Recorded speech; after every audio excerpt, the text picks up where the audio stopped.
what the fuck? Bro. It wasn't even a copyright strike. It was like, it had nothing to do with what the fuck? Yo. It had nothing to do with music too. It just said you're copying someone else's content. Huh? I don't even have what, my intro? What the fuck? Man. You know what? It's alright. It's alright, Jack. You know me. Yeah, phony, stop playing. Bitch, I do my ad-libs first, then I laid on a verse. Punching in, no rehearse. I was born with that swag. Left out the womb with a fucking cuss. Who be 10 for a cause, nigga. Dash, nigga. Third party content. 12, they really try to get up on my ass. Shot, nigga, it was mad. Yeah, how I'm in first class, where I'm not on a plane, nigga. Live this fucking life every day and maintain, nigga. Niggas ain't on a grain, nigga. Not a grain of salt. The steppers on, nigga, when I walk. She wanna pull up cause she bored, bitch, get some chalk. Some of these bitches, they be lost. Some of these bitches, they be lost. And they don't see they flaw. Big dog, touch my pocket, Pitbull with the cause. I might spend some money, I don't even got no cause. I made that one song, now she think I'm Santa Claus. Bitch, I'm that nigga. Bitch, I'm a boss. She got spit everywhere, she might need some sea moss. Every move you make, better know that it costs. Tryna own a restaurant, kinda like on Red Ross. Look at shop online and you shop in the mall. When I was in that courtroom, I was standing tall, tall.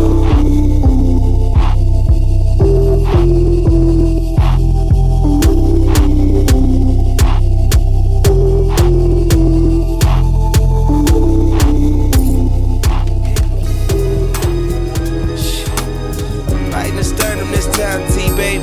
Shit, you already know. You already know. You already know. It's that hustler music, young Beezy got that motherfucking hustler music. So ride to it, y'all, vibe to it, y'all. Damn. Goddamn, next to hit a nigga in his head with this one. I'ma paint the city red with this one. I'ma head with this one. See you fucking with the ball, 2 toys way before Christmas. No assistance, just that persistence with that commitment. If I don't get it, somebody gon' die. Chat, what the fuck?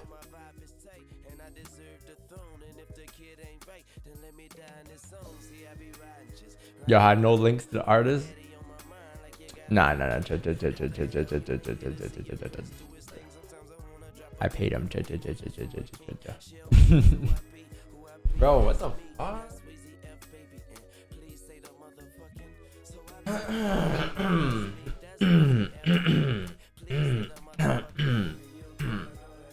That's fucking crazy, bro. That's fucking nuts, bro. That's fucking nuts. Yo, anyways, yo, straight to these videos. I'm playing, chat. We're gonna straight today. That's fucking nuts, though. That is fucking nuts, bro. That is fucking nuts.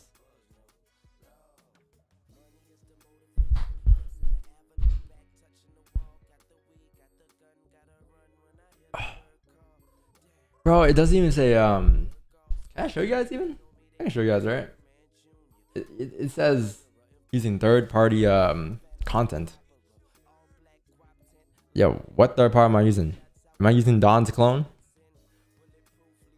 I'm using my own clone, bro. We think it violates a third-party content policy. Usually when I get copyright, it says copyright straight up. It just says copyright, cool, right? It's fine. But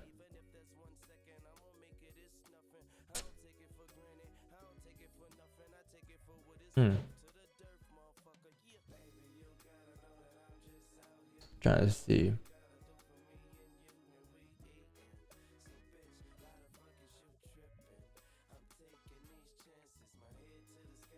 Hold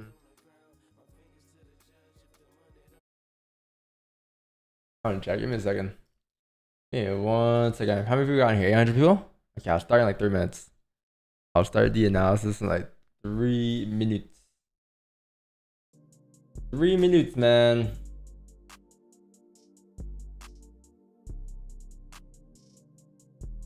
So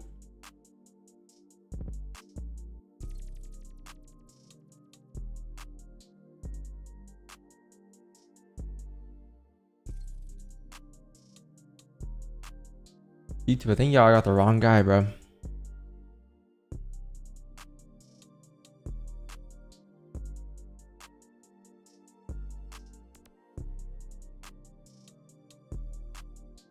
Yeah, cool. All right. Chat, what's up, man? How you guys doing today? What's up?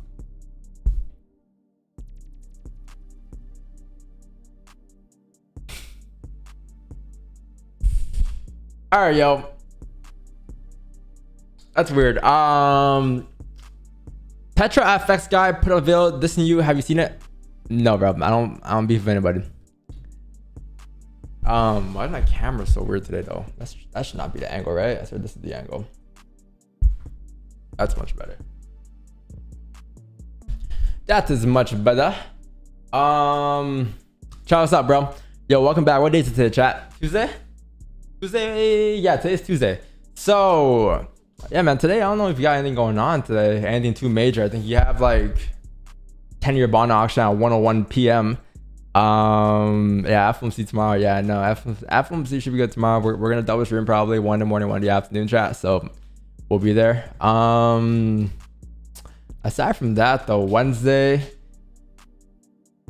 which is tomorrow. Yeah, just FOMC tomorrow. You have a bunch of flows in the morning too. You have core CPI, crude oil inventories, and then Thursday, yeah, as you already know, natural gas storages, and then the rest, you know, the core PPI and all that other stuff. And then Friday, prelim US consumer sentiment. So shit, man, it looks like a pretty busy week this week, chat. It's just like really Monday and Tuesday where it's kind of you're just chilling for the most part. There's nothing too major going on, which is a good thing, right? But what must go on to is the top wick. So we'll get into that in a second. But basically, I'm pretty sure the idea that we're gonna conclude to today is it's going up towards like 23.13, 273. All right, chat. All right, man. So I'll do the analysis. I'll do the analysis, chat. We'll go on with it, okay? Okay. By the way, bro, we gotta work, chat. We got work to do, man. Yesterday, bro, that win rate, it has to go down to like a 79%, bro. It was apparently 80 over, yo. Not a good look for us, chat. I don't know. Let me just put this DJ up here. Oh, Twitter, bro. Twitter. Let me go on Twitter.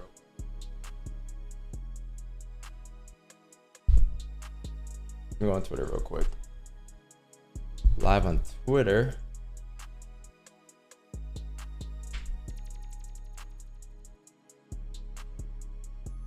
Okay, what's the title today?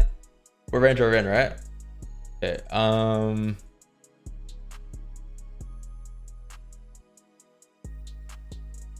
right. You stream somewhere else as backup? No, but I stream on Twitter, but like I should stream on Kick and Twitch, I'm pretty sure. All right, chat. So what do we got going on this month? Okay, let's do the breakdown and let's get. Oh shit! Last thing. Zoom in. I'll be good.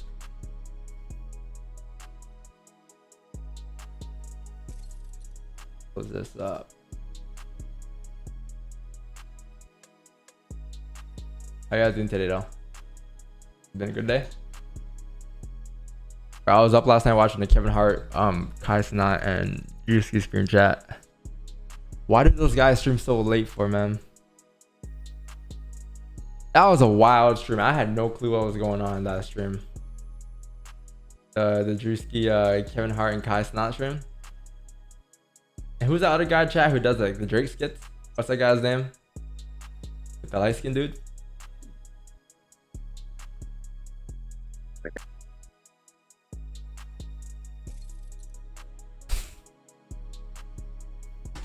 Ray? No, not Ray's the Asian guy. I know who Ray is, but like the light skinned dude. He's a Drake all the time. He does like those Drake skits with Drake. That guy was on it as well. I think that was him, right? No, not Drewski, bro. Drewski, Kai, Kevin Hart, and some other guy. forgot his name though.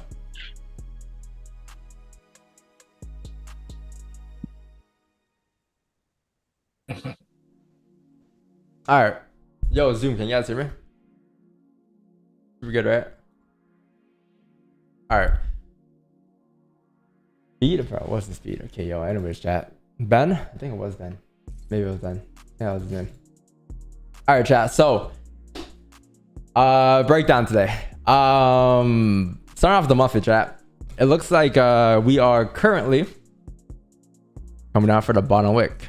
So if you take a look at price here, you're gonna see that so far for the month, what has happened was price opened up, right?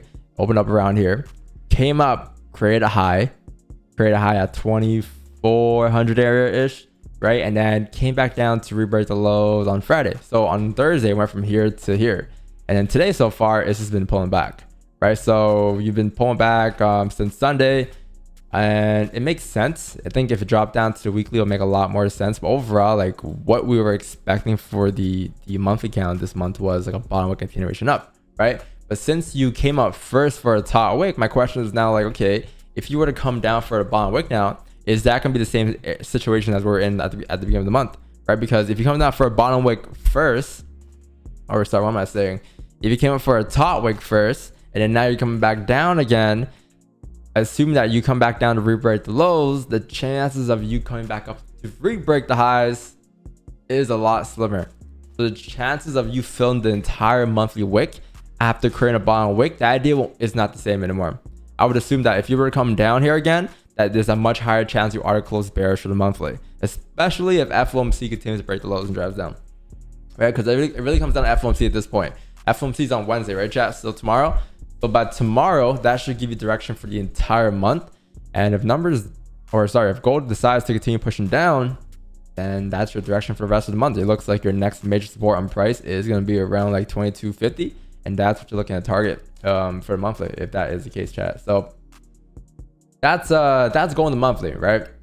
Overall, we're still bullish, but I would assume that if you were to continue being bullish at this point, it looks like you must need a bottom wick coming down towards these areas here. Which is just liquidity, which is higher lows being printed, right? All that good stuff. But the next part of the process is likely the continuation down towards the rebreak lows. But let's drop down to the small time frame here so things will be a lot more clear. Dropping down to the weekly, chat, you're gonna see that the weekly currently is closing below 2300.598, right? So you close below that level to the left here, and it looks like, I mean, your next support is like roughly down here at like 2231. The problem with this, chat, is you have no bottom wick on the monthly, or sorry, on the weekly lows. So last week's candle closed bearish, right? Below the range, cool. Looking left, it shows that you have clean traffic to the next support. But the problem here is there's no bottom wick.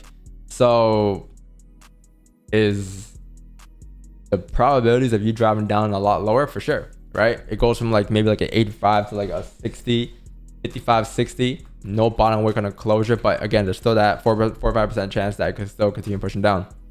Or sorry, that 50% chance that I can still continue pushing down, right? But this is a lot lower. It's not like an 80, it's a 50. It's a 50, 60, I'll say, in that range. One thing I do like about it is that you had some decent wicks, right? So you had initial top wick here, and then price ended up closing back to this range here on the weekly. Discount closed below, right? Discount then closed was below as well. Opened up, came up, broke all the highs, ended up still closing below that range there. Plus on top of that, closed below this range. So for the weekly, I would assume still that we are gonna flip bearish, right? But if you were to have like a bottom wick like this, it'll be a lot more clear. Because if you were to have a bottom wick like this, right, there's a bottom wick, there's a wick to fill, and you don't gotta worry about that no bottom wick area. But with that being a problem here, this counter could just end up continuing to push up bullish and not flipping bearish, right? Because the bearish flip is gonna be the breakout lows and continuation down. But if you don't flip bearish again, you're just gonna continue up, and therefore you might even close bullish on the weekly banter ranges. So yeah, it really comes down to FOMC. I think FOMC would make or break this re-break lows here, or the direction for the entire week. What else can I say? That's really it. Like it's like you close below the range, it's a clean traffic, but the problem is this right here. So let's see, chat. Let's drop down to the daily and see what's up here. Again, this is just a weekly. It's the over a higher time frame. It doesn't really matter when you look in today's NY session. So when I do drop down to like the smaller time, the 30, 15, 1 hour, it will make a lot more sense as to what we're looking for today. The daily time from here, if you take a look at it, closed bullish yesterday. But something that the day did yesterday as well was close bullish, respecting these levels to the left here at 23.25 here. So if you take a look at this, right, this is the range you close below. Most recent structure was here, and your next support is right here. I'll say down here, which you haven't tapped yet, right? You haven't tapped 22.83 yet. You came close yesterday, but you haven't tapped it. And I would assume that if you were to make your way up towards the weekly, if the weekly were to really continue up, there will be a high chance that you re-break the daily lows. Because if you look left, at all the times where you actually drove up after coming down from above 2300, you're looking at, I mean, there's not much data we have because this is all-time highs, but you're looking at this, right? This is the last time you came down, you made a push down. Same thing happened here. Last time you came down as well, look where price actually tapped into before making its way up, before reversing to the top of the range. It came down, tapped 2283.573, right? So I would assume that would occur even if you were to make your way up back into the ranges. If you make your way up towards the top of the ranges and you start to just close above like here on a daily, then you can start to adjust your idea. But until then, man, I would assume you'll get a bottom wick still at 22.83, which is just a weekly flip. But if you close above 23.50 sometime this week, then at that point you gotta adapt and say, okay, well, it looks like there's no bottom wick being printed, therefore you are likely to continue up towards the highs again, right? But I would assume that that level would be tapped here, 22.83. It came very close the other day, but it didn't really tap it. And that's where you want to see the bottom wick being printed at. So that's the daily, chat. First thing price did today was opened up, come down for a bottom wick, started to flip bullish, right? So looking left, like, yes, it does show you that you have clean traffic up towards here, hence why I'm looking for buys. But I'm not looking for buys because of the daily here. I'm looking for buys because I think it was the, oh, looks like you just filled it right now. I think it was the 1 hour time frame, chat. I was looking to see if you can tap into like 23.13 here. I think that's why I said before the analysis. Just because like that's the top of the range, right? So similar idea with the daily time frame, where like every time if price were to reverse, it's got to fill the ranges first. In this case here, right, even if price were to make its way down here, it will have to print some type of top wick, some type of liquidity in this case, some type of fake out, for instance, right? So what's a fake out? Well, look, if you look at price here, you're gonna see that right now we're currently coming down. Most recent structure is bearish, right? This is your resistance, this is your support, this is the range that you're in. Cool. So if price were to make its way down, at least what you'll know is that you'll be able to fill this range first. One, because you need to print a top wick. So even if price were to make its way up towards the top of the range here, there's a very high chance that since you don't have that bottom wick being created here yet, down here, down here, down here, right, that this is likely to be a fake out. So therefore you can start to anticipate buys going up to form a fake out to come back into the ranges, if that makes sense, right? So if you know for a fact that you have clean traffic on price or chat, so from for instance, from, I'll say like from above here, right, you have clean traffic to here, because to form a fake out you need to close above the range, right? So you likely will have more buys here, to be honest. But after closing above the ranges, there's a high chance you were to close back to the ranges. That'll be your sells down afterwards, right? Because you haven't tapped that weekly bottom wick yet, you haven't tapped that daily range fill yet. Those things haven't been done yet. I believe it's down here at 83 zones. So that hasn't happened yet, right? But before that happens on a high time frame, the small time frame must print the structure to come down towards there, right? Which means that the small time frame must have liquidity in order for the higher time frame to drive down, if that makes sense, chat. You guys get me? So for instance, like let's look back on the weekly, for instance, right? You need that bottom wick at like 23. Was it the weekly or is it the daily I was looking at? The daily. So you need that bottom wick towards like 2280-ish, 2281, right? So in this case here, you see how you haven't tapped that zone there? There's a very high chance that even if price were to reverse and move up, it will need to grab liquidity. So therefore, at some point, you will see that tap this week. You likely will see 2281, right? But before coming down towards 2281, you got to grab liquidity up to go down now, right? Therefore, once you start to break and develop like range going up here, you start to look for buys up, because you can start to anticipate that, okay, if you were to print a fake out, where's the next nearest resistance that price can reject off of? One being here, but since this is more likely a fake out, you're likely looking at here next, 22, 23.20. That's like your next target here. So you do have more range going up here, chat, for buys. I'll probably wait for like I'll say 30-minute closure above the range here in 7 minutes here. Once you get 30-minute closure above this range here, you can look for buys straight up here at 8:30 going up towards 23.19. Yeah, you will see that level get tapped today. And yeah, that's the idea today. Is that like, even if you were to print a fake out, you gotta fill the ranges up at 23.18 first before coming down. And once you actually fill the range at 23.18, I don't know about wick entries, but what I do know is that you will see a reaction there, because that's a reaction level. Price will react there, price will make a decision on where it wants to go next there. Once it creates that, it makes that decision on where it wants to go, or either continue to push and close above 23.18. So you'll start to see price form structure above 23.18. As you get more bottom wicks, you can look for more buys going up.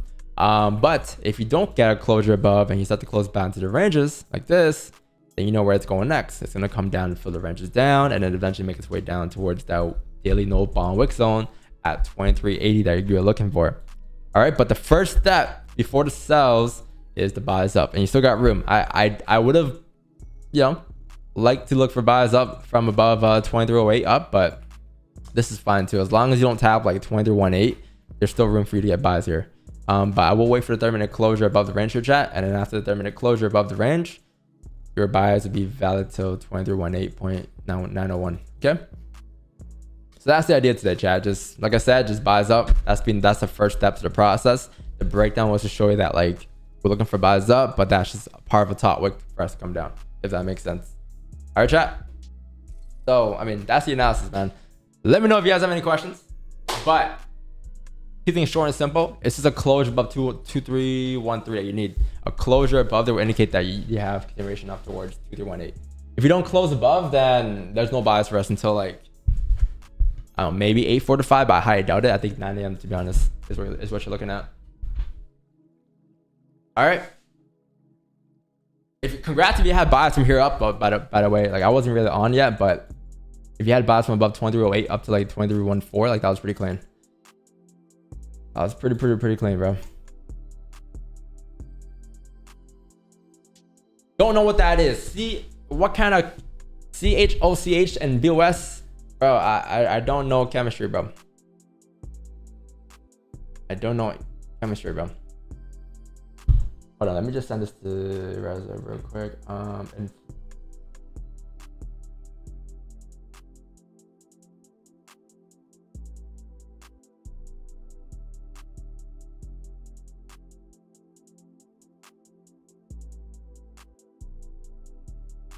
I submitted.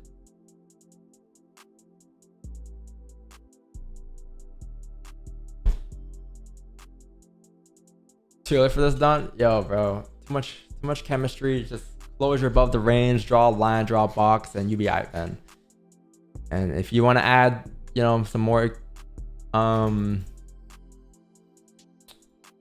whatever you want to add, you can feel free to do so. But this is all I do. I can't draw those levels because I don't know what those levels are, bro. Unfortunately, okay. I'm not educated in those levels.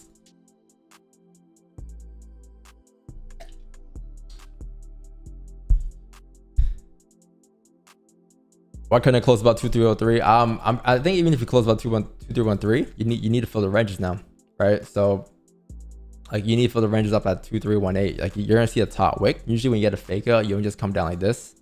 You at least fill the wick. So like, how much is this advantage point right now? 12 pip advantage point. Like if you look for, like, if you get a closure right here, like where price is, you have the wick fill. So by the time you break the highs, you're risk free. You know for a fact that that's a minor resistance there. Look left as well, look the 515 here. You'll probably see something here as well. Super minor level, right? So you know for a fact 2316. The 2315.681 would be like a level where you could reject off of, but that's the wick fill that you're looking at 130, right? So at least you'll get that minimum, which is 22 pips in this case, and TP's up at 23, 30, 20 in case it just drives up. And that's your position. Because like even if you were to reject, this wouldn't happen. Like, you won't see this, especially in a fake out. What you'll see though is this, right? You'll see the range fill first, unless Unless you close no top wick here, then that's questionable. Yeah, if you close in about 2 minutes or 30 with no top wick, then like we're gonna stay out obviously, right? But it is gonna be a lot tougher for you to make your way up. In that case, if you close no top wick chat, what else we could do is wait for price to fill the ranges up. So once price taps like 23.18, 23.19, as it flips bearish, that can be a sell stop, because the price opens up first thing, does print a bullish push without bottom wick. As you flip bearish, same trade as I think Friday or Thursday, you can just take the flip on the candle, and then assuming that candle high would be the continuation down towards the bottom wick area that price creates, which in this case would be like 2312, 2313. In that range there, depending on where you close. But that's like the idea. Something you do as well. Does that make sense?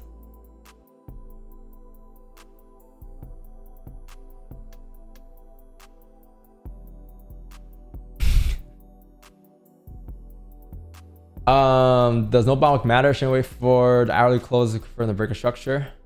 I think I see your point with that. Though, well, not 1 hour no bottom wick, right? I think the 30-minute closure above would be fine. Like if a 30-minute close is respecting, then I can see the 1 hour kind of rejecting without printing the wick fill. But if the 30 closes above here, I believe that you should be able to fill the ranges there. At least to 2316. If not to TP to 2316, and I think that's enough of a range for us. Chat, you have a closure in about 30 seconds here, chat. So pay attention. Might be off rips.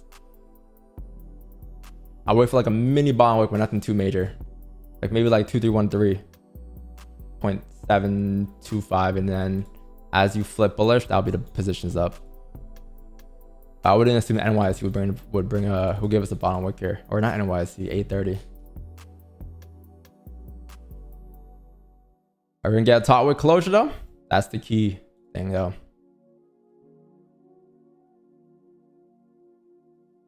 All right, perfect chat. So we're getting buys here, chat, off the rips. I think like a mini bottom wick, nothing too major, but gotten buys here off of this candle, assuming that this 30-minute candle would make its way up towards the top of the range here at 2320.202. Stop loss in this case would be the, I'll say right here at the current 1 hour lows, or 4 hour lows, sorry.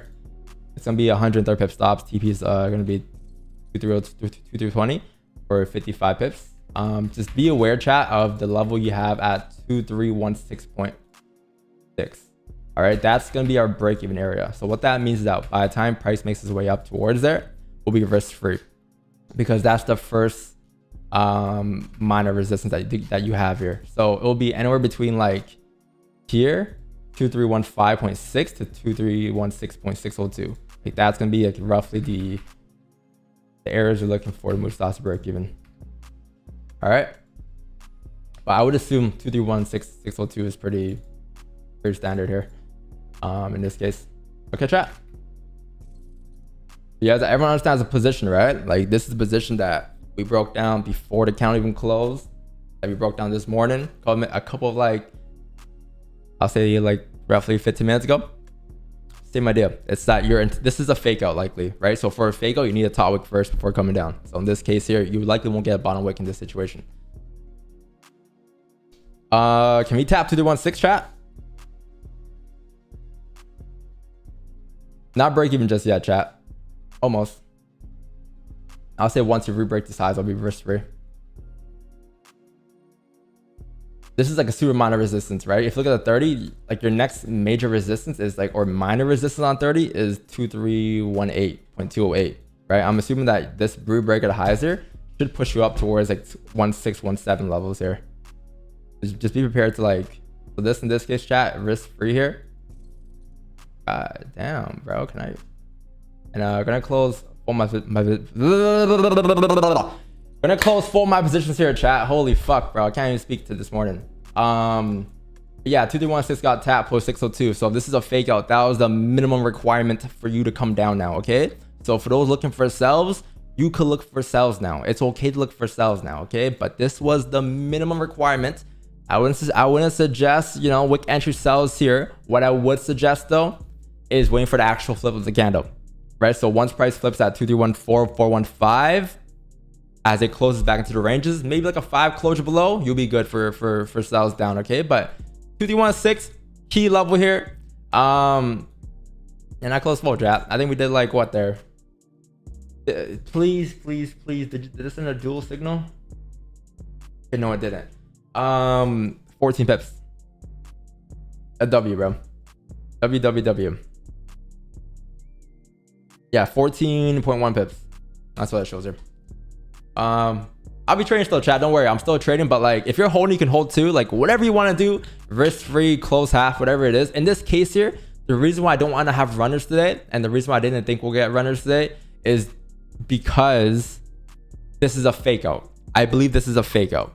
I highly believe so. Right? So the buys were just the buys was to be part of the fake out, so that like, it's the advantage point. It's what must print before price forms the fake out, right? Which is a fill range first up. So for me, like if I were to have runners today, I'd rather have runners and sells than buys today. So like, but there won't be any sells for me until like after 9 a.m. I'm pretty sure here. Okay, so next trade won't be until after 9 chat. But that was the 30-minute candle trade that we took here off bat. Make sense? And like the reason why we didn't wait for a bottom wick, chat, is because think about it this way. Like whenever you do wait for a bottom wick, what are you waiting for? You're waiting for a bottom wick slash liquidity slash higher low, right? In this case here, if this is a lower high, right? If this is a lower high in the 1 hour time frame, you wouldn't need as much of this liquidity to go up, because this alone will be the 1 hour liquidity to come back down, if that makes sense. And that may not print as well. That may not print, who knows? But that's why the bottom wick wasn't really anything too major for us in this case here.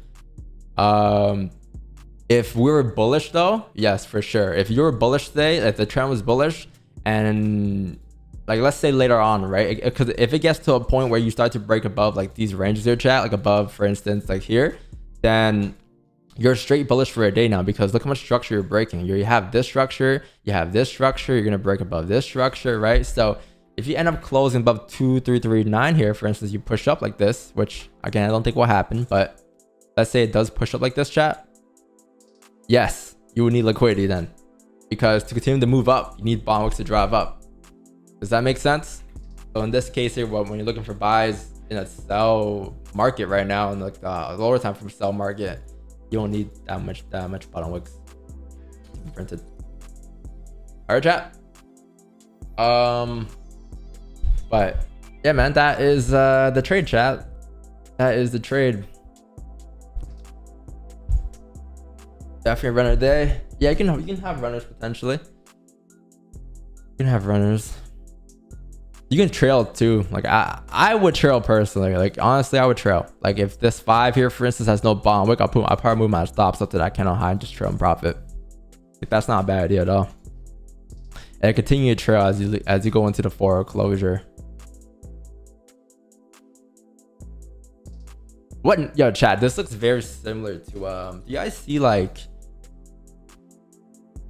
same thing happened here sort of too? Like you had a range here, push up, right? It's a fake out. Range here, push up. I wouldn't be surprised if the 9 a.m. candle closes no top wick, because if it does close no top wick, as long as it's below like these ranges to the left here, 2300, 2330, the next 4 candles likely to push down after no top wick closure on the 4.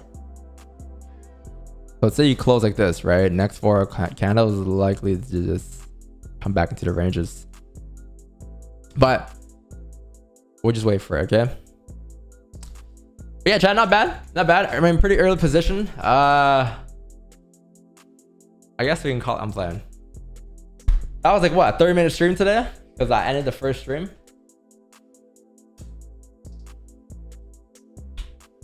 Also, if you had buys from above, from before 2313, congrats. Because that position right there would have, I wouldn't say be more ideal, but if you were trading, that would be a more ideal. If that makes sense. I wasn't trading, right? So I can't say it'll be more ideal. But if you were trading before 8 a.m. today, like any buys up from above like 2311 up towards like 2313, and then potential runners towards here were great. You have a way better entry.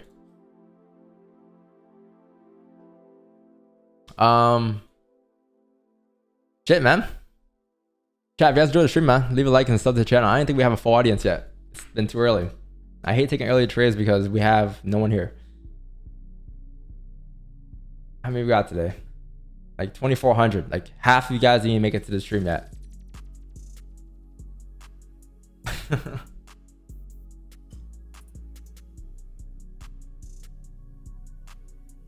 Yo, I doing today? I don't know, bro. I was up last night watching the Kevin Hart stream. Kind of tired. Wasn't worth it. I should have watched it on stream instead. Chat, why didn't you guys tell me, chat? We could have watched the Apple what's it called? The Apple premiere yesterday when they're premiering their Q3 stuff. What did they even premiere? iPads and stuff? Yeah, WWDC. You guys told me to watch it on stream. It was at 12 a.m. noon.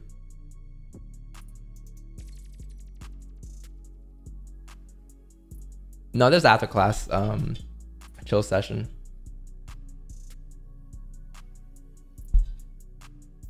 New iPad OP. Is it? What's Siri 2.0? Yeah, I heard that too. Just send me the clips in the video for reaction. I'll watch it later.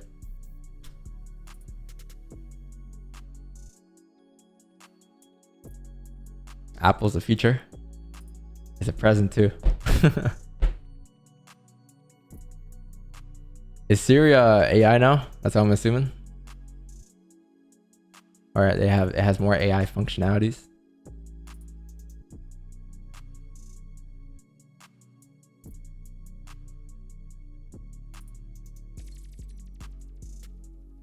Just telling me to open AI? I know.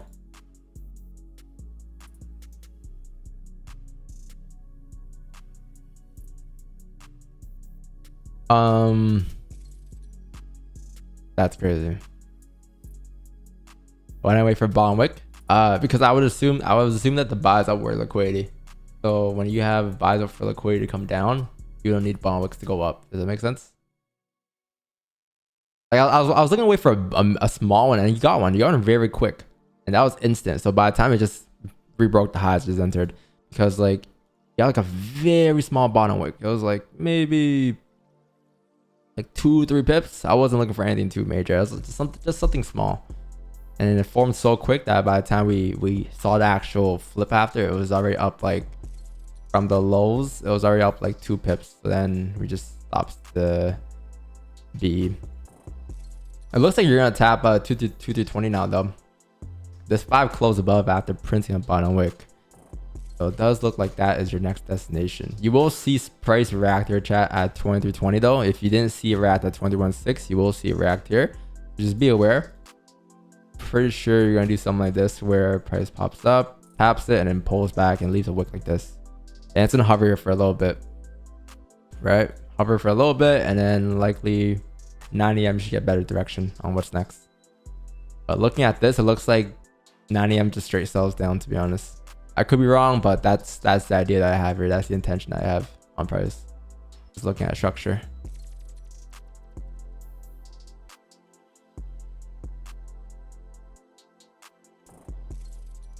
As well as closing, don't push the pedal. Then where's my chat at? Let me put my chat on this screen.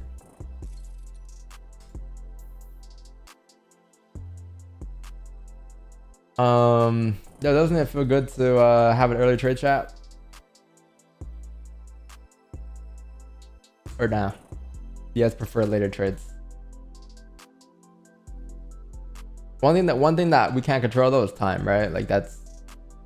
If you came late, I apologize. You know, if you came early, congrats.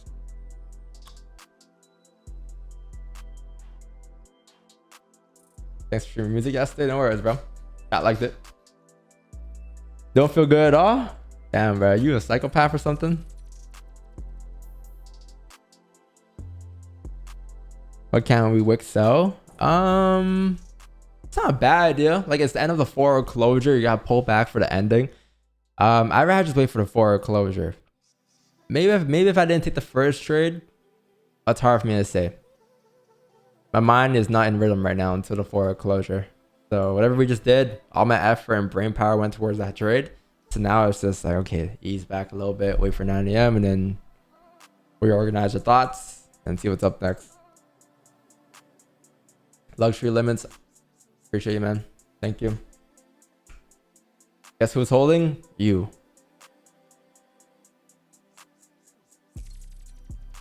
Who held here, by the way? I got 14 pips, but I think the overall deal was like 50 pips, 45. Anyone held still? Who wasn't scared and held?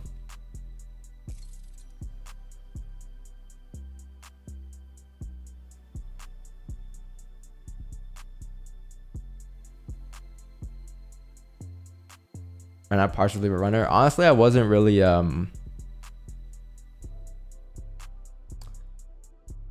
intending to hold runners on buys. Like, I mean, maybe this could have been called a runner, I guess. Yeah, but I don't know. I decided to close the next amount of resistance instead. Like, that was the minimum requirement, right? 2316 minimum requirement. So by the time I just closed.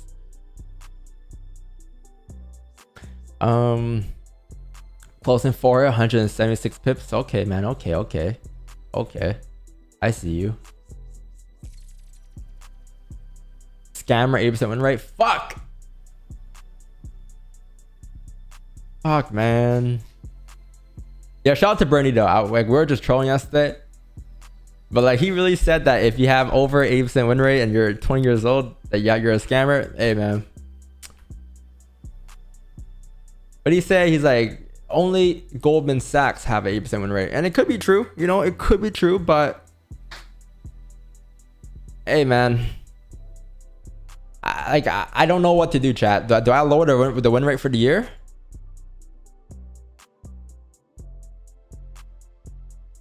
You know what I mean? It's not like we're just inserting random trades or MT5, you know? Like we're actually taking them live, so like, I don't know what to do. I think we should like lower the win rate to like a 79 or something. 80% is just 80% is it's tough, man. It's tough. New York gold buys. Breakout. I guess with the flip today off the 30, full 14. All right, we caught positions after stream yesterday, chat, but it wasn't anything too major. It was 27 pips total. So for those who are saying, Don, you only catch 5 pips online and 120 pips offline. Actually, we caught 27 offline yesterday.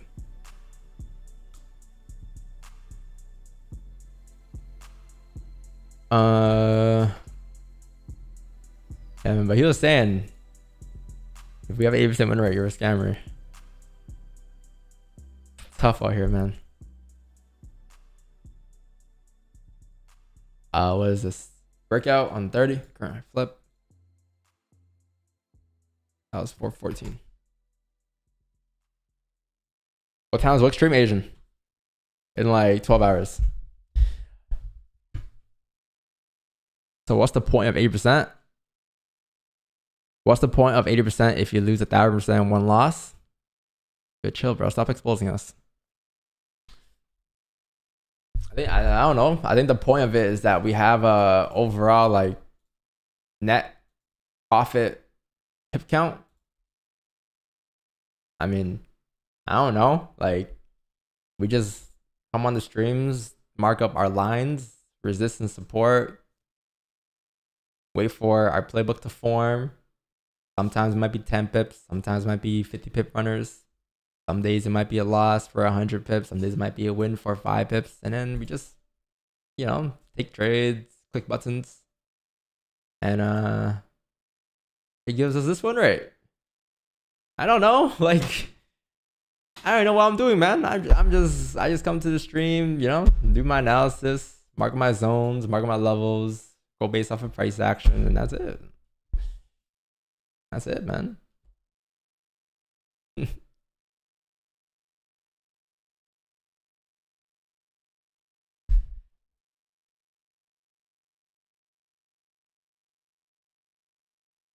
I'm just being honest. I'm just being real. June win rate? What's the June win rate? Oh, yeah. Wait, chat. We have 11 trades for June so far. 13 trades for June. Whoa. 11, 1 break even, and 2 losses.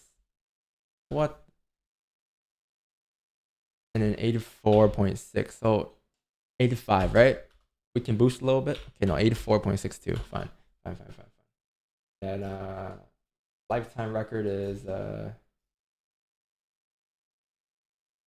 no, this is a signals. What the 7-2-0. That makes more sense. 113 and 61. And this right here is 7-2. 7-1-2. 77 points. It's under 80, bro. This one's under 80. 7.7 chat. This one's under 80. This is not bad. Not bad. Not bad.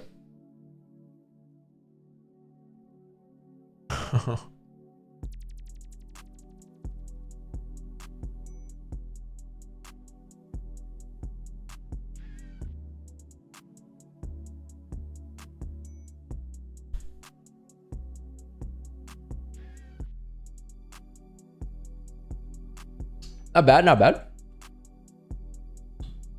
Show your losses also. Right here.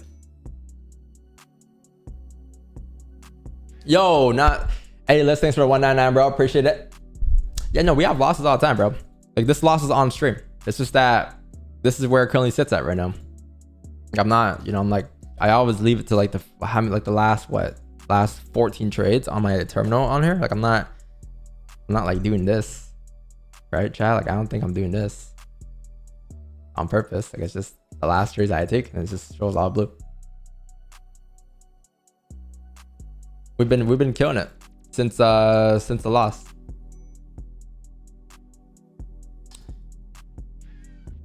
And we get notified when I get a trade. Come to the streams or come to the channel. The channel will notify you. But if you're on stream, you can see it anyways. Just bank account? Alright, fine.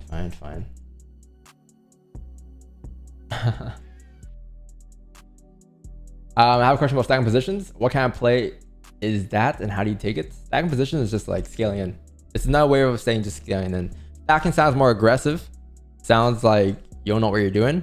But when you use the term scaling in, it sounds more professional because it's used across like the FOREX world.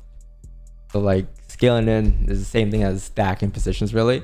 You're scaling into your positions, either in loss or either in profit. It's all based off risk though, right? So that's all sort of up to you. But I would say when you do scaling positions, like know how much you're losing if you were to hit stops on all four or 5 positions, right? Why are you looking for sells in the bullish market? Make it make sense. I got on buys, bro. I think what needs to be made sense though, from what you said, was understanding what's next instead of understanding just one. Like, instead of having one clear direction on where price is going, right? We know for a fact that if you were to drive up, at some point you got to come down towards 2281 eventually. But before that step is even being taken, there's buys up, right? So like learn to like adapt to what's next. So in this case, like we know for a fact what's next. The buys up towards 2320, or after you tap 2320, what can happen? Price could come down from there, right? There is potential for a price to come down, and if it closes back below 2214, then there's your answer, right? But if it doesn't close below 2214, then you have continuation up. But like learn to adapt to the markets instead of just one clear road for that day. Does that make sense? Like I used to do that as well, but like now it's more so of just like what's next instead of like what's the overall direction for the day, because you could get buys or sells with that bias. Trend is your friend, yeah, but that's also very generic. Like it's very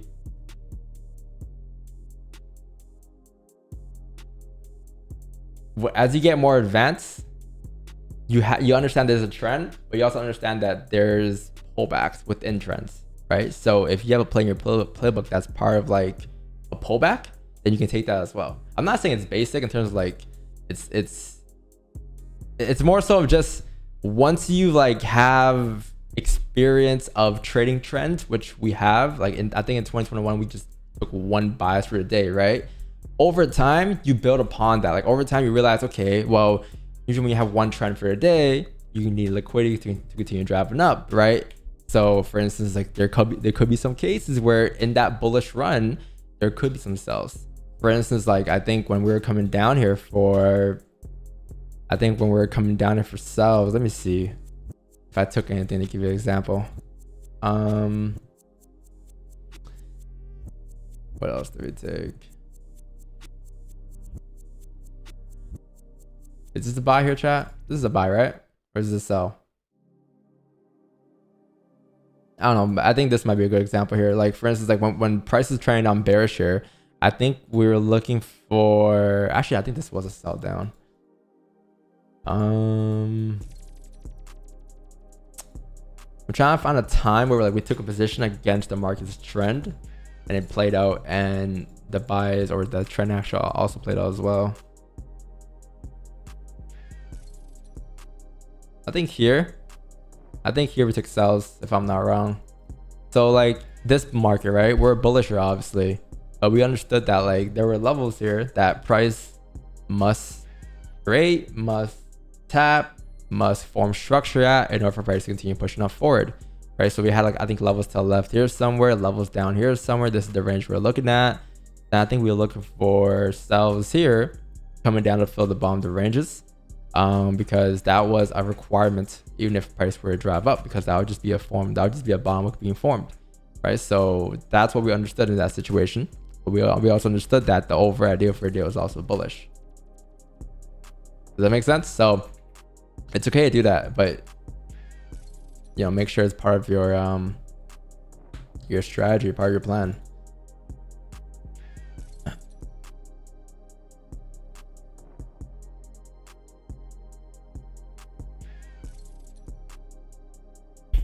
The trading world calls it counter trend. Yeah, it depends how you look at it though, right? Overall, like for like the weekly and the monthly, you're bullish here. This is definitely bullish, right? But over for like the last, if you look at the 1 hour time frame, you're bearish.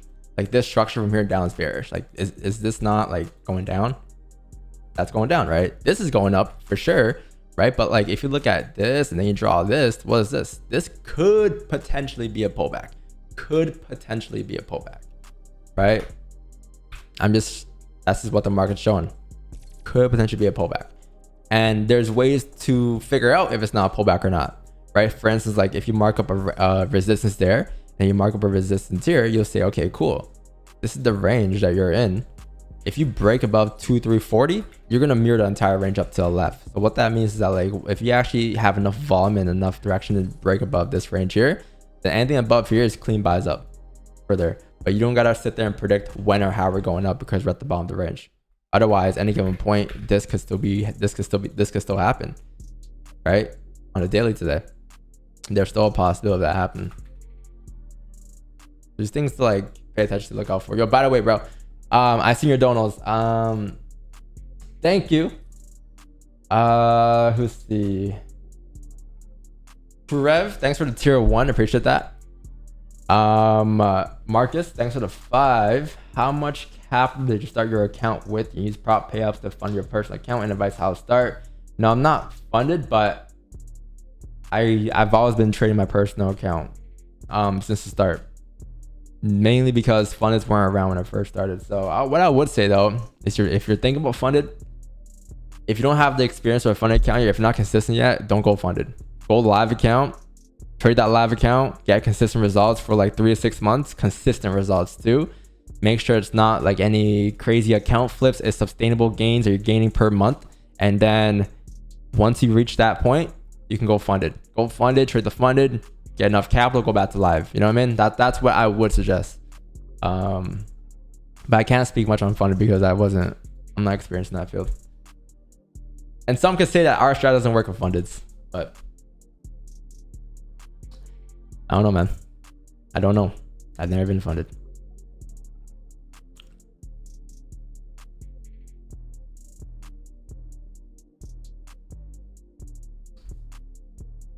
You know what I mean?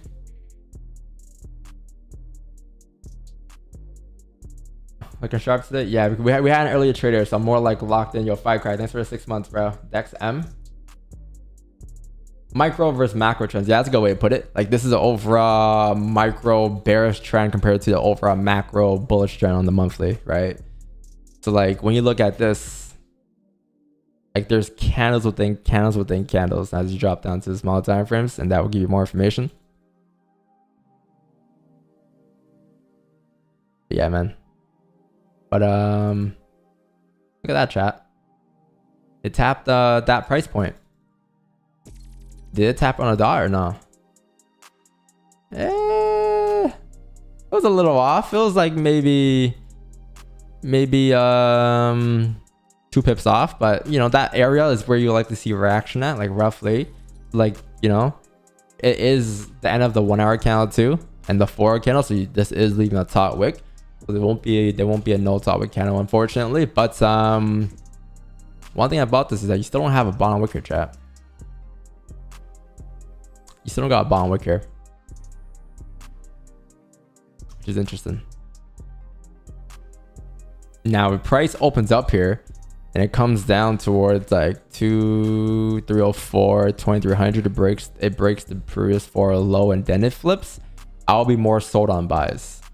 Does that make sense? So like, just because I need to confirm some type of liquidity here before going up further, right? The buys up for us, it didn't require liquidity because highly likely that could just be a forward pullback for us to drive down here. But since you have a forward closure now that's closing above the most recent, in 2021 I would have been like, oh perfect, buys up here, amazing, right? You don't need liquidity. But knowing what we know now, I won't be looking for any buys here. One, until you close above like 2340, right? So that's pretty far away. But once you clear this range out, 2, once you create a bottom wick, or if you create a bottom wick, right? So if you close above here, buys up, great, amazing.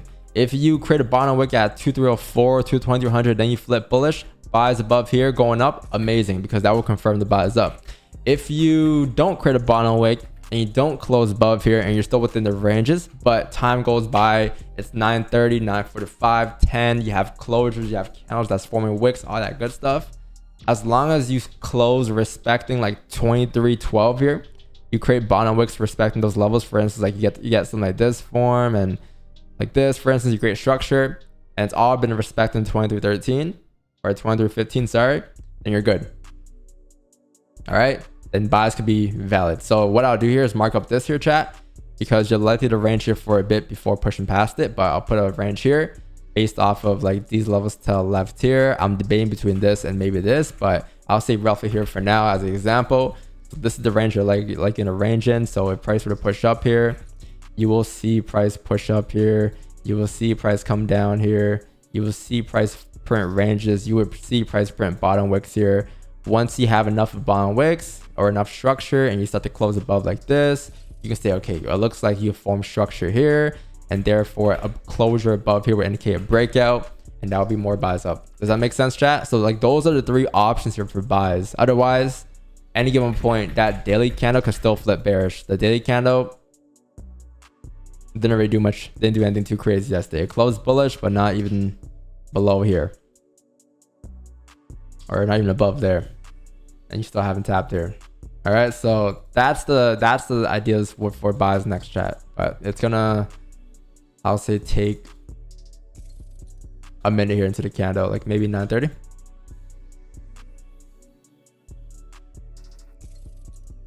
NYC open.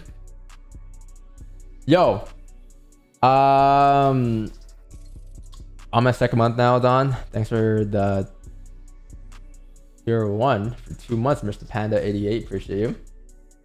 Thank you, bro. Thank you, man.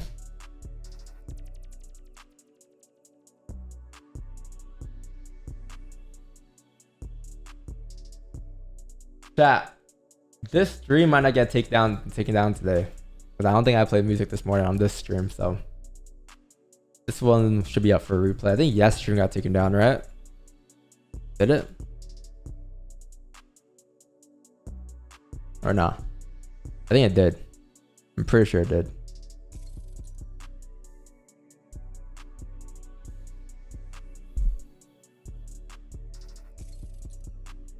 Did it? Edit video.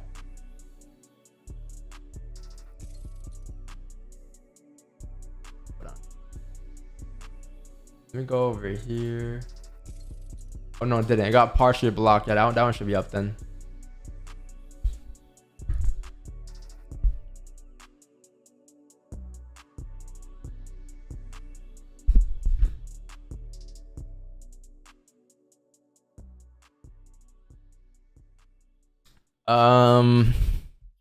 A modulo?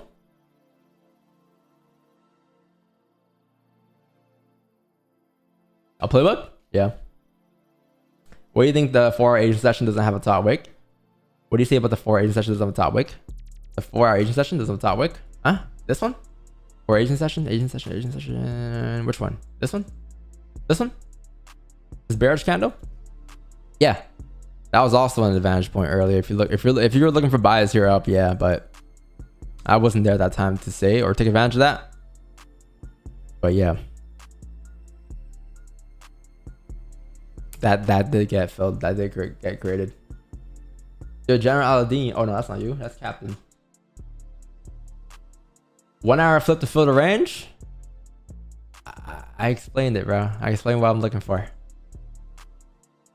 I gave the 3 options for the buys, chat. Like for what is required for buys here for us. All 3 scenarios out. That's simply what we're looking for. Don, would you advise joining the Illuminati to fund your funded account? Let me think about it.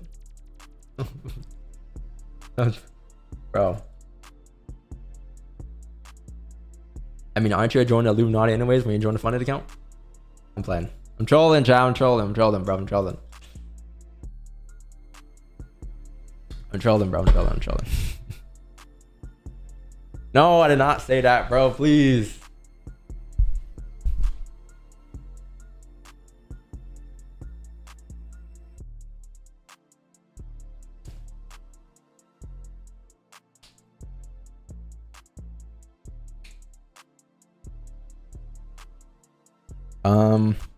The forward account session broke lows but didn't go down. This is because the previous forward no top wick.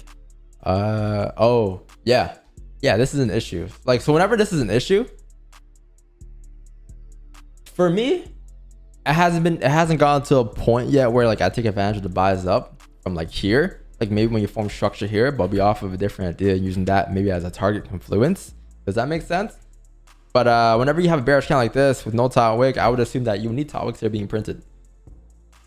Like sometimes what you might see us do is look for sells in these areas here. You might see us take the sells of the lows on the stream, see some drawdown, right? But that's why our stops are placed up here in this case. For instance, if you were to even have, if I were getting some sells on a break of these lows here, my stops would be here because like worst case, price could print a top wick for us to come down. That's why you'll see some drawdown sometimes. But luckily we're not in that position today. But does that make sense? But like whenever you have these positions here, these situations here, try to stay out of the overall forward candle entry.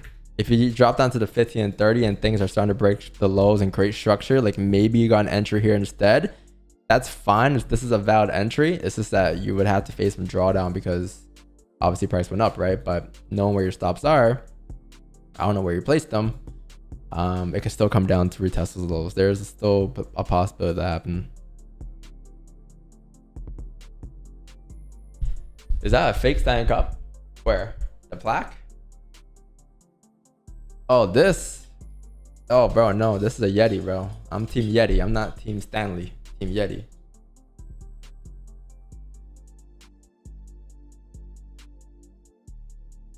Team Yeti, bro. Are you guys Team Stanley or Team Yeti? I heard Stanley's bad for you, though. It has like some stuff in the material that they use.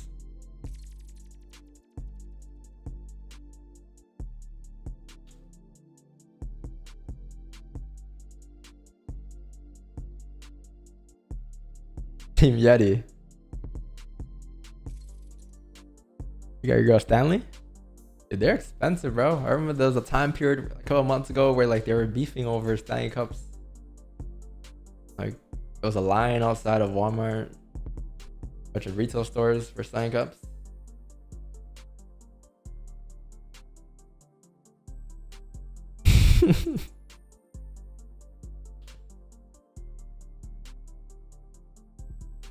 Hydro flask. Those are cool too. But it ain't a Yeti though. It ain't a Yeti, bro.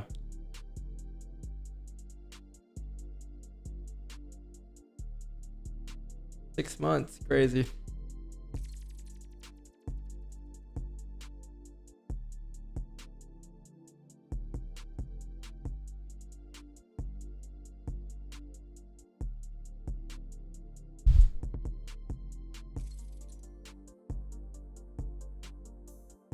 What up, kid? Any signals today? Wait, you're asking me that I need any signals today? Yeah, I do. What up, kid? Need any signals today? Yeah, Jerome, please. What you got for me, bro? What you cooking?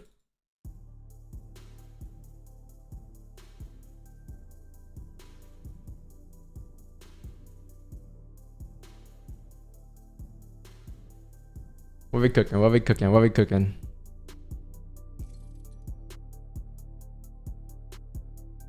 Are you gonna tell us the drama in February? Days come and go. Yeah, man, days come and go, man. Days come and go. Almost died. Almost died.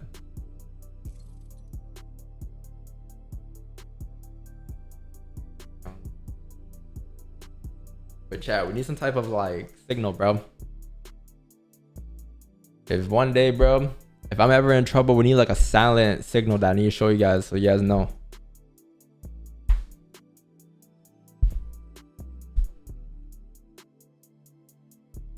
What could it be? Let's see. The day when I start using indicators, chat, just know something's wrong. All right, that's gonna be our thing. So one day you see me using indicators on stream, just know like that's when something's, you know, I need help or something.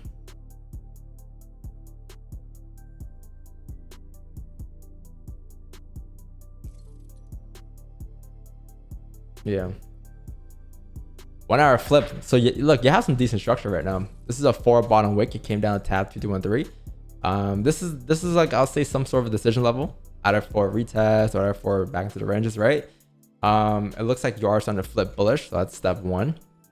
You're starting to hold that 2313 level, right? Which is good. So what's next is just really closing above 2320 and then printing more bottom wicks above 2320. And then you should be good for more positions. And I don't even know where I got 2320 at, but I think it's going to be a little lower. It'll be right here. This is your resistance. So your next plan here is to close above. Let me just see something real quick, chat. Actually, it might be 2320 here. Yeah, it might be 2320. Because of these levels still left here. Let me move it back to 2320. Above 2320, as you start to close above there and you form bottom wicks, you should be good. But you need to close and you need to print bottom wicks first, like this. And eventually you should be good to rip up. All right. But until then, this could just be a 1 hour top wick for us to come down. Because the 1 hour didn't have a top wick. Remember that? So it could still be a fake out, chat. I still believe that it is still highly likely a fake out until you close. That's wrong. Indicators, nothing. Nothing. I just don't use them, right? So I'm saying like if I ever use them, then that's how you know like something's up, bro.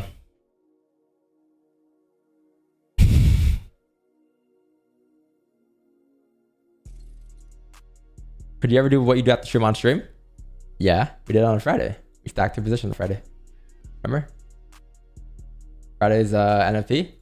We took a trade and then we took another sell stop in the same trade while the first was in profit.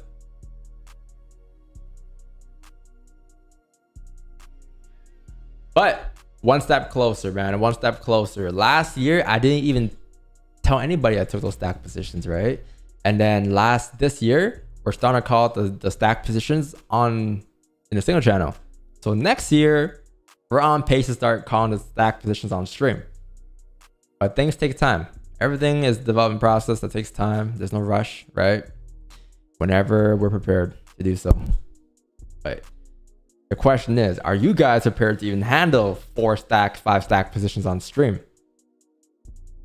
Because imagine if you have 1 stop loss being hit. Now imagine times 3 times 4. Y'all be losing your shit, man. But that's next year, so maybe we'll all have a much better tolerance.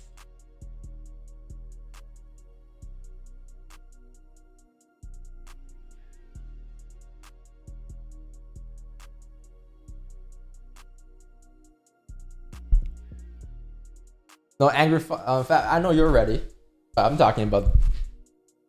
Do you ever see the chat when we're in drawdown chat? You know how crazy it gets in here. I think there's a stream where I didn't look at the chat one day. That's how crazy it was.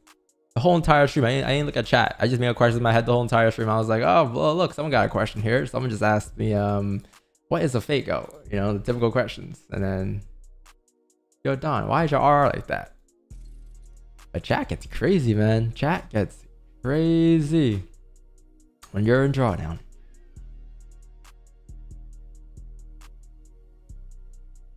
Like half of chat is in the position with us, suffering in drawdown, and half of chat is in there praying for our downfall. Like, yes, this is the moment. I can clip it. I can finally clip it up. I can post on my IG. I told you guys. He's a scammer.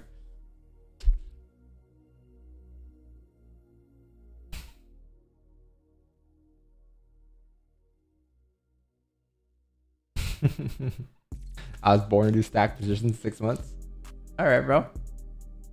I think we're all born to do stack positions. I feel like everyone, when they first start trading, starts to stack positions off bat.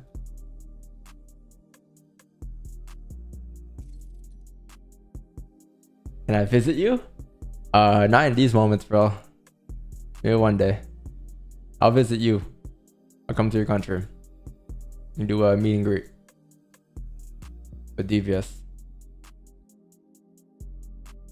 Oh, we're breaking the lows. We're breaking the lows. Could this be a fake out? Could this be the 4-hour fake out? Chat, it would have been so juicy, bro. If the 4 candle closed no top wick, it would have been so juicy, bro. Like, it would have been the craziest position ever. Oh man, it would have been like, this is what you're looking to repeat today. It should, if it breaks 2299 chat, you're going straight down towards 2278. But let's see this first. Let's see how price reacts before we get too ahead of ourselves. But you have NYSE open in about 15 minutes here, so that would give you a much better idea. And I don't think you have any more news today, right? 10-year bond auction at 1. That's about it. Let's see. I wouldn't take sells yet until you actually close below, but if you do close below, it's looking decent. You think you're shit? You're not even the 5. Huh. You been to Dominican? Yeah, I have. I've been to Puticana. It was lit. It was lit. It was super lit. Would you go to Thailand? Yeah, I do. I wanna visit Thailand, Singapore, Japan, Vietnam. I want to go. Japan for sure. Japan's like my like number 1 on my bucket list right now. I really want to go to Japan. But Japan's mad expensive, bro.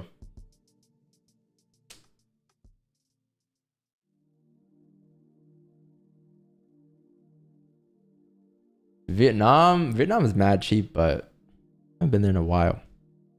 Vietnam is fun though, from what I've seen. Singapore, yeah, Singapore is nice. Like, apparently Singapore is super nice. Super nice.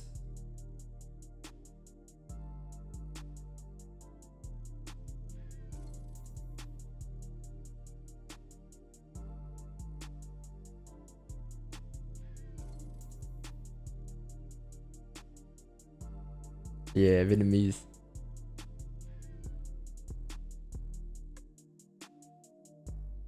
Korea? Yeah, I want to go Korea.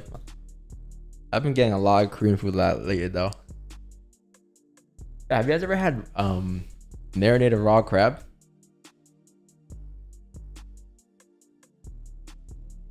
Oh, 1 hour flip again. What's gonna happen here, man? Which one is it?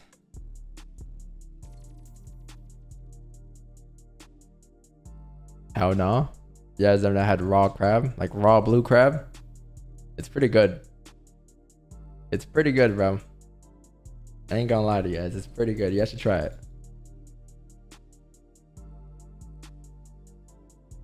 What do you guys even eat?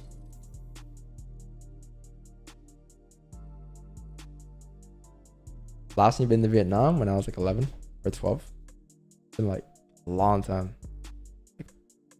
12 years? Thai food's the best.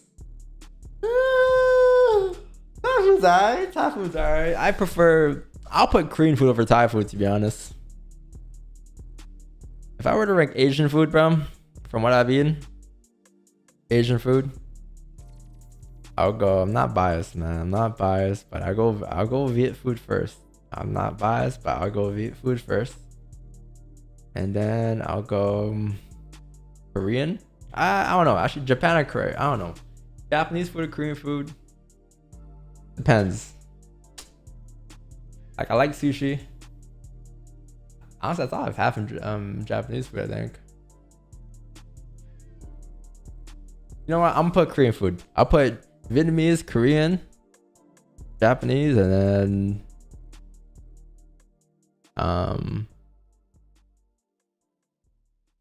Thai. What else is there? Omakase. Yeah, I was going crazy in Japan. Viet and Thai should be second. What's first in Japanese? In Italy, bro, we have the best food. You mean pasta? I'm playing. I like pasta, bro, but I'm sick of it right now. I know you guys have crazy pasta there. I know. Your no-nos be making the craziest pastas. I used to go to school with a bunch of Italians. Like, they'll always be like, yo, try this pasta, bro. Seafood? Yeah, I fuck with seafood. Holy shit. You broke the lows again and you closed below the range here, chat, on the 5. The 5 closed below. The 15 didn't close yet, but you do have NYC open in about 10 minutes here. So 30-minute closure would be more key here, but it's starting to look like a fake out. It's starting to look a little more like a fake out now. You have a lot more structure here. You have a lot more candles pushing closures. So just a couple more of those and you'll be all right. 30-minute closure and then top wick or something probably, right? Will be your final confirmation. And then looks like you have a mirror. Yo, 50. Thank you, bro. Visit Hong Kong. I show how to eat over the world. Oh yeah, I forgot Chinese food too. Yeah, Chinese food is good. Peking duck. Peking duck is sick. A lot of the other Chinese food is oily though. But thanks for the 50, bro.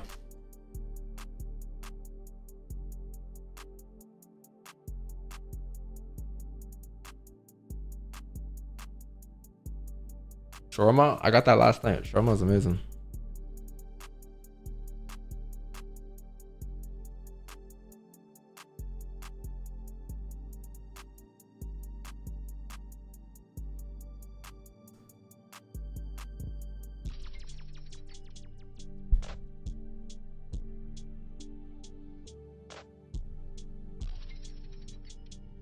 Wait, chat, what's shawarma? What culture is that? Oh, it's Middle Eastern, right? I know. I'm hungry too right now. I'm gonna get some shawarma right now, bro. Shawarma for breakfast, chat?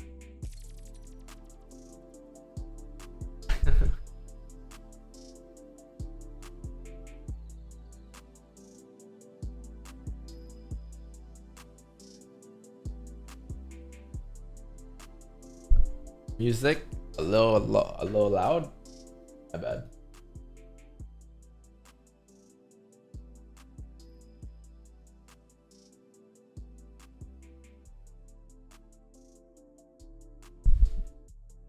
cheeseburger for breakfast. Green, yo, you're trolling, bro. Green, yo. Barzo, bro. How you gonna let Green do you like that? Don't tease big bro. He will direct your domain to my streams. Are you shy bad? No, I see you, bro. I see you.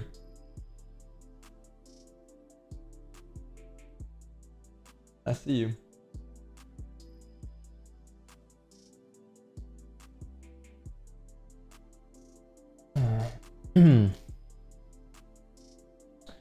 Ooh, 30-minute closure.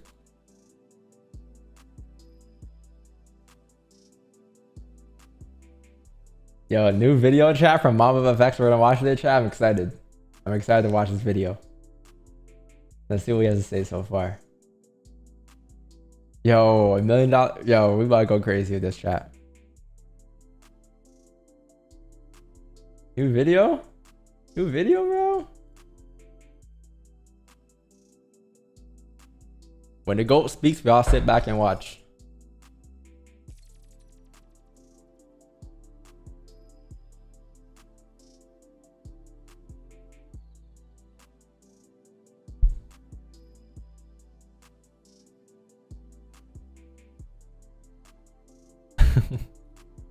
Third-minute closure. 5 minutes. 5 minutes. 5 minutes. 5 minutes. 5 minutes.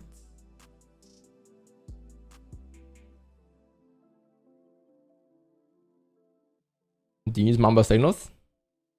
How do you think I get the trades on stream? I gotta use somebody's signals.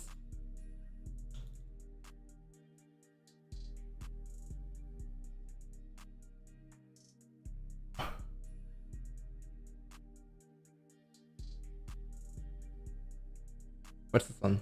TED Talks? What top trader teaches about success and happiness? You want us to watch a TED Talk? Is what you sent? Maybe. Might be a little sleeper. Let's see. What are your ranges on 30-minute candle? I think it's gonna be right here, chat. Right here. You have a 2-1-3. Let's see. Here's what I do whenever I don't know which one. I just look left. So I have potential for here because like at least this is like breaking below clean traffic completely. This is still some minor levels here.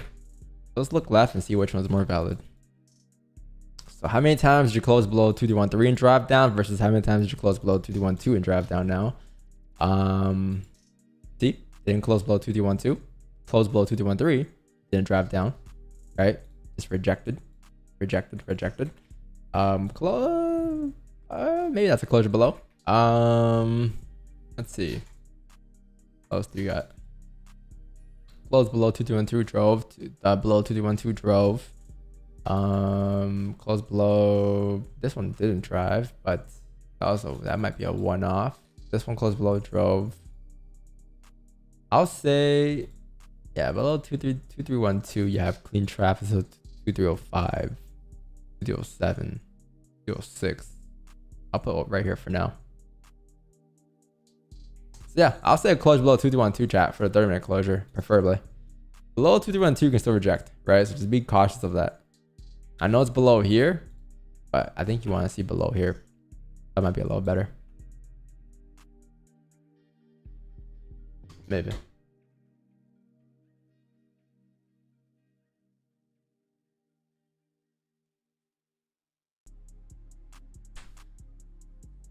That's where we always get sniper entry drawdown. I got one more in me, bro.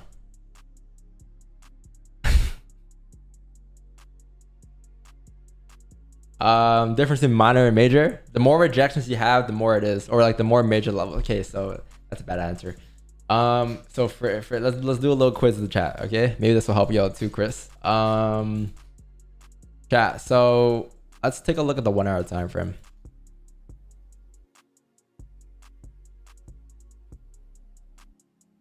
Let me set up the quiz first. Let me make this like yellow.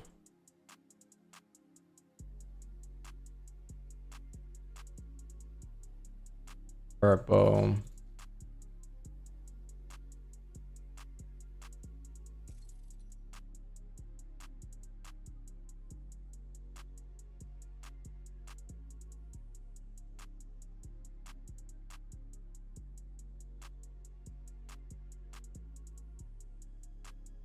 Pink. I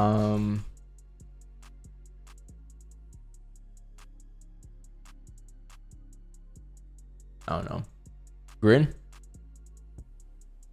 Okay, chat. You have let's see, 3 major zones, 2 minor zones. What zones are major? What zones are minor?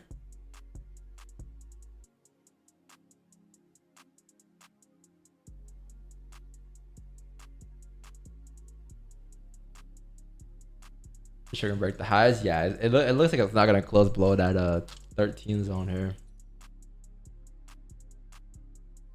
which means that you can take advantage of the buys again probably then after the bottom week maybe.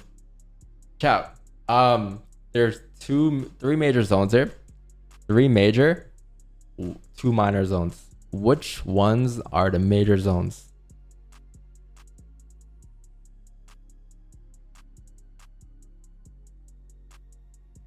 So list them out in the chat. Like list out major is this color, minor is this color. Okay, green. All right, bro.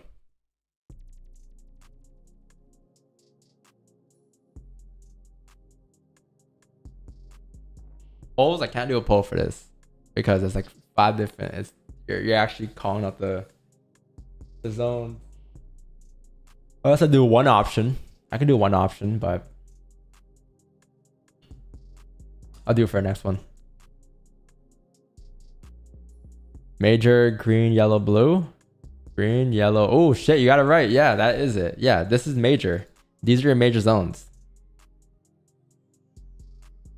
Yeah, nice. And then these are your minor zones. You see the difference between the minor zones and the major zones? You see how looking left, there's not too many levels. It's like rejecting off of, but it's like a minor level where it could reject off of. I got this one from here. I got this one from here, right? But the major zones, you can kind of see like they tend to react there more, you know, right here and right here especially. This equals a range, so this equals the next range. Like those are your major zones. And then every time you have minor zones in between, like for instance the purple and then the pink, you will likely see price react those levels. So if price were to pop up again, you'll see it react at pink zone likely.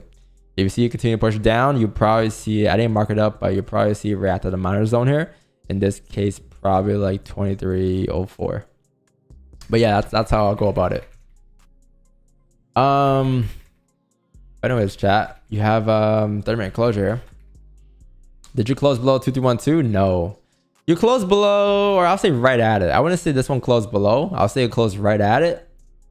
It is a bearish closure though, but it isn't below 2312 to say that you're continuing down just yet. But this is the NYSE open, so maybe this will give you some better, some more volume that will push price in this direction here. But what you could do here is mark up zones and be prepared. So for instance, if you know you can't take sells here because you didn't close below, where is the next level where you could take sells below now? I would say maybe here. If you close below 2309. So for instance, if this is a 30-minute zone at 2312, it is also a 1 hour zone too, right? So since this is a 1 hour zone and a 30-minute zone, I know for a fact that the next time I can get a position with a close below 2312 is going to be a 1 hour closure at 10, because that's the next 30-minute candle. And I know for a fact I can't take sells from here down until 10. But what I do know is that if you start to close below the extra zone here, which is going to be 2309, then if that closes below before 10, I can take that, because anything below here indicates you're breaking structure anyways. Does that make sense? So you can't take sells here, even though this is you're missing on this range, but it's a lot better here if you don't get a closure below here on 30. Because at any given point, if you take sells below here, the 30-minute candle can still reject. It can still flip bullish. And if it flips bullish after printing the bottom wick, you're screwed, right? Because then that could just be a 1 hour flip. That can just be a 4 hour flip. So that's why waiting for the extra closure below 2309 will be a lot better, or waiting for the 30-minute closure below 2312, which didn't happen. And then for buys, you could reject here for a fact, right? You can see 1 hour candle could flip here. And if you were to flip again and close above 2320, then you're going straight up towards 25 next. 2325, but you got to close above 2320 first. So I wouldn't, for me personally, I wouldn't look for buys here. If you have an idea for buys, or go ahead, take them. But I would look for buys above 23.20. Anything above 20 would be good to go up towards like 25 next. Just like that. All right, chat. That's kind of what I got going on here on price. That's how I'll take buys today. That's how I'll take sells today. Yeah, the final 15 to the store for the hour. Yeah.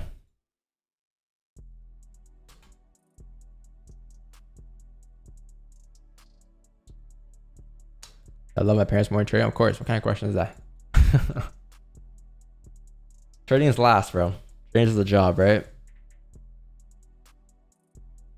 I was family before anything else, bro. No kill zones? Oh shit, Matt. Yo, good reminder. Kill zones. Not today, though. No.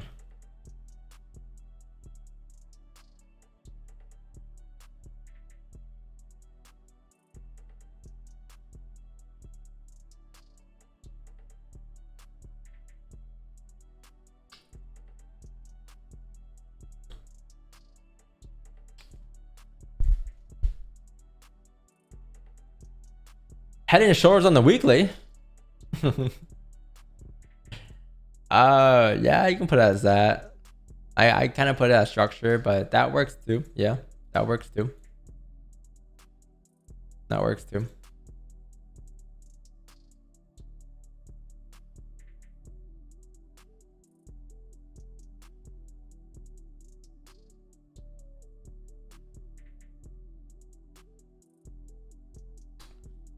Oh, I get more pips than Mamba? I don't know, man. Tough. 15,000, 1,500 pips a day, chat. I don't know. I don't think I can ever do that.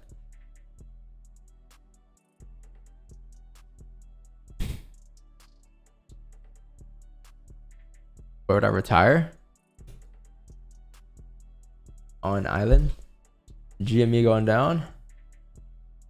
Gold's going down too. Jeez, re-breaking the lows.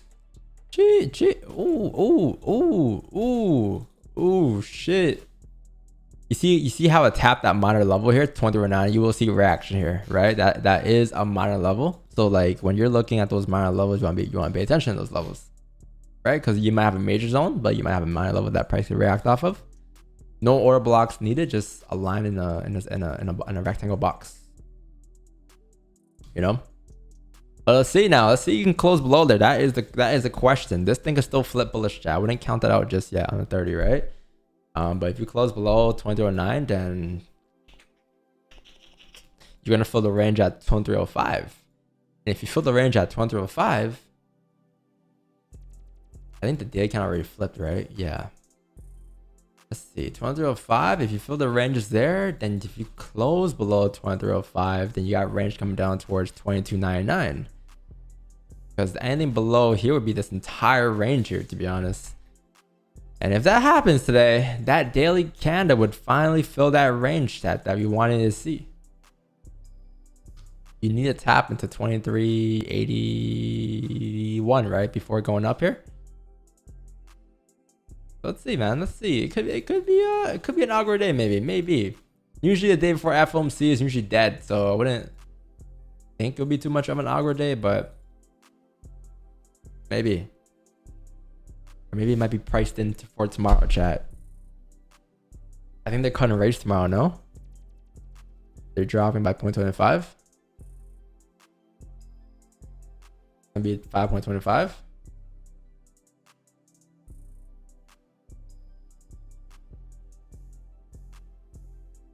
Could be crazy.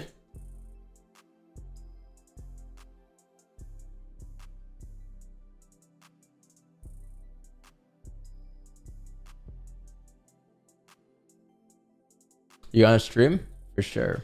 I'll stream twice tomorrow. No, they're not change rates. I think Canada did, right?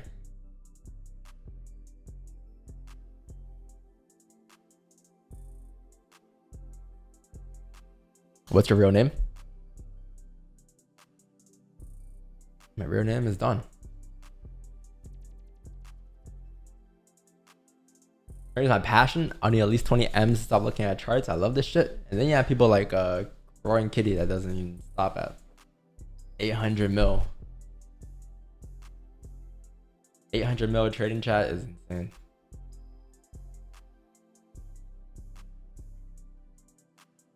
Alan Banks.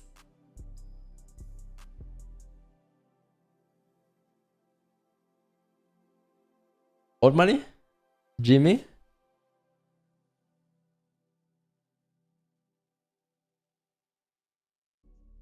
How tall are you? 5'7", bro. 5'7".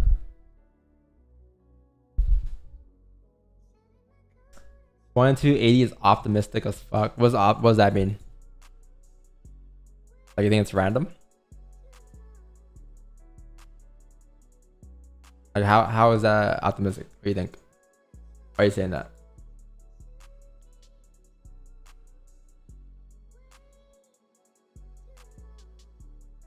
You're a challenge chat GPT and AI knows you?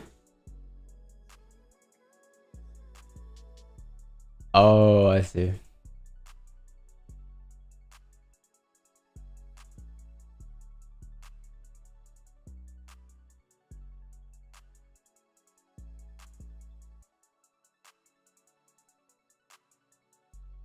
Oh man. Hyperdunks? Nah. What kind of question? I got LeBron's. I got the LeBron Self Beach. Those are my ball shoes. I want the Christmas what's it called? The Kobe 10s. No. The Kobe 8 Gremlins? The Gremlins. Is that what it's called? I'm not a baller though. Oh, the Grinch. Yeah, the Grinch. Those are dream ball shoes.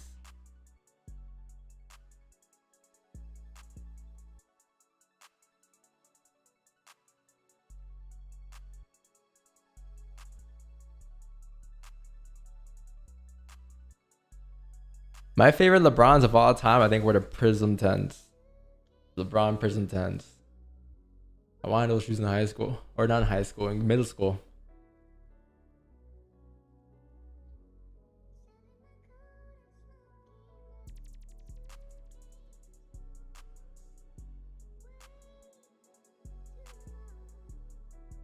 You have the kicks? Yeah.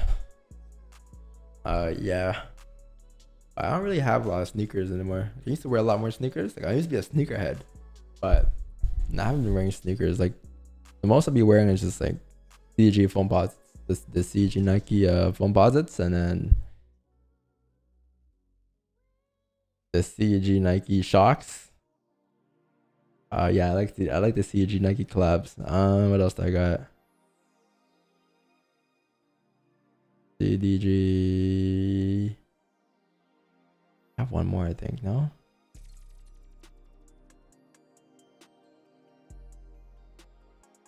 Now, what do I even wear nowadays, bro? I don't even wear shoes anymore. I go out with just bare feet.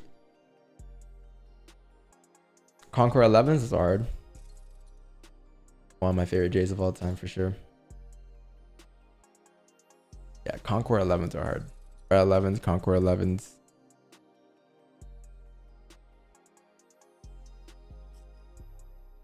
Any chance for another trade? Yeah. Closures below 2309.211. If you close below there, I'll look for more potential sells potentially.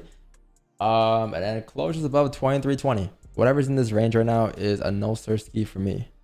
Because anything can happen in this range. You can flip bullish and drive from the one, or you continue to break the lows and drive down. Right? So this range I'll stay out of, but anything in this zone here was fine.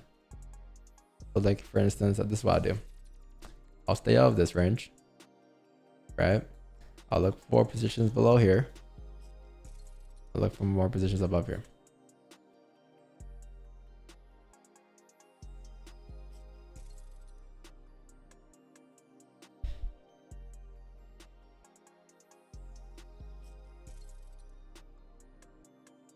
Your chat, favorite J's of all time. Name them. I think my favorite J's of all time.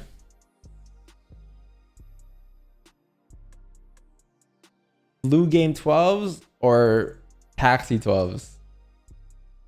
Actually, I lied. No, I think Cement 4s. No. Red 4s. Military 4s. Bro, there's so many.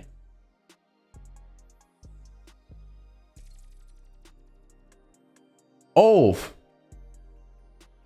fucking the 5s, metallic 5s. Those are hard. Those are one of my favorite J's of all time. The metallic 5s, the suede ones, the black ones. Tor 4s, cool grade 9s. Oh, the 9s. 9s are sick. 9s are sick. The black hat 4s, yo, those are getting expensive now. They used to be like $200-300. Now the black hat 4 is going for $450, $500 plus minimum. It's the high school shoes that everyone wears. I don't know about you guys, but when I went to high school, I had uniform. And when you have uniform, you gotta wear like all black shoes, right? So like every time you get a pair of like black hat 4s or like Hirachis or like Air Max, all black, that's what you rock. Twos guy? Nah, I don't like twos. I don't like it. Nah, definitely not. 1s, 4s, 11s, 12s, 13s even too. I fuck with 13s. 6s, 7s, 8s. Oh, the 8s are hard. 5s. I think I just named every number. Pure Money 3s. I still have those. I got the Pure Money 3s. Or no, I got the Pure Money 4s. I don't have the Pure Money 3s. By the way, chat, no talk with the leg candle on the 15-minute candle. Interesting times we're in right now. This is about to be history, chat. Let's see how the 15-minute leg candle plays out here, as it's part of our sample size. Let's see if this candle can come down here. I wish you got my Jordan collection. Me too, bro. But to be honest, bro, they'll crumble. Your J's will crumble, especially from the 1980s, bro.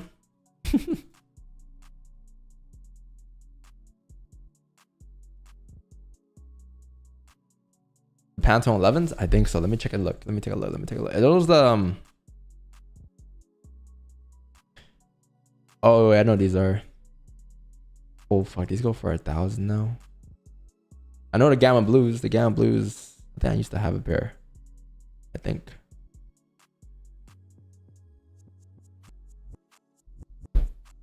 Oh my gosh, a 15-minute leg candle here is doing what it's supposed to do. Let's see if this thing can continue down. I think there's only been like 2 times, chat, where the leg count doesn't play out. Really, from all the times that we like sample sized it, there's really only been like 2 or 3 times where it didn't play out. And our count says playing out too, because like let's say going forward, like in the future, we look for positions with the leg candle. We'll look for positions off rip. Like after the count creates a top wick, we'll look for the flip down, right? So technically, we'll be breaking right now if we're in a position. But our count says check mark as playing out. I want to see continue down though, because if they continue down, that's a very powerful candle.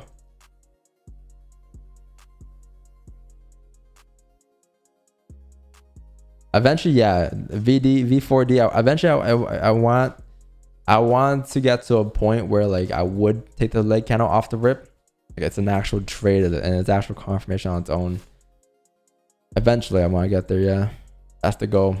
But it's only been what, 5 months, chat, of Sam sizing the leg candle. 4 months.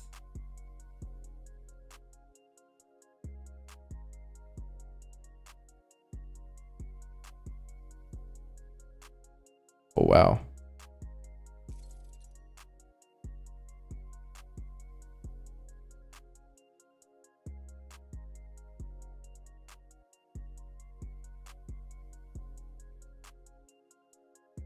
Oh man, not again.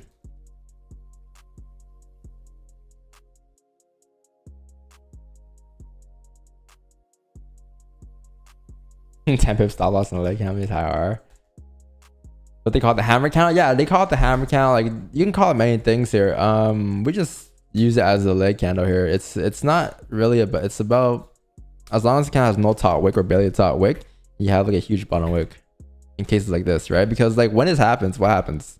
You have no range, right? So like let's say you were to like reverse engineer the candle here.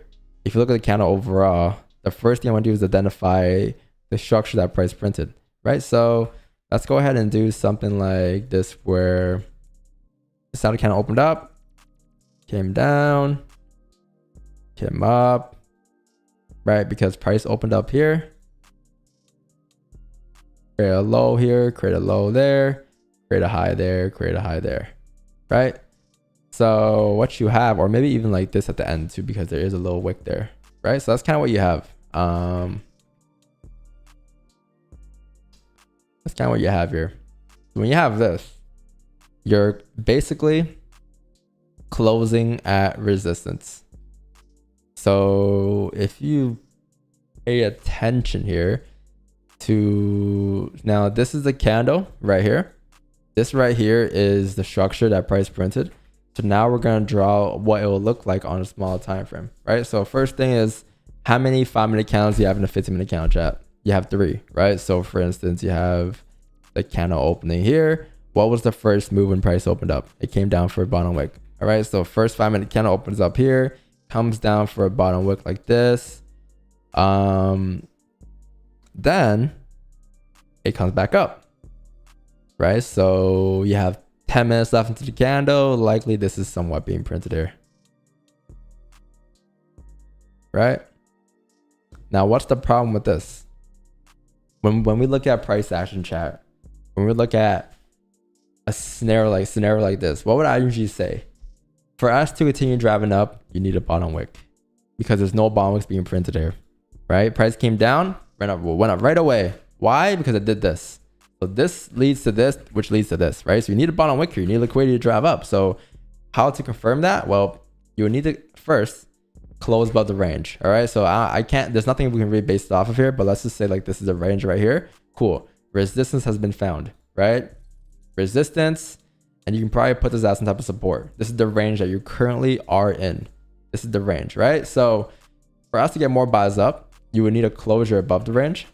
You would then need something like this to happen. And then after closing above, you need a bottom wick, right?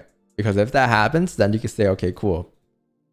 This is structure and this is good enough for us to go up. Otherwise, what you need here is you need a bottom wick coming down towards the break of the lows on the 1 hour candle, which is this low. If that were to happen, you close above, you're going straight up, right? But you missed some bottom wicks there. So the chances of you coming down to create a bottom wick is very high. Hence why whenever you get the leg candle, you usually would reject the next fair candle coming down, because you'll be coming down to create a bottom wick. And that bottom wick is only a minimum, by the way. If you end up closing below the ranges and holding this resistance here, then that is no longer a bottom wick, my friend. That is a continuation of trend down, right? Therefore, you get something like this happen. That happens. And then therefore the structure would end up looking something like this, right? You start breaking back into the ranges. So when you have no top wick, this is what's being formed there. But when you do have a top wick, right? When there is a top wick, let's say there's a candle that looks like this. Boom, boom. Huge wick to the downside, huge top wick like this.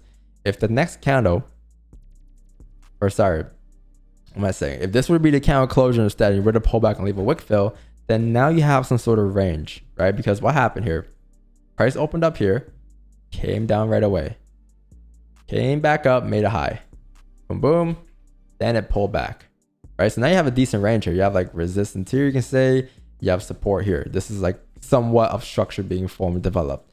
Therefore, the next candle is likely to drive up still, because you still got this range here. You're still in this range. You didn't close below, right? You're still bullish here. And the next candle is likely to make its way up to retest the highs. And as it retested the highs, it's what? It's filling the wick. So the next 15 candle will likely be doing something like this, right? But sometimes you might need a bottom wick first for driving up, because there's a 15-minute candle here followed by a bottom wick to drive up, right? So what you might see in terms of structure is you might actually see price do something like this, and they're closing below the ranges, back into the ranges, boom, like that, right? And therefore you might see a fake on a smaller time frame or something, right? But you don't get caught in that, because you understand the higher time frames needs a wick to be filled. Therefore, that's what you're looking to take, a wick fill up once you actually close down to the ranges. That's the difference between that and that. So if I were to like, let me take it back a couple of steps. But if I were to like look at this, this is a candle. This is the structure that price is printing within that candle. And if you were to reverse engineer the candles now, what happened? Price opens up. First thing price does is push down for a bottom wick. Cool. Now it comes back up, closes above the ranges. Now you have a pullback. So there must be a bearish candle that pulls back like this. Therefore, what's the difference between the first that I drew earlier and this? This time you actually have range, right? Because now you have a resistance formed there. You have a support formed there. If price were to make its way up, all it really needs to do now is close above the range to continue up. If that were to happen on the smaller time frame, all you're really looking at is a bottom wick and then a drop back up, right? Meanwhile, the 15-minute candle just does something like this. That's how it's gonna look as this happens, and it eventually continue up, and then, you know, whatever. Does that make sense? So that's what the leg candle is.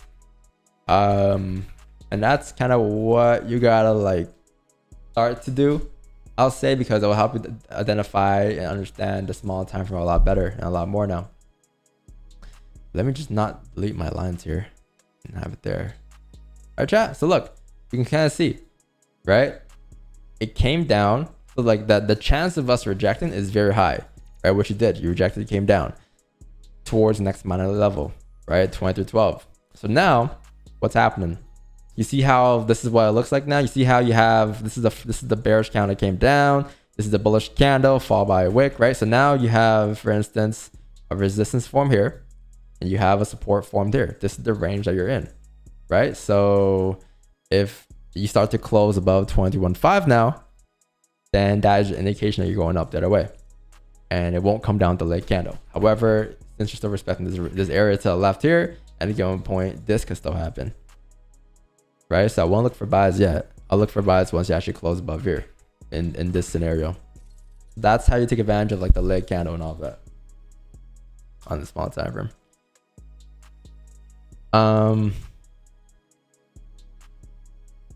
But yeah, that's a free course, chat. Like that right there is like a free course that I just gave you guys. You probably learn a lot more in that 5-minute sequence than any course probably. I'm being honest, bro. I'm being honest.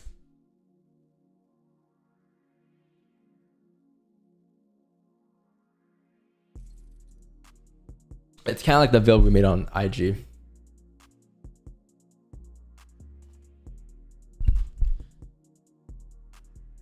Someone in the comments the other day was replying to our story and is like, yo, this guy's just speaking nonsense. I'm like, it might sound like it, to be honest though. It might sound like nonsense the first time you come. You're like, what? What are you talking about, bro? That's a hammer doji. But like the more you watch, the more you're like, oh, okay. Oh shit. Oh, damn. Damn, that's crazy.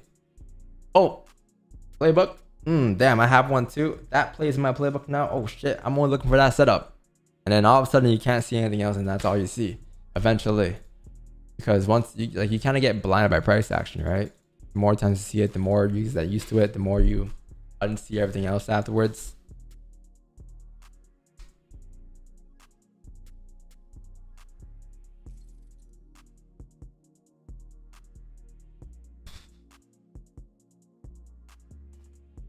Confusion. If you're confused, just give it like 6 more months. In 6 months, you get the hang of it. But you gotta be here for 6 months though. Because if you're only here for like a couple months, you might as well just dip now. Like there's no point coming here for a couple months. You're missing on a lot of valuable stuff.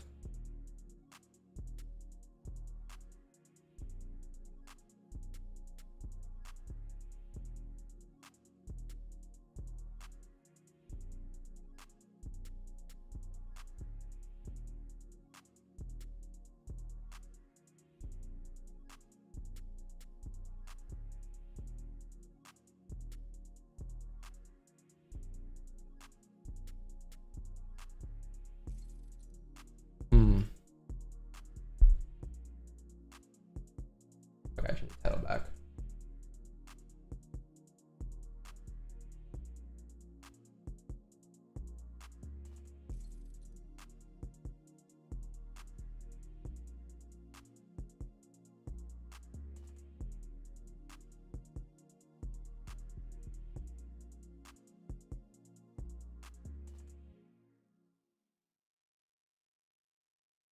What is it? The chat, the 11th.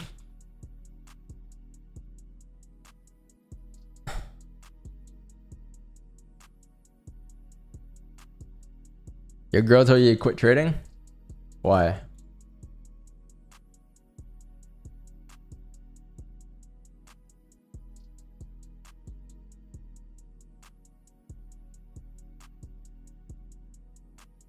Next month be your 1 year in Devious. Yo, congrats, Ron. 1 year is big.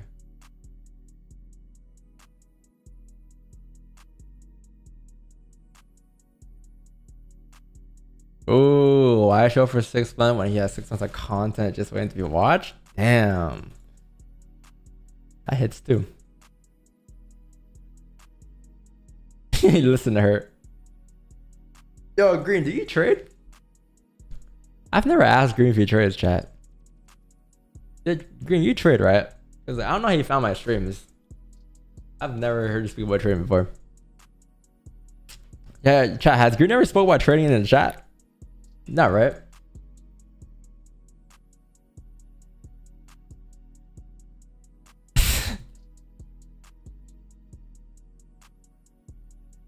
Green is low-key IACT, bro.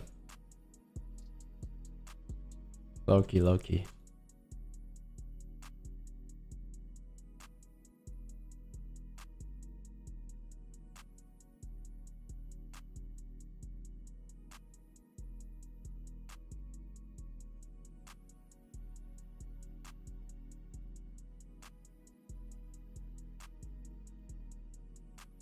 Oh shit.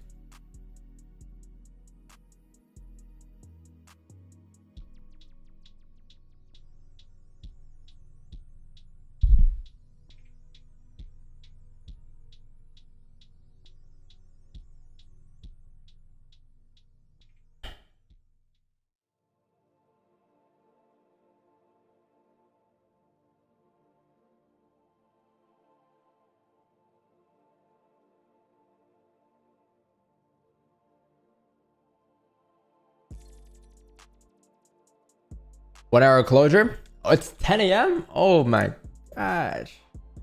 Already? 10? Fuck, man. 10 a.m.? Yeah. Damn, okay.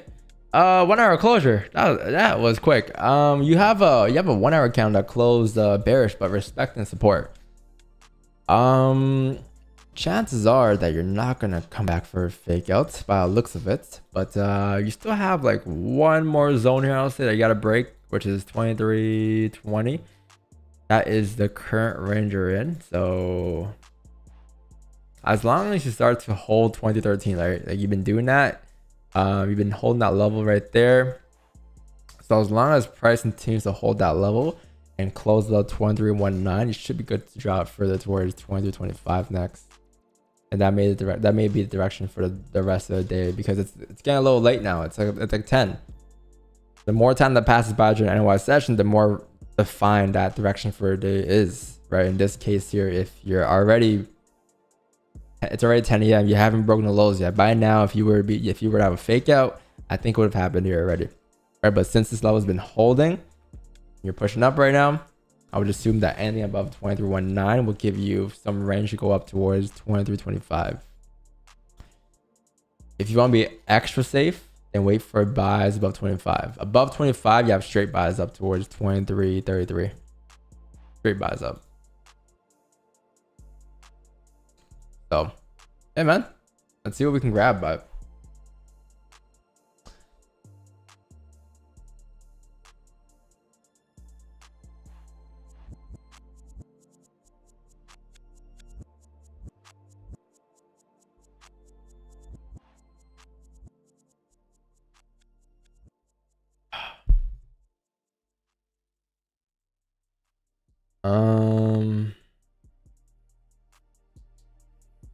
let me post something real quick, chat.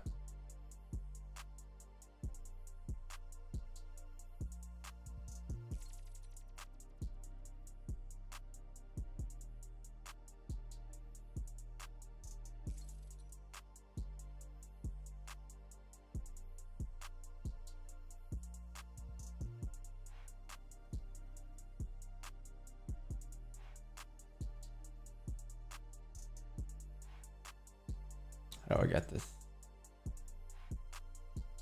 Yo, unks, bro, they be taking pictures like this. You ever give your phone to like a family member chat and this is what they be doing to you?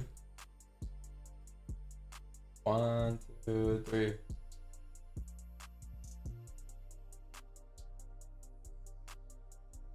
Crazy.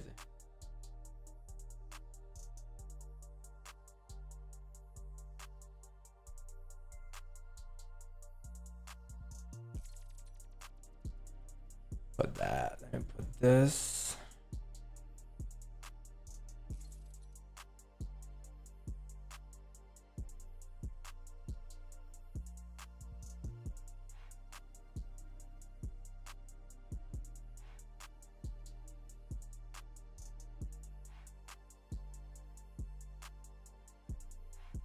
Is my name in the story? Oh, we about to find out, bro. We about to find out.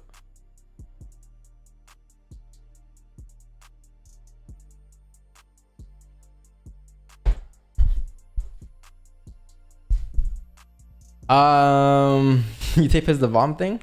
Me too, bro.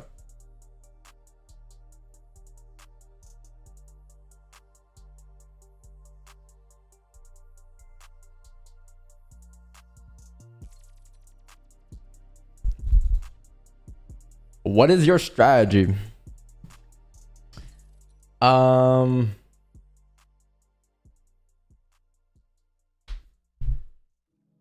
Deep, man. The gut feeling type of thing, you know? Whatever we feel that day.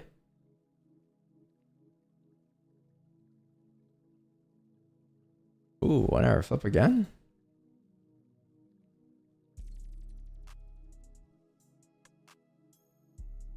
Oh no, whatever looks good. Depends on the situation.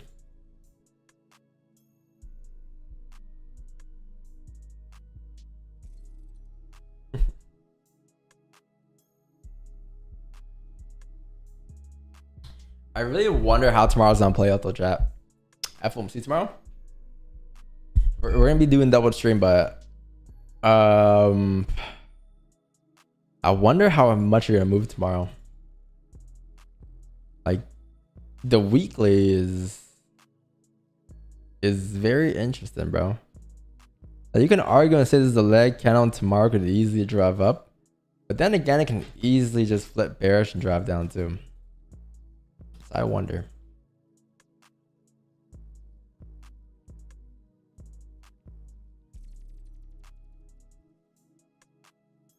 Yeah, man. I don't know. When you do have a leg candle, chat, what happens? When you have the leg candle, you fill the range first?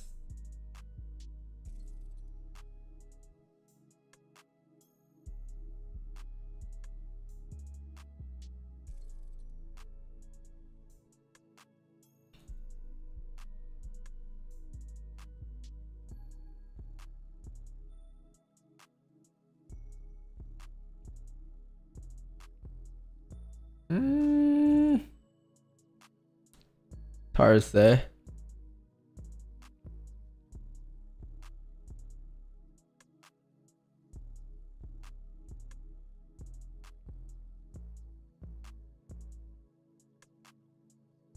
Trade saying today, yesterday? That's today, bro.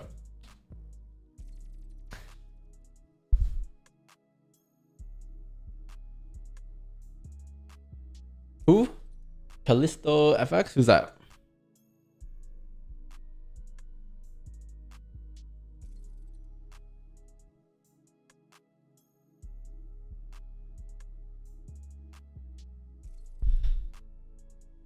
What did you guys do today so far?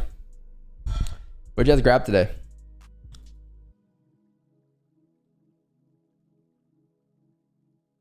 We had buys. Did anyone get sells? Did anyone get wick entries for sells at 23, 20, 21.9?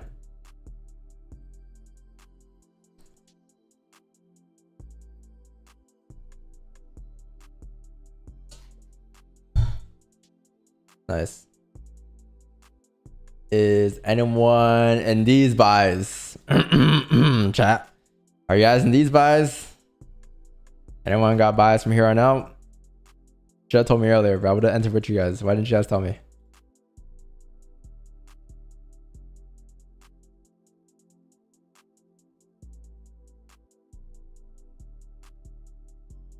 You guys and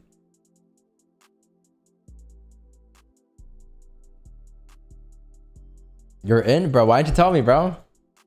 Why didn't you guys tell me to get in? I come to the stream so that I can wait for positions from you guys, bro. Less work from our end, you know. Less work from my end.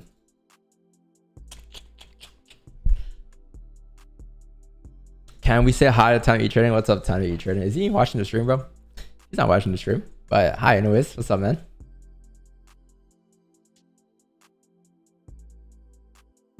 Chat, who should I collab with, chat? What trader out there you think I should collab with?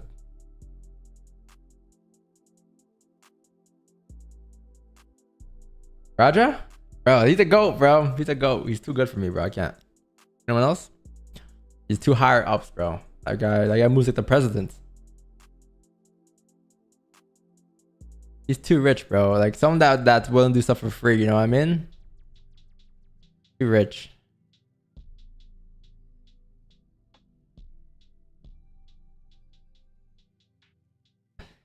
Also, someone that's not cosplaying too, okay? Someone that's not cosplaying Forex trader.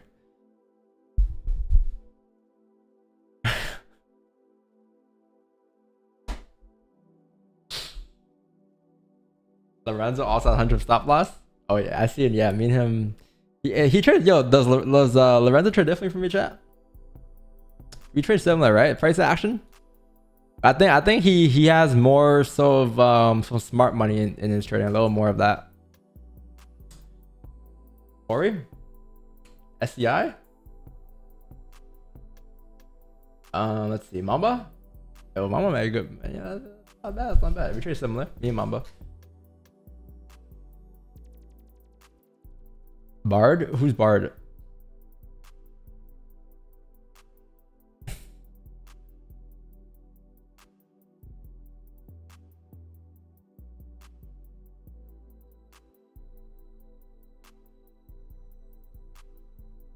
He just entered the same time as you? Who? Doyle? Bro, we collab with Mamba. We're about to get 1,500 pips a day. Minimum. Wait, who's Bard? Is he on YouTube? What's his YouTube? Let's see.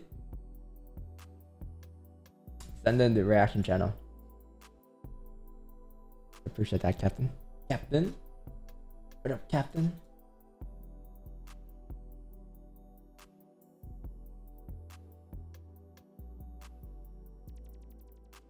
Oh yeah, Captain.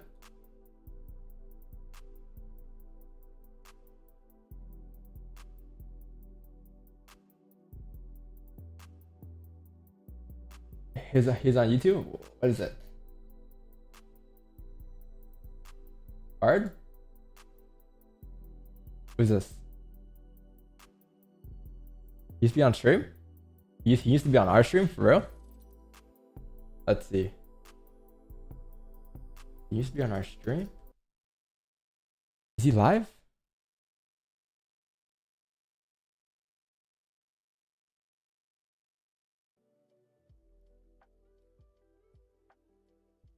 He's not talking, bro.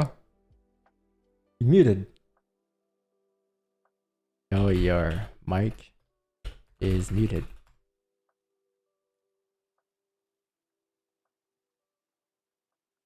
This guy asleep?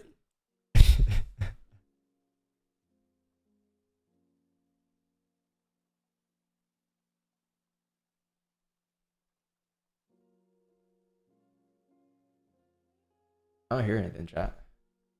You guys hear anything? What the fuck is this? What the fuck is this? Hey, what's good, Don? DVS is here. Damn, chat. Hey, welcome, DVS boys. He's sleeping. I'll be sleeping too, bro. The charts are dead right now. How we doing? How we doing?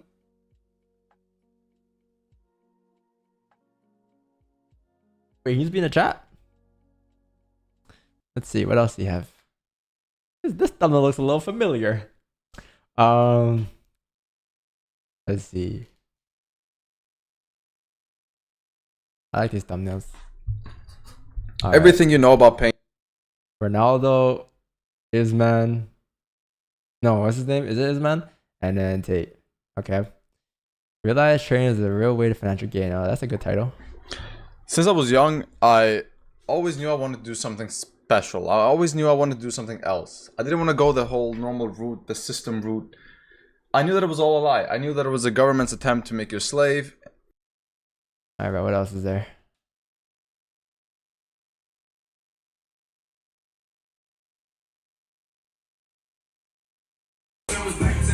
Hey boys, let's go out to eat, alright? Everything on me. Whatever you want. Which restaurant, Bomba Club? Which restaurant? The most expensive one. We don't do no cheap shit here. Let's go. Hey guys, you know what? Let's just stay home tonight. I've been on that healthy shit lately. I don't want to eat out every single day. I've been spending so much money. Also, I heard the restaurant is actually closed today, so let's just stay home. Let's have a chill night. Alright boys, with the boys, you know? Hey boys, let's go out to eat, alright? Everything on me. Yo, when you're in drawdown and profit, you get bipolar as fuck, chat. I swear. You be like, you want to go eat? Nah, I'm good. Hit TP? Yo, what y'all want, bro? Y'all want to go out? I got you guys. Bro, I swear you're bipolar whenever you come out of drawdown. People look at you like, yo, you good, bro? Like when you're at a restaurant out eating with your boys, and then you're out there, everyone you're not saying much, right? You're just quiet, like, yo, you good? I'm like, yeah, I'm good. All of a sudden, bro, you go back in profit, the vibes just change. You like drawdown? I don't mind it. I like it. Nah, I don't like it, bro. But what can I do, man? I gotta learn to like it though, because it's something we gotta get used to, right? We gotta get used to drawdown, right, chat? You guys know that? Drawdown is part of trading, right? We all understand that. But yeah, we gotta get used to it. I don't like it, bro. I hate it, obviously. Like, what kind of psychopath likes drawdown, chat? I mean, sometimes it may look like we like drawdown because we keep getting into drawdown, but like, I'm not trying to go into drawdown, you know what I mean? It just happens. Just that drawdown, just shit, man. It just happens.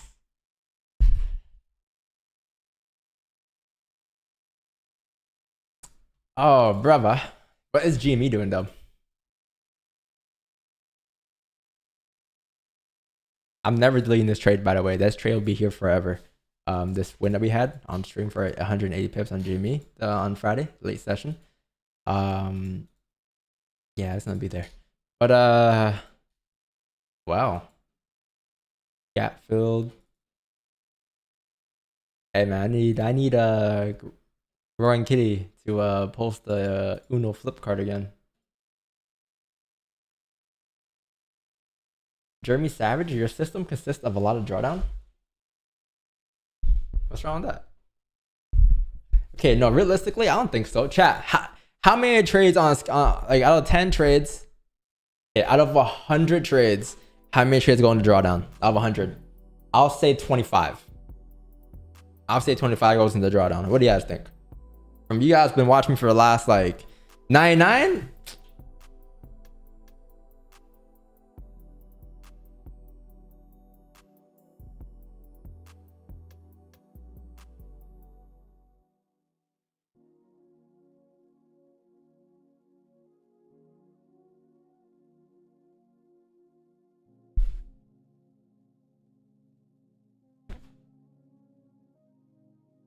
I'm not looking. 99, bro? Nah. That's a... Okay. Honest. Not, you know, like, how many... Okay, by drawdown, I mean a pip or two. I mean like 15 to 20 pips plus. How many times do you go into drawdown out of 100 trades? Honest answer.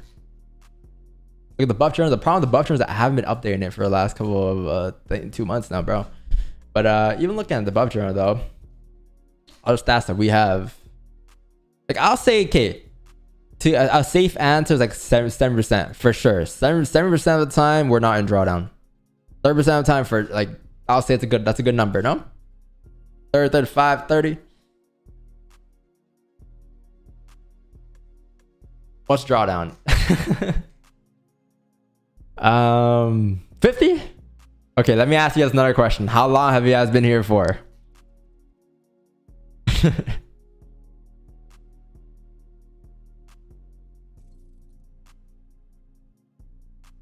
60% of the time, bro? Okay. I mean, I'm just asking, you know? You guys aren't wrong. That's you guys witnessing it.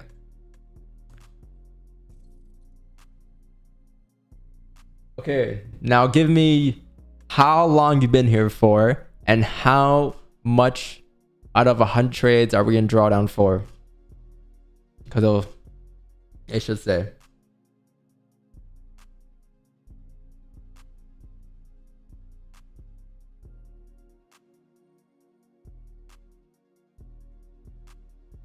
Six months, 69, 85, 6 years. Yeah. Oh, we've been since like the old days. That's like 5 years, right?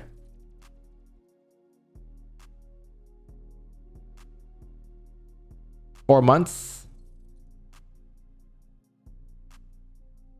1 year, drawdown 30% over 25 pips. I like that answer. I'm gonna go with that answer. Thank you.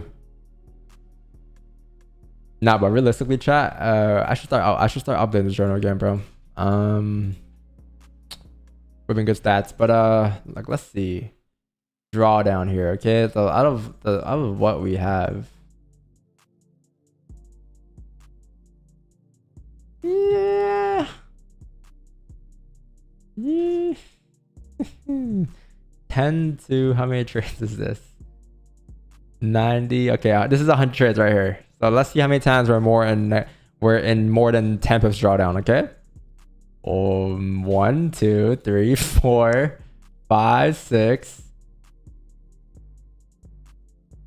7, 8, 9, 10, 11, 12,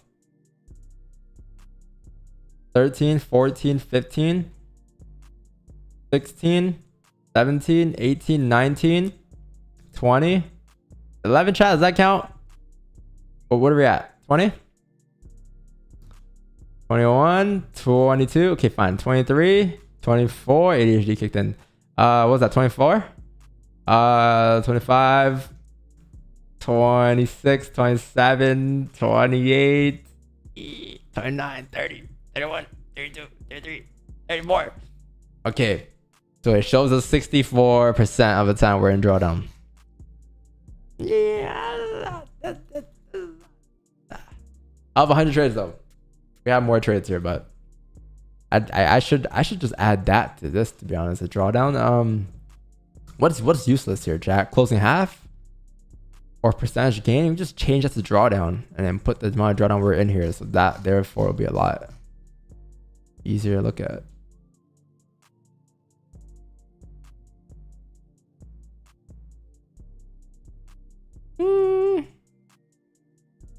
You said 60? Real talk, Don. I witnessed 109 trades of yours and 110 that went to drawdown. All right, bro. All right. It's not how you start, it's how you finish. It's not how you start, it's how you finish. Famous quotes. Yeah, I think we're done for a day. Maybe. It looks like we may be done. I'll give it like another 8 minutes here, but it looks like I mean, you had the 50-minute leg count earlier. You came down, came back up, came back down again. You know, I actually had the 15-minute candle going the other way, the leg candle, right? 30-minute candle still open, still bullish above the ranges. 1 hour candle still open, still respecting the ranges. You need to see closures above 21.9 here for more buys, which I think might be late day. But let's see. Maybe there's one more trade in us. I got one more in me. Can you explain why your stops are so big? So my stops are quote unquote so big according to the person's calculations, because everyone trades differently. Is because my stops are based off of logical price points. So logical price points to me is below structured points. Gold's ranges are pretty massive, right? Our average stops have been 110, 150 pips. be above the previous zone highs or zone lows. So in this case here, let's say in some given universe, I were to get in buys here, right? At what point would buys be invalid here? So if I weren't to be in buys, where would I look for sells at? I'll say at this point, anything below here is great. Sells down below 22.98.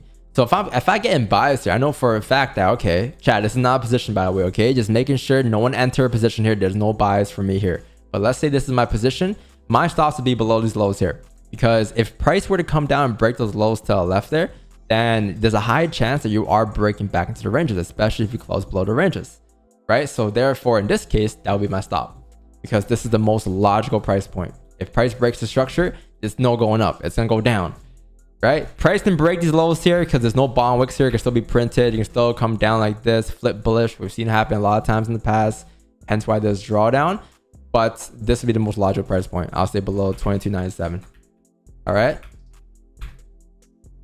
So like that's what I'll do in that situation. Let's see another example here. So let's say you're trading the 5, for instance, or let's go back to like somewhere random here, for instance, right? So look, this is an example maybe. If you were to look for sells in this situation, which looks like this counts in a flip bullish, but if you were to look for sells, right? Oh wow, it's a fake out. Where will your stops be here? Let's say you got in sells here. Where your stops be? Not here, because there's no top wicks there. Any given point, top wicks can still be printed for us to drive down, right? So you're looking to target the bottom of the range here. Your stops in this case would probably be this high, because if price were to break this high, it's gonna continue to drive up towards where next? This is your resistance, right? You close above there, looking left, you have clean traffic to here next. So therefore, the most logical stop here in this case would be this zone high. And this case here, stops would be 100 pips. So it's not like I don't wake up and say, today I want to have a stop loss for this amount, or you know what I mean? I'm just taking the most logical stops. Let's see how it plays out though. Or just drove down. But yeah, like that's what I'll do. Make sense? That's why my stops are big. So it's not because I choose them to be big. It's just that's the most logical price point from what I've seen from price. And sometimes you can be a bit more aggressive with it. Like maybe you could start to develop like bearish drives from below 2208 instead of down here instead. So then maybe you can have a stop loss that's like below here, but it really depends on the situation.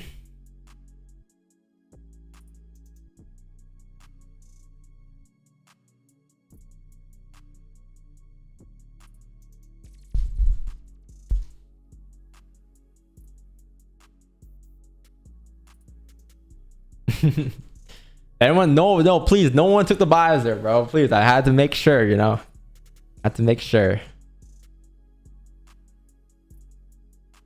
But if you base your stop loss in high time frame, why don't you look for your TP based off of those as well?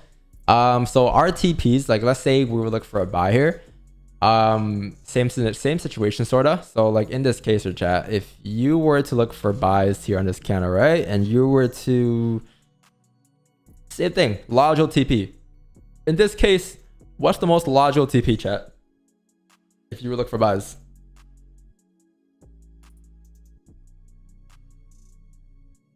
I'll say 2319, right? Because there's no closure above here to indicate that you're breaking above just yet, but you are still within this range here.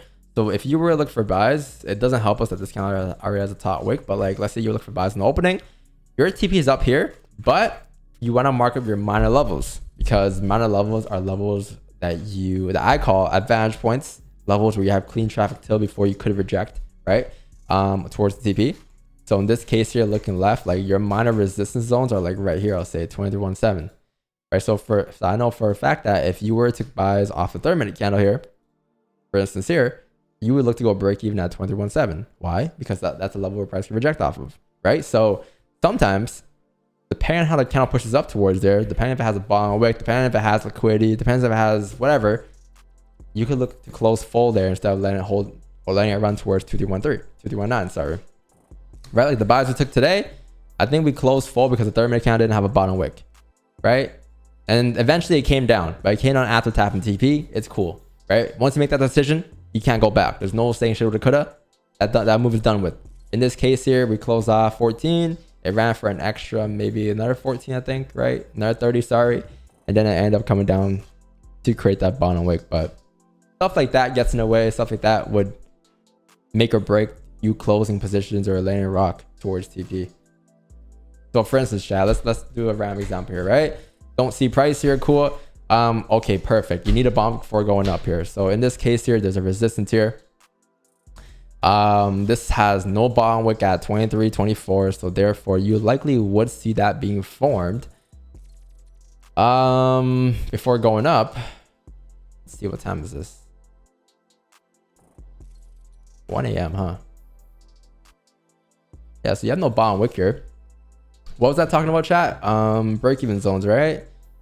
Okay, so we can't really take much here. Hold on, let's just keep playing it. Let's go somewhere else, actually. Let's go like somewhere random. What's this? Where's price at?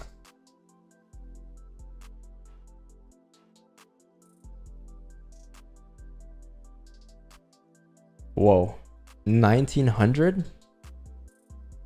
Wow. Yeah, so let's go over here, for instance, right?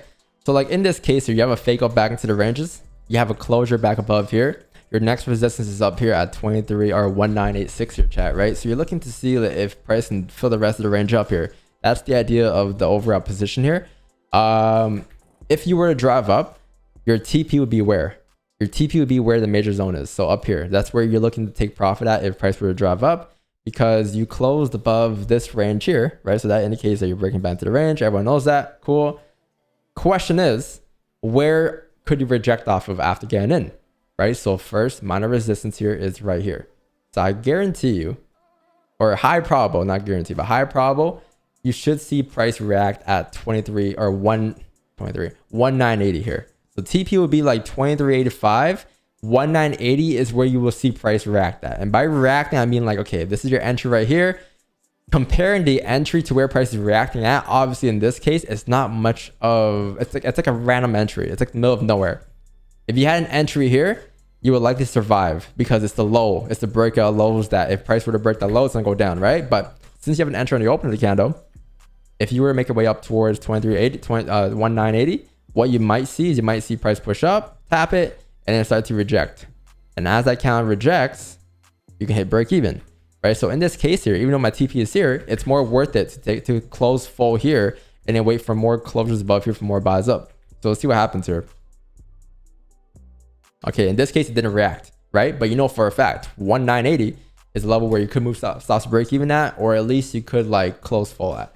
But I think maybe this was a reaction. I'm not too sure what happens on a small time frame. Let's see. But there should be, yeah, I guess like there's some like struggle here, like compared to like this clean here, right? There's some struggle here. So I guess like that is a level where you can take advantage of. That's what I'll do. That's how I'll go about it. But yeah, like that's what I do with TP. Like, so I have a TP in case price does drive.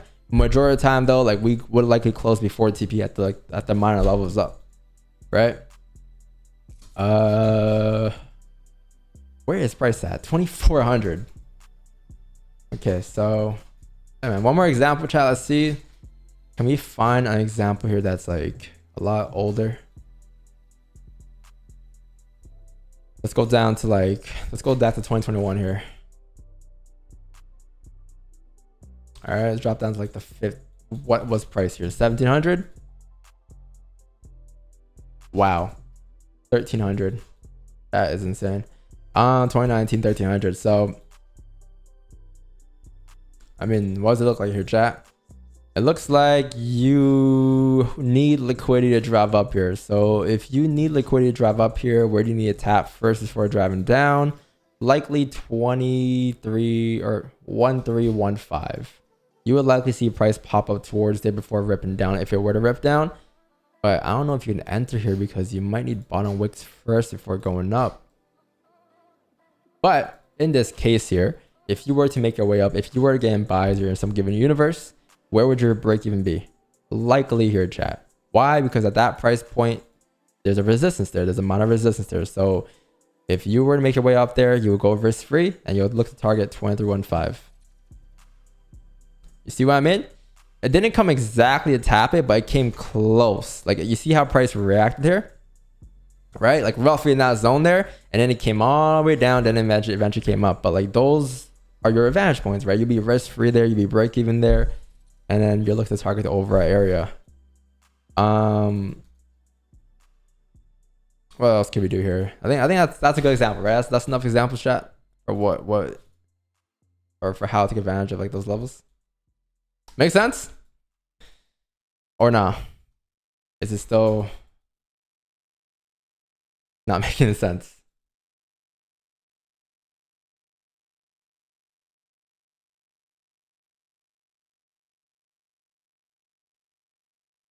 Wow. Yo, chat, 1,000 likes, bro. Today's a good ass stream, bro. Not gonna lie. Good stream today. Good trades, good psychology, good patience. Who's Apollo? I never seen him. But good day though. Good day, bro. If you guys haven't done so yet, join the Discord chat. The Discord link is down below in the bio. Yeah, join the Discord. And also send me your profits, chat. Send the profits in the stream profit chat. I want to see here. Don't say anything weird right now though, but stream profits, send up what you guys did today. Overall positions in here.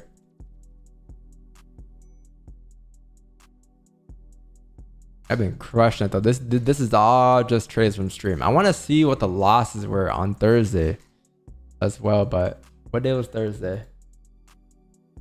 The 6th? And only one person lost?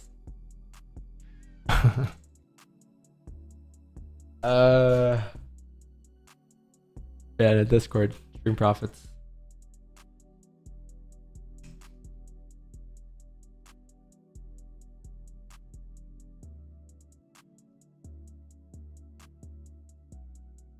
Profits? What's that?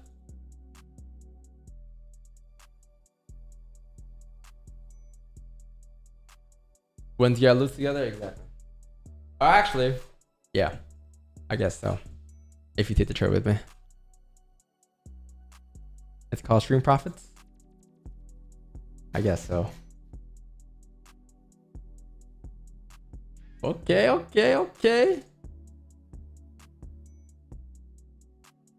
Damn. You rich today, bro. Damn.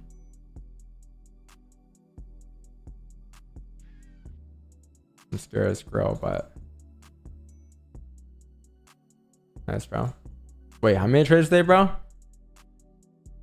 I see.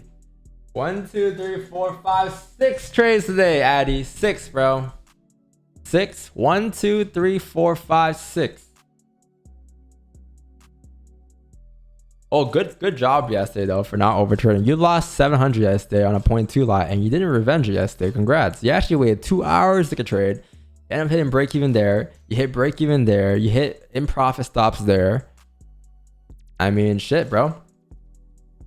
You didn't revenge it, and then today you lost this, and you're not revenging anything back. This is good. This is good trading right here, bro. Even though you're not up from the 6th, 10th.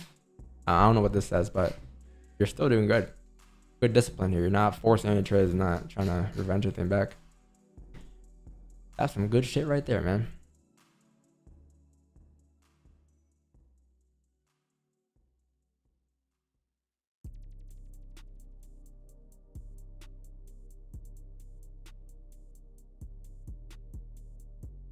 What else you guys got? Let's see. Okay. Damn. 1, 2, 3, 4, 5, 6, 7, 8, 9, 10, 11, 12. Okay, 12 positions for a day. Not bad, not bad. Let's see. Damn.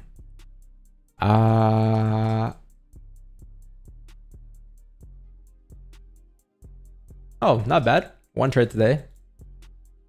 You hit BE. Okay. That's some good management though. You're not revenging anything. That's good.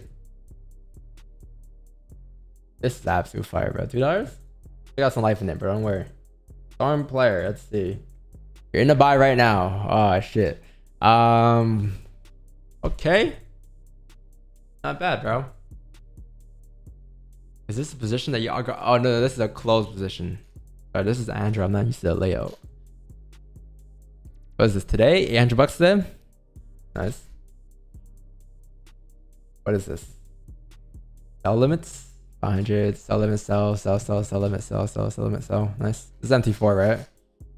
Nostalgic. Hitting below 0. He's just sent this again. What are you, GME, bro? This looks nice, bro. Very nice. Very nice. I like how you have the stream below. 2 lots. 40 pips today? Not bad, bro. What app is this? Oh, is this social trader tools? Yeah, right. Nice. From the 11th of November, yeah, dip in April. I think everyone did, right? But you made it back. Nice, bro. Great comeback. Good. Yeah, this is nice. You know why you came down though? Because like you didn't wait for liquidity to be grabbed. You need a top wick up in these levels here to the left here. If you were to get a top wick, you'll be good. That wouldn't be a problem. I think you need to wait for that top wick and then you drove down, right? But then you range for a little bit. Range. Came back down, range for more. And then eventually you just make your way up. The resistance here, and also on top of that you also grab liquidity too, because now like if this is your resistance here and this is your support here, right, that means that like this is a range and all of a sudden you came back down below the ranges and then you came back up to the top of the ranges because you have breakout lows for no reason here. Then you made a new high. That's good, bro. Yeah, you should be good here. Price action shows that you are very bullish here. That is very nice. Good job though. What is this? 1000% account growth. First, no, that's balance, right? Bad. What is this? This is US 30 gold sell, sell, buy. Okay, congrats. Damn, bro. 1 2 3 4 5 6 7 8 9 10 11 12 13 14 positions on one position from 316 to 315. You stacked what, 13 positions, bro? 13 stacks there, 13 pineapples on one position, one order. My 100 account is now almost $1,000. Oh wow, nice, bro. How long did that take?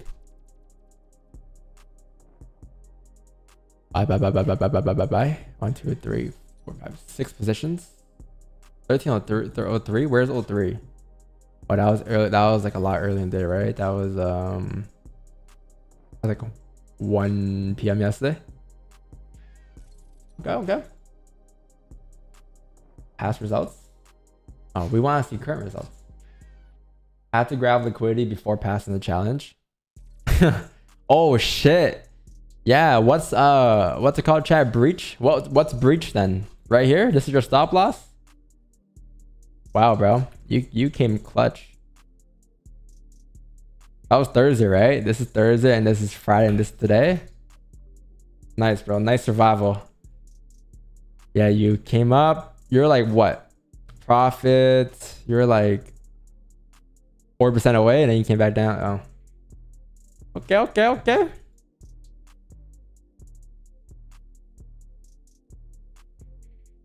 Damn, bro.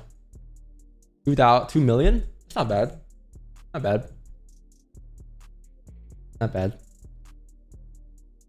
Not 800 mil though. I'm fine.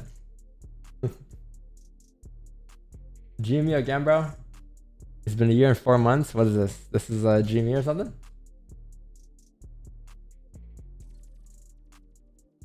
We're done. Unfaded. Oh, This is max loss. Sorry. Daniel N, what did you do today? XAU USD buys. Yeah, you can also send your own positions too. You don't gotta just send you don't just gotta send the ones on stream, but I would prefer the ones on stream.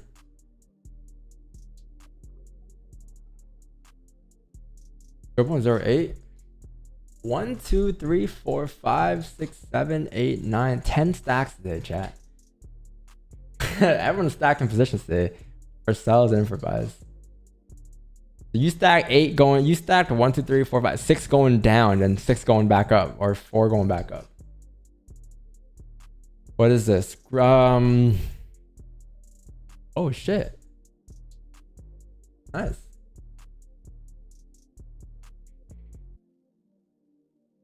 FOMC?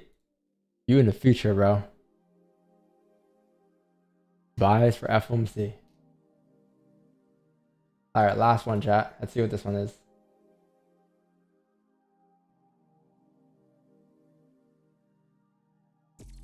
Okay.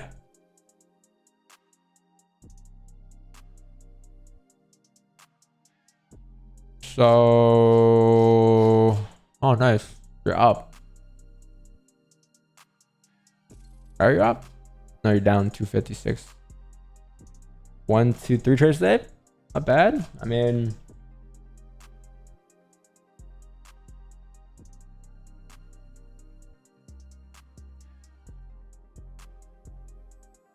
Not bad, chat. Not bad. Anyone else? Right? Oh, I didn't see this. What is this? Lay flip. Oh, wow, bro.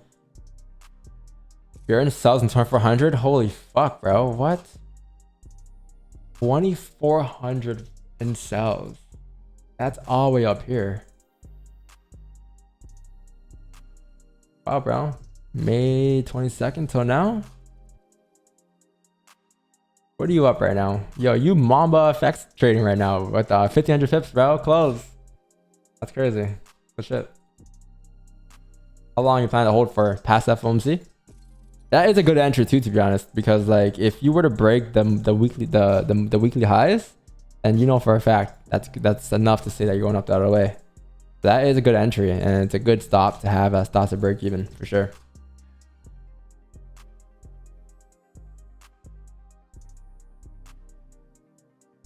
Where's you going, Colombia?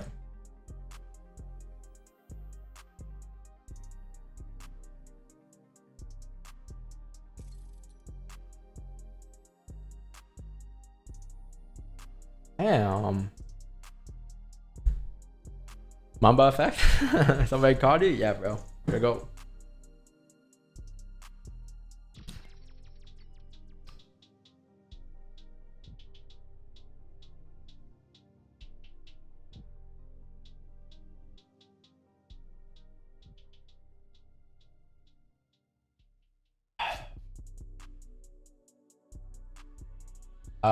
Check the general.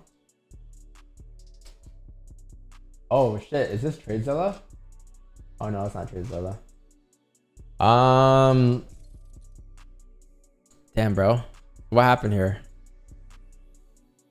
You're up. So are you net profit right now or break even? Because you lost 3,000. I think you're up still. So those are some pretty big trades in between. 1-1, like you're definitely up for sure. -7, you might be break even actually. Or you might be up $200. Let's see. 1, 2,000, 3,000, 3.6, 3.7, and 32. Or no, 3.7, 42, 48, -3, 1.8, -3, 1.5, -7, 800. Yup, $800. Not bad. Pretty good. You know you have an NVR. It's pretty good. You see, your strategy is good, but you need to have a positive IR.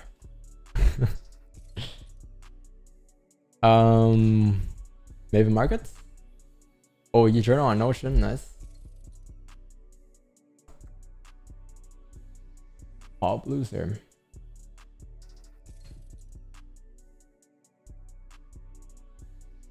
Oh, wow, we have a pause of our. Damn, bro. I gotta close all these tabs though.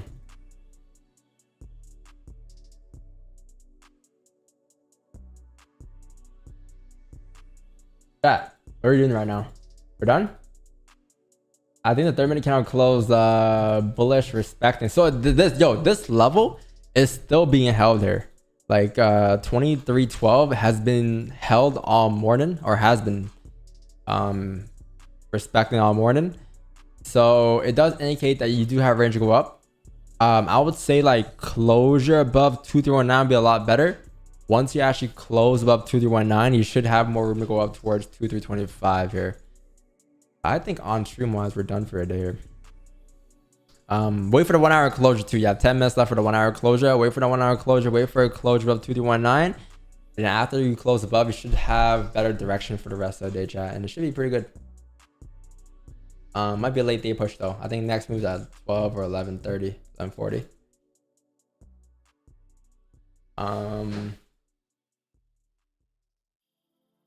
What do you watch again?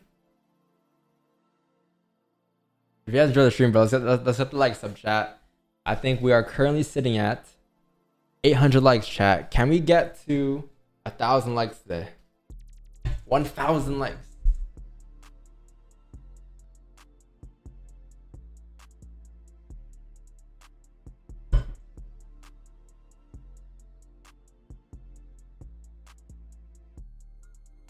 Canada versus Pakistan cricket.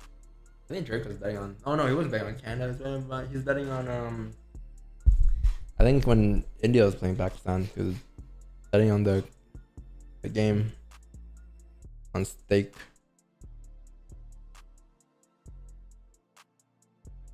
So everyone talks about what you should be doing to become a profitable trader, but no one really talks about the things you should avoid. All right, so I'm a Zoom. big fan. I'm gonna catch y'all later, man. Nonsense, cutting out the bad habits, bad traits, and bad things that you have in any skill set that you're trying to master. And the moment you cut out the bad, you automatically start improving. So in this video, what I want to talk about is I want to talk about the things that you should stop doing today, right now, if you want to become a profitable trader. Let's start off with the first one. I like the music. So avoid looking at a trade on what you will potentially make.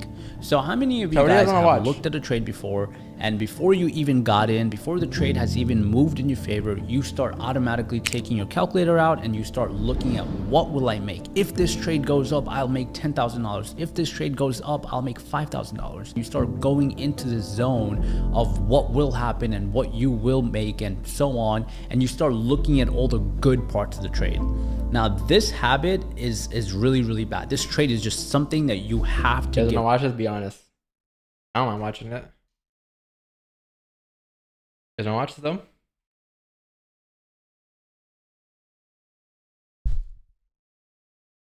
It doesn't miss. We know that.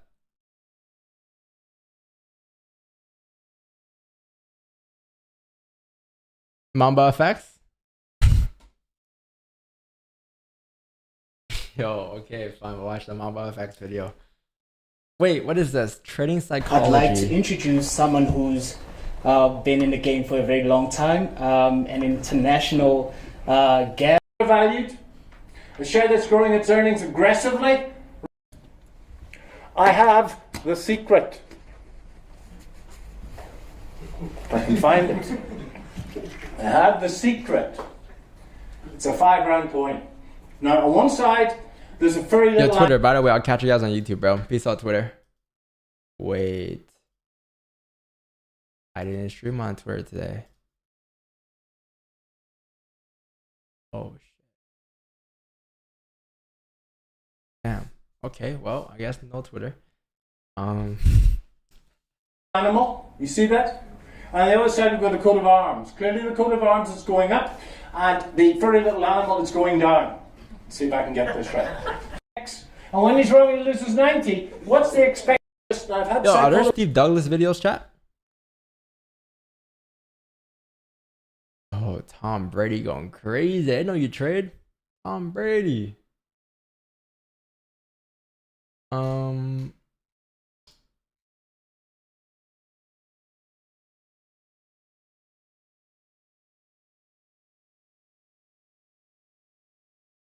What is this? Show me someone who claims to be profitable that sells something and has third-party audited broker statements or even just any broker statements over a year. Nobody would buy something from unprofitable traders, and that's why everyone you're thinking of hides their long-term broker statements. From the most obvious red flags to many tactics you're unaware of, this is how you detect a fake trading guru who sells something because they aren't making money from trading. These statements are the only way to prove profit. I ain't got a course, bro. I don't have a course, man. I swear. I do not have a course. I do not have signals, man. I don't have any of that stuff, man. I don't have any of that stuff, you know? Ability, because all other tactics can easily be faked or... Yo, this is like Meet the Grams, bro. Can we watch something more playful? And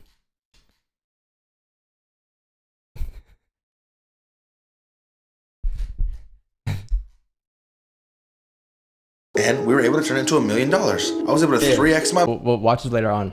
I'm gonna save this. This is a good video, actually. I think I peeped this when it came out. It had like 623K viewers. We'll watch this later. Okay, for real, we'll put a video. Money in 3 months. Is that a bad bitch selling cookies? He stabbed me. I'm freaking out. And bro's drinking a beer, and he f***ed me up. Around the neck. And fat is down here. Stop. Ross. Burger King, come on.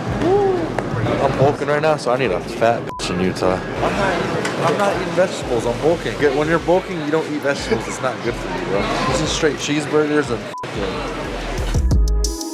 Wait, what the fuck? It's Rez's birthday today? I swear I have your birthday marked up on a calendar. Yo, happy birthday, Reza. Wait.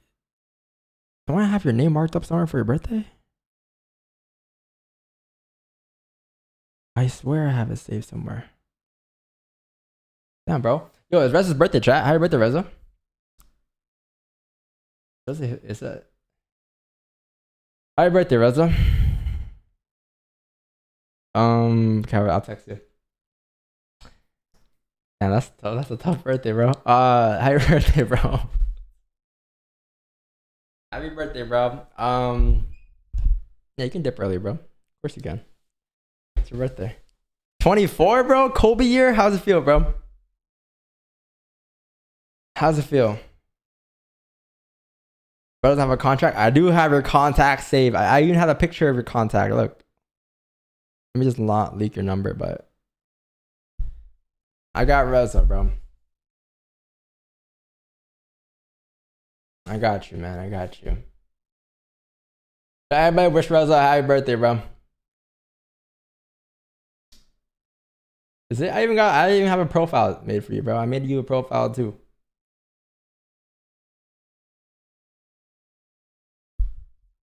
No, I'm not gonna leak his number, bro. Make sure not to.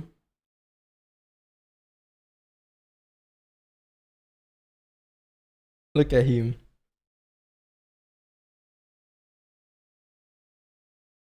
Happy birthday, bro. 24 Kobe year. How you feel? Oh, wait, no. You turned 25. You turned 25, not 24. You turned 25. 25. Yeah. okay.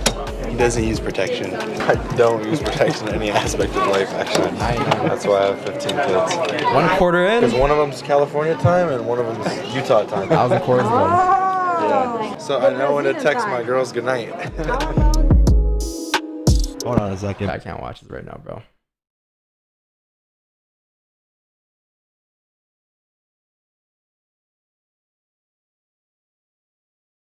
Oh shit.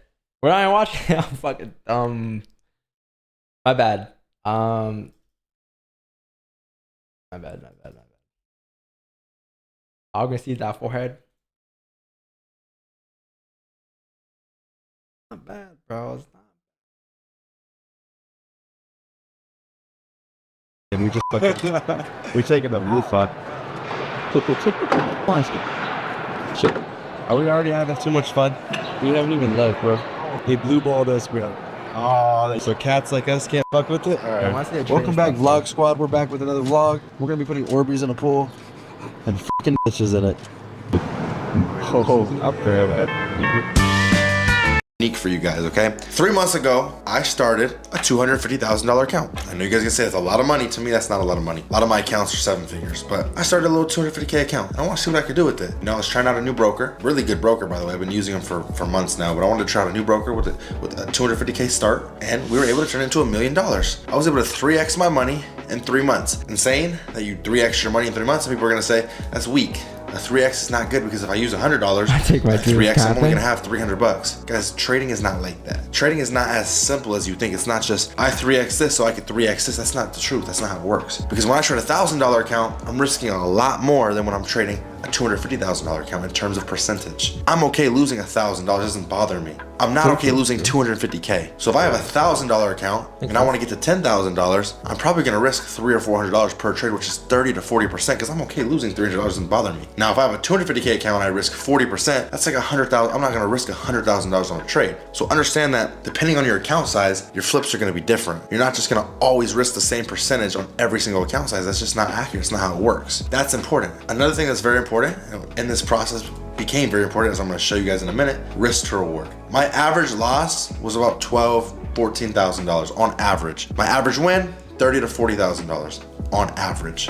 Okay, if you take all the wins, I started risk to reward be haunting me for the rest of my life, bro. 30 wins, we add them together, we divide that by 30, we get our median. Same thing with the losses. So our average $12,000 loss, our average win, 30 to 40,000. So we're looking at about a 1 to 3. I like to get a 1 to 4. The markets have not been the greatest. I wish they were better. They're a little iffy. It was just not pushing. Like, you have your breakouts, but it doesn't push all the way. Now, if you guys want to use the best broker, go in the description down below. Click the link. You guys can get started with the best broker in the game. You guys can also join my live trading room. I took these trades live on camera in front of people. They took these trades with me and made thousands of dollars. Thousands of dollars. So just to show you guys what it looks like inside, we got all of our recordings. These are all the trades that I took, all of the days that I traded. I record the entire day and I post it, so if you don't make the stream at 6:30 in the morning every time, you will see a replay of it. And then we also have member profits, which have just been ridiculous. Like, to see people make thousands and thousands of dollars every single day has been I got the idea from Mamba, bro. I got the profit channel idea. We'll go through this real quick to show you guys what it's been looking like. But again, okay, just mad profits every day. Thousands and thousands of dollars. These are a lot of funded accounts as well. How I made 750K in 3 months trading. The whole video, a vlog. And then this is how I made it. I have a 1 to 3 risk to reward. I see the members' profits. I thought there was chart work, chat. Didn't know chart work. Not one chart work, bro. Not one chart. What the fuck? How'd you lose that? I know a lot of you guys don't have millions of dollars to trade with, but trade with something that you're okay with losing. That's what's important. Don't go in there and put your lighters. Eventually, mentally, you're gonna feel better with that $1,000 account to make 800. Yo, I thought that was some chart work, bro. All right. I mean, hey.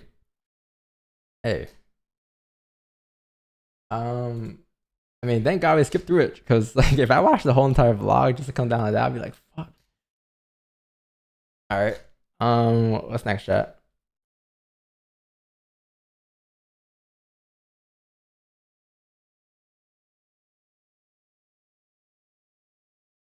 Marcos.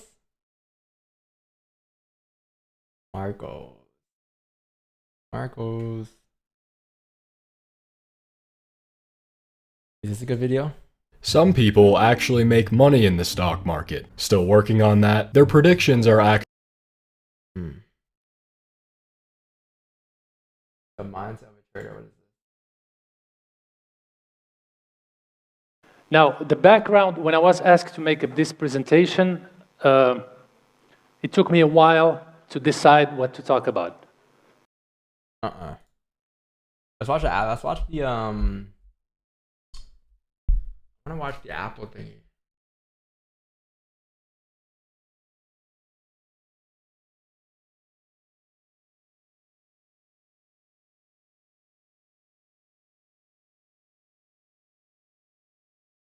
Sorry. Out top. I just gotta hear it.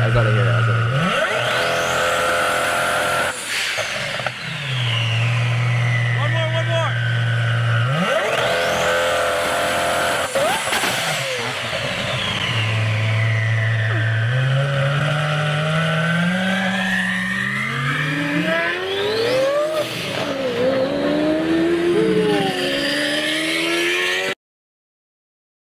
tried, but yo, the first Dintani one. Oh my god.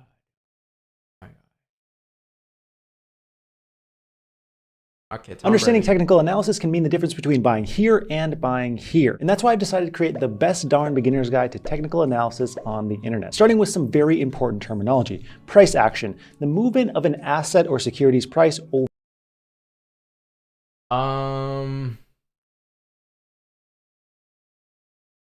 S&B Capital. That boy. Swaggy C? Does he have some good videos, chat? Swaggy C. Swaggy C.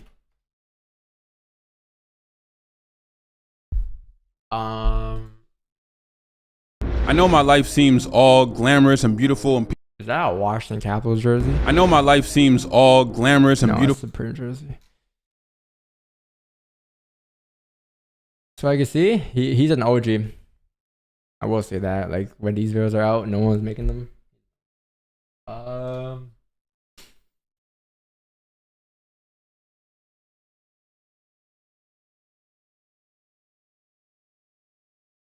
What video, chat? Tom Trades? Who's Tom Trades?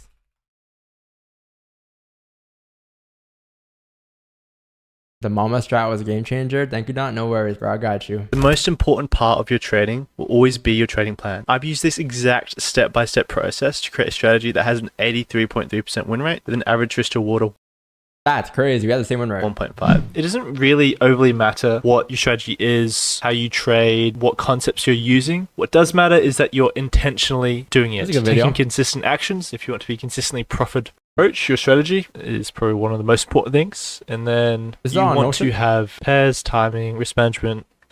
You can treat a small account like a big account. This is how a playbook should look like, to be honest.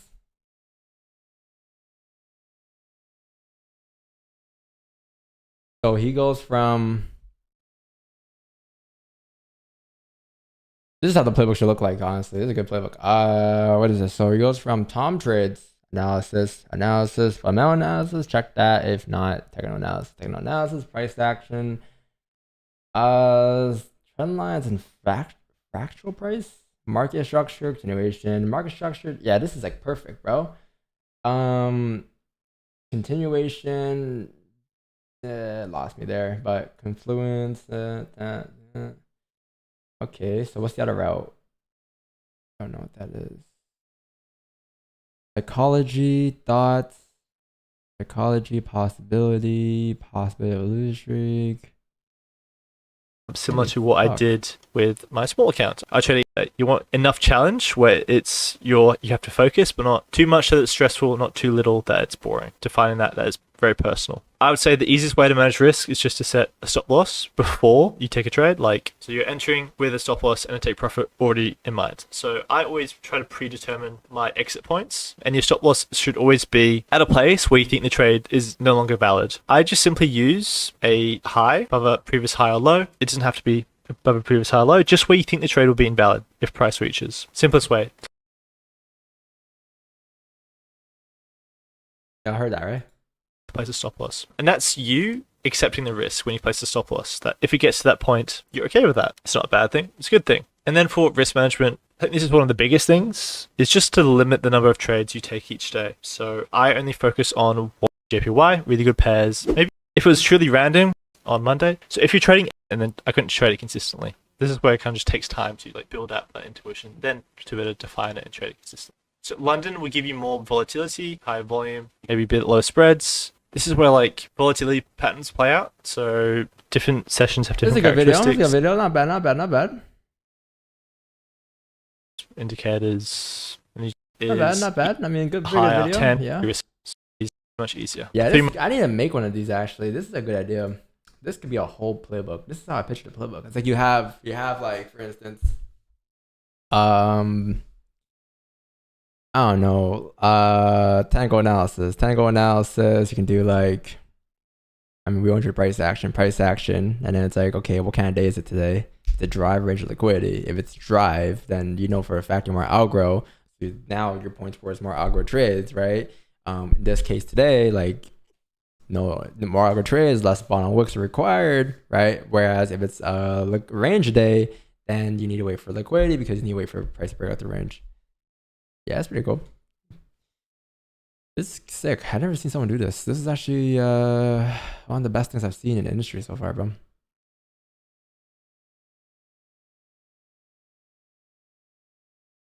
Yeah, it's actually one of the best things I've seen. All right, what else is there, chat? What else do you have? Tom trades. So yeah, no, I've seen his IGs, but I haven't seen like his. He doesn't trade live, right? He only does on IG. So this is the exact strategy that I IG use to get an 83% win rate. It uses top-down analysis, so the simple 3-step process that makes it easy to execute. Popular 42.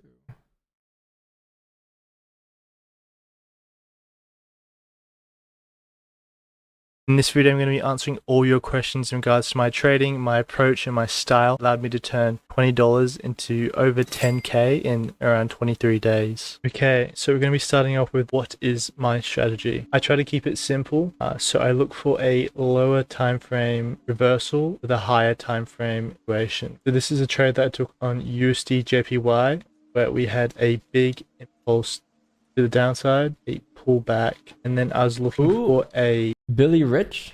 Who's that?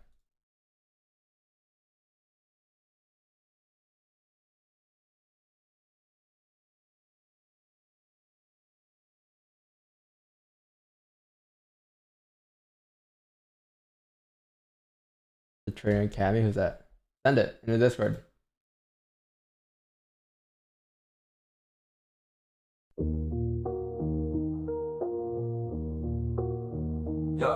Yo, what's you, babe? In Dubai, city nights where the gold shines bright. Roger Banks trades big, living lavish every night. He's got the FOREX game on lock, or so it seems. But behind the curtain, he's not living the dream. Gatekeep of knowledge, he keeps it all tight. Selling secrets for a profit, ain't that right? He thought he was the king, nobody could touch. Until Wix 9 and Don Vogue came through with the clutch. It's a battle of the trades, FOREX and gold. Roger Banks versus that's right, it's a 2v1. Story unfolds with Wix 9 and Don Vogue. Truth to be told, the realest in the game while Roger's getting cold. Wix 9 and Don Vogue, the good guys in the trade, teaching all the secrets, showing how money's made. Roger caught a rumor, thought Don stole his name, started throwing shade, trying to tarnish their fame. Don's a rat, he stole my domain. Roger screamed loud, but his claims were in vain. Don just laughed it off, didn't take the bait. Roger's getting heated, but his moves came too late. Dubai skyline witnesses the rise and fall. Roger's losing followers now, he's hitting the wall. Bipolar accusations, reputations no firecracker while BBS keeps shining, no room for the fake. Damn, that's a fire. That's a banger, bro. Do intro song?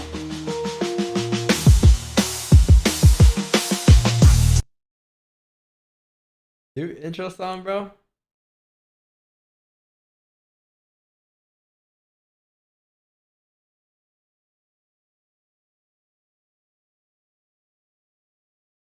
Listen, y'all.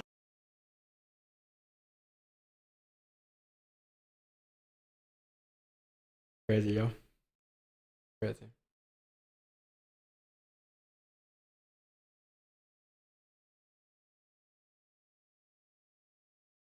My name is Alex Gonzalez, and this is my $2.3 million car collection, and I'm extremely happy to share it with you guys because it's taken me a very long time to get it. And coming from Dunkin' Donuts to nothing, there's a lot that I've achieved. So I want to share my cars with you guys, my favorite features, what I don't like, and from top to bottom. So let's go. My walk.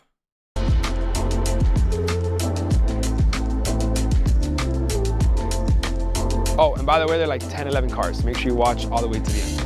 All right, guys, so in today's video, I'm going to be reviewing my $2.3 million car collection. So I'm going to rate them from my favorites. 51-minute video chat. Y'all want to watch this? This is how it goes, chat. I click on the video and I ask you guys if you guys want to watch it.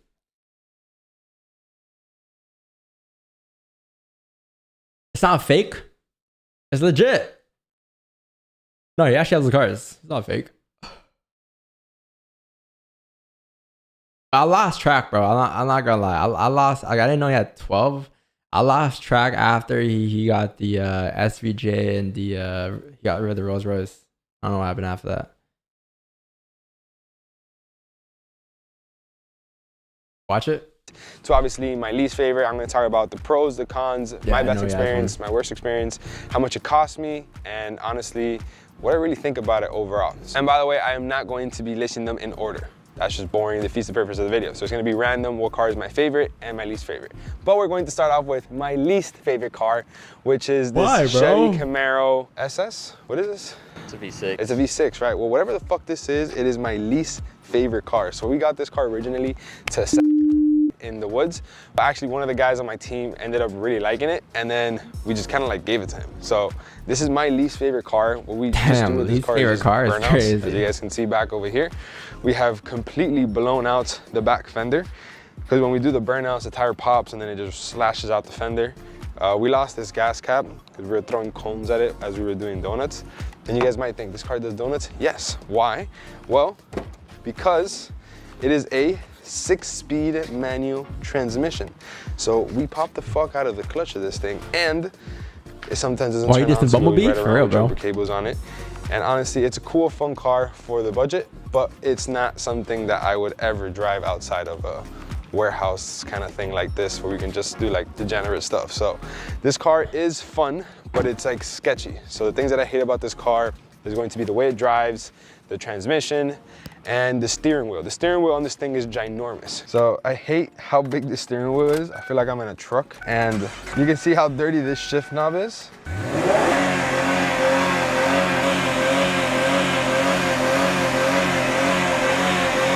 Oh, fuck. All right, so this is usually what we get this car for. We don't really give a shit about it. It is my number 11 on the list. These other ones are gonna be a lot funner. Oh, and by the way, the price of this car was like $20,000, I think. I have no idea. So it'd be my number 11 on the list. I give it an overall 6 out of 10 because it is reliable, I can't even lie. And it is fun, but honestly, it's just an old car that the quality isn't good. But it's actually funner than some of these cars on this list. And let me get into it right now. Next, which is my number 3 on the list out of my 11 cars, is going to be my Porsche 992 GT3 6-speed PTS. Smart guy. He doesn't want to list it in numbers because then people will skip the video. So PTS is paint to sample, because this color is pretty much like one of one. You can't get this color even if you wanted to. It's extremely rare. So this is obviously a beautiful car cosmetically on the outside. It looks absolutely beautiful. This car is got some extremely fat tires in the back. Is this just a G3?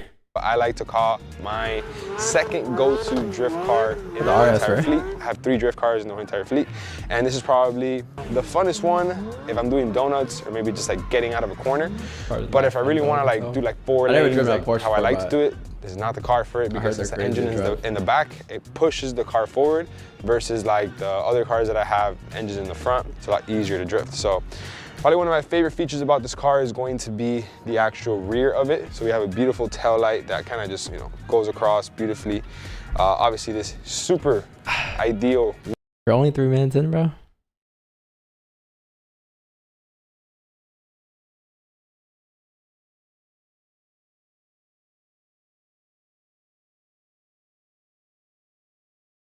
Wing. Yeah, I weigh 200 pounds, probably 205. You can really get on this, stand on it. Nothing's going to happen. It'll be just fine. This is we're only 3 minutes into the video, bro. I got 40. Nah, I can't do this, bro. Yo, can you watch the Apple event?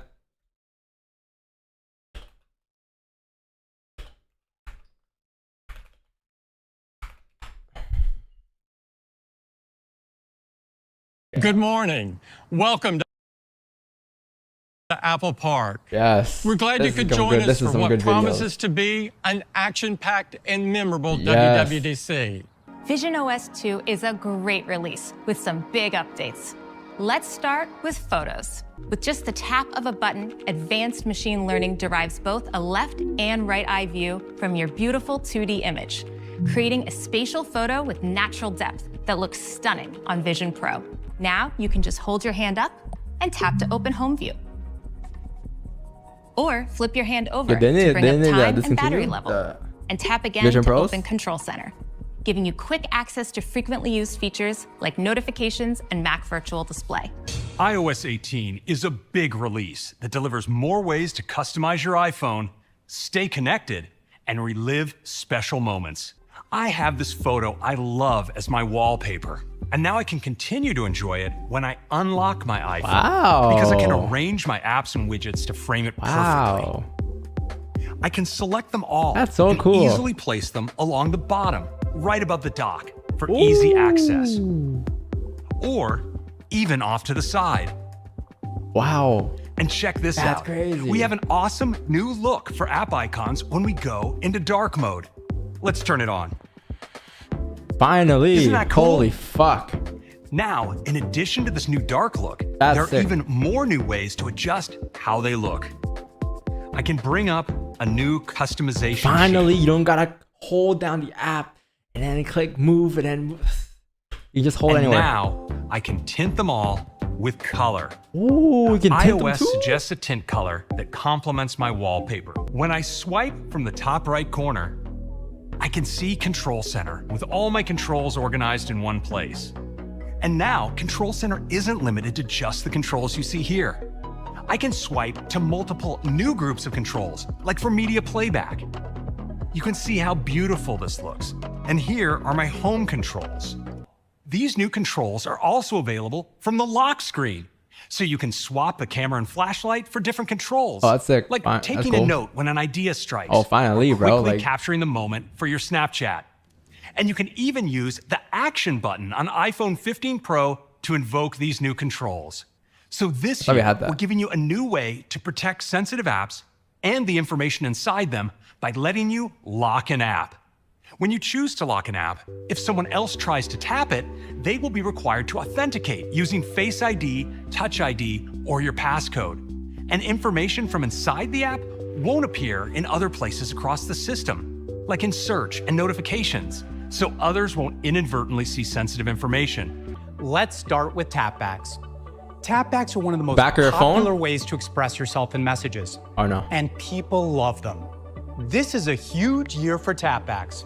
Tapbacks. We've not only redesigned your favorites, we're now giving you limitless There's ways to color express now? yourself by letting Oh you tap my back with any emoji or sticker. There's color now. Next, we're bringing one of your most requested features to messages.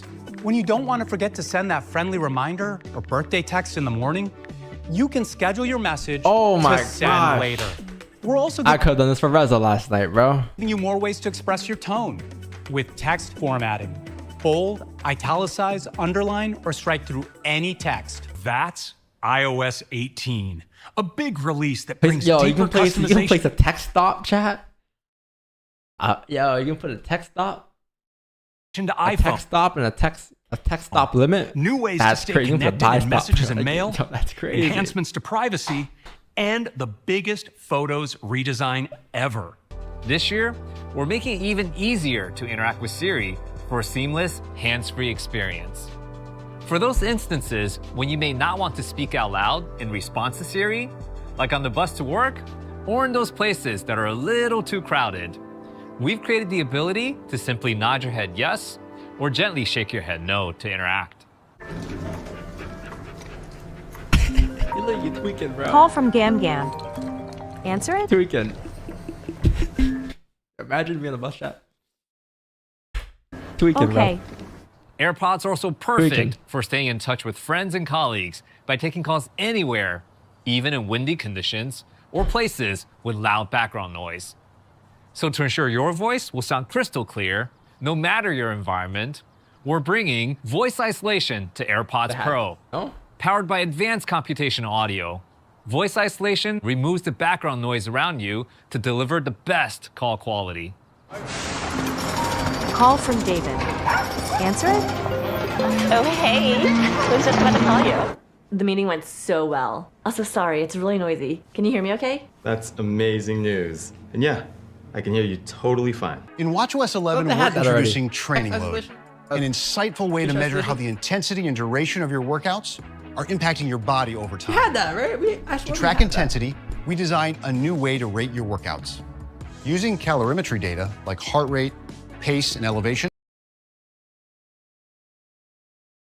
Sorry, chat. plus your personal data like age and weight, a powerful new algorithm automatically translates our sensor data into an estimate of your effort rating. It can give you a deeper understanding of your body and help you identify when something might be off. So with watchOS 11, these metrics are the foundation of the insightful new Vitals app, where you can check in on your daily health status and explore your most important health metrics with just a glance. You can also see how your metrics relate to your typical range, which is determined from your own historical information and an algorithm developed using real-world data from the Apple Heart Movement Study. For additional insights, your metrics will be highlighted when they're outside of your typical range, with details on what's changed over the last week.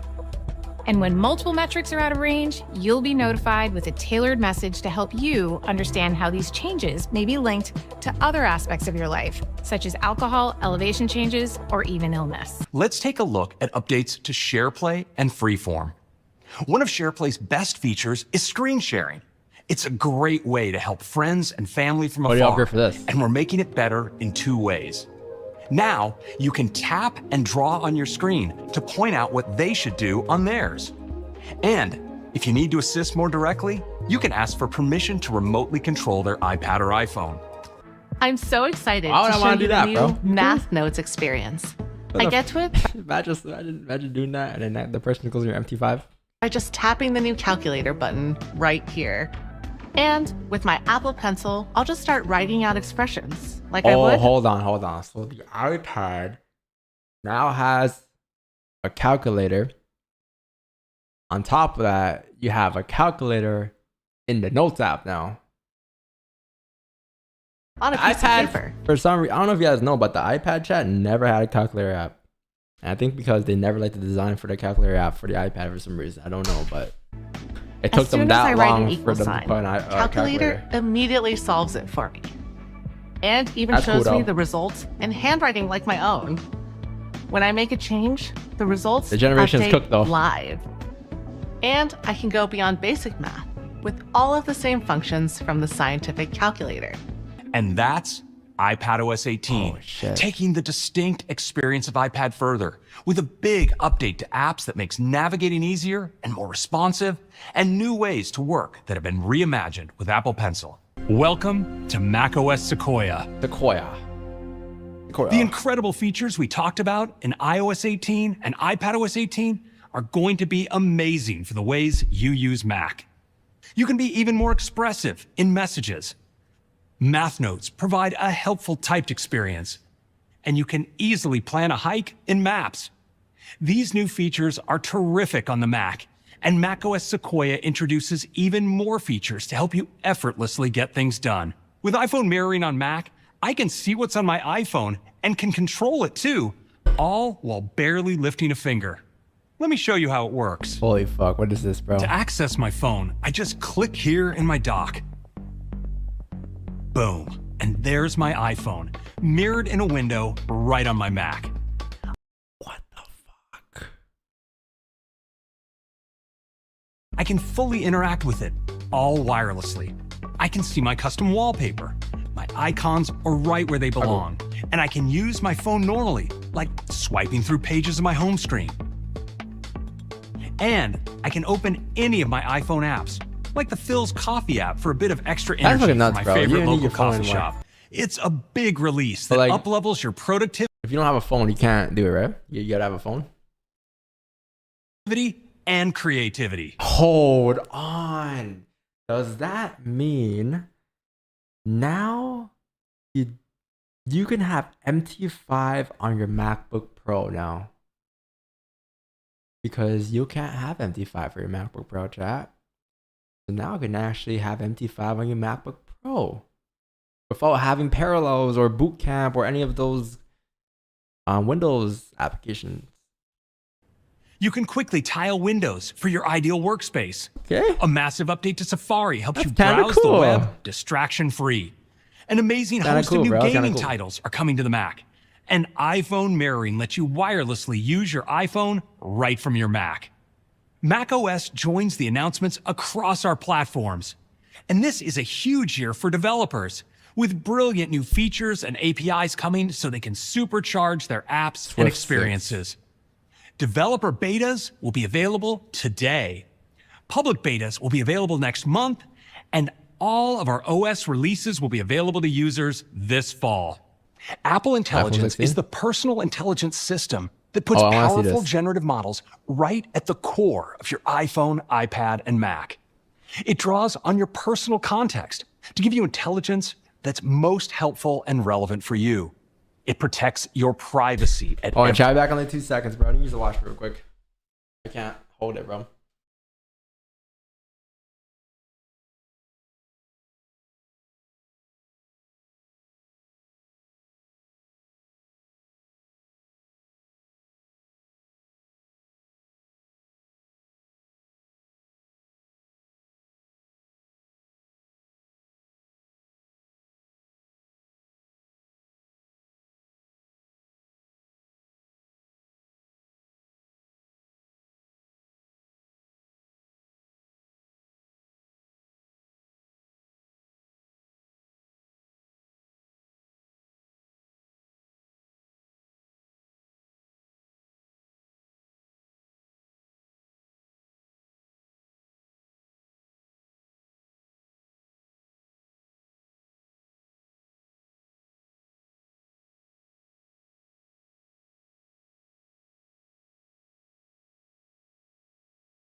every step, and it is deeply integrated into our platforms and throughout the apps you rely on to communicate, work, and express yourself.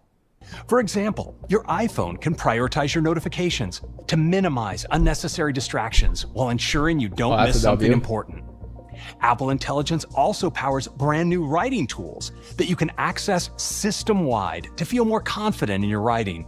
Private cloud compute allows Apple Intelligence to flex and scale its computational capacity and draw on even larger server-based models for more complex requests while protecting your privacy. These models run on servers we've especially created using Apple Silicon.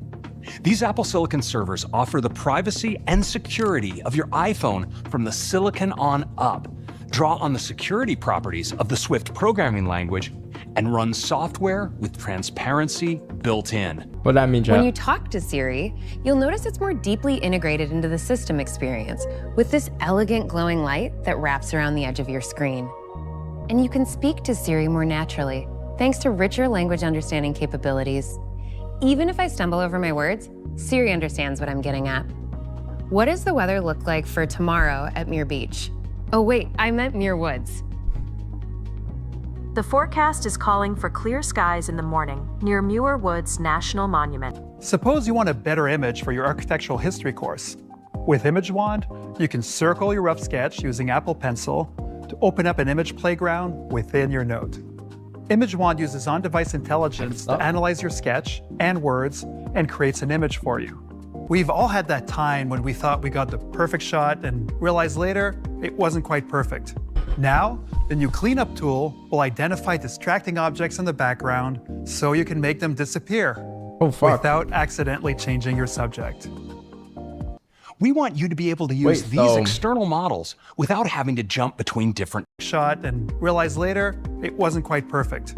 Now, the new cleanup tool will identify distracting objects in the background so you can make them disappear you can do this on iPhone too. Accidentally changing your subject. Bye-bye, Photoshop. We want you to be able to use these external models without having to jump between different tools. So we're integrating them right into your experiences. And we're starting out with the best of these, the pioneer and market leader, ChatGPT from OpenAI. Thank you so much. These external models without having to jump between different tools. So we're integrating them right into your experiences. And we're starting out with the best of these, the pioneer. Apple Intelligence is available. Did Apple buy ChatGPT? View Gold? Man.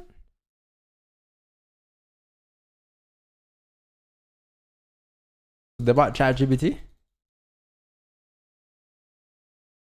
That is insane, man. That is quite impressive. That is quite impressive, man. That is quite impressive. That's a...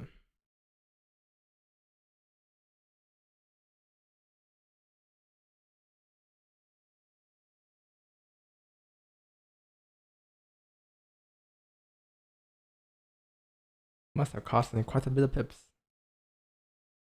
3 pips.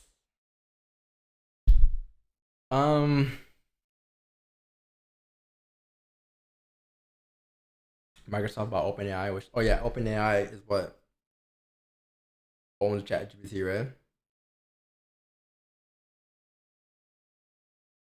ChatGPT doesn't have a stock. Does OpenAI have a stock?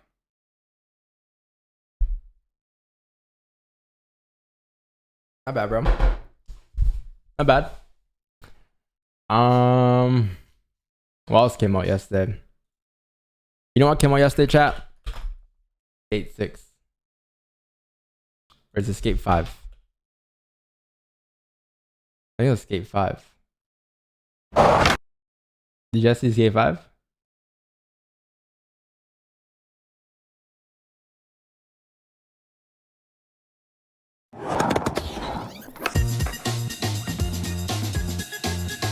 Hello. Over the last few years, we've been hard at work on the next evolution of Skate. I'm so excited to have team members at Full Circle share with you on how things are progressing with the game. When we started developing Skate, we had 2 clear goals in mind. You know how long we've been waiting for First, this game for? build upon everything that fans already love about our unique style of play and connection to skate culture. Second, to invite new players to skate in the world of skateboarding for the very first time. In order to get there, we've built a much larger, free-to-play game with a massively multiplayer world and a depth of design that speaks to both seasoned players and newcomers alike. If you've played Skate before, you're going to feel right at home, but we'll have lots of new ways for you to play that will build upon what you already know. If this is your first time, don't worry. There's a community of players who are ready to welcome you into Yo, I feel the graphics got shittier though. I feel like We believe that graphics are Skate even is for everyone, and that's why we're excited to be better. removing as many barriers to play as possible, with Skate launching for free on PC, last-gen, and current-gen consoles, as well as mobile. We're also ensuring that the graphics aren't done yet, right? There's no way these are the graphics they're going with. This looks terrible. This looks terrible, bro. everybody can play together with cross-play and cross-progression. Regardless of your platform of choice, you'll be able to play Skate with your friends whenever and wherever you want. Skate's unique trick controls, called the Flick It system, are the core of the series' gameplay DNA. We've done a ton of work rebuilding Flick It to ensure that every trick feels as fun and satisfying to perform as ever. We've also added upgrades for improved accuracy and control to make learning tricks easier and to help you hit those extra technical lines. All this work has been done with an eye to the future so that we can give the game plenty of room to grow as we add new tricks and techniques down the line. And because Skate is for everyone, we've also introduced a new streamlined controls option to help new players join in on the fun and excitement of shredding faster than ever. The first thing we got to work on was gameplay. We've given Skate a huge upgrade using the Frostbite engine, and we're putting major efforts into refining the mechanics to make sure they feel great. That's the engine used for NHL. And that they feel familiar. It's still got to be Skate.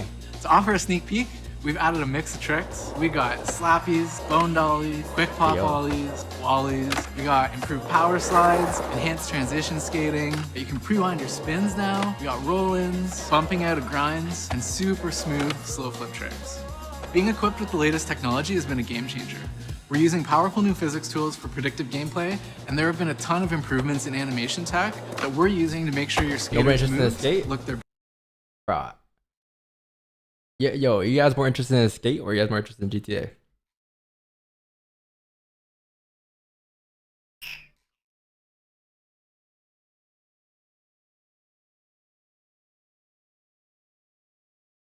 I'm not gonna lie, bro. It might be Skate for me. It might be Skate for me. best. We've also significantly expanded what you can do off your board.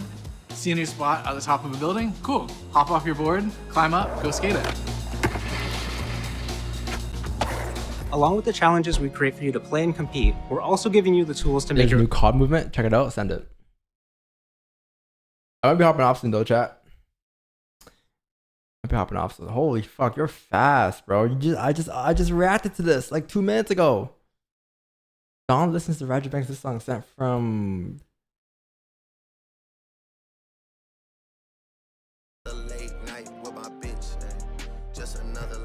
Why did you delete it? You didn't delete just the stream, bro. I didn't delete it. I did not delete it. I didn't delete it. God damn. I didn't delete it. Here, let's put the chat up here.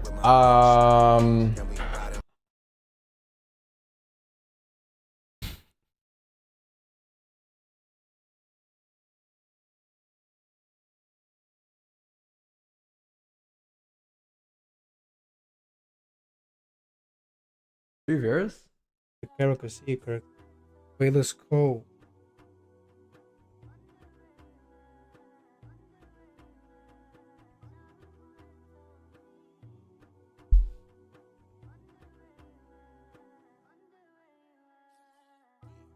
How about every time I join someone's stream, they don't talk, man? When you stream, you have to talk non-stop. You can't stop talking. Even if you have 3 viewers, you gotta make up shit.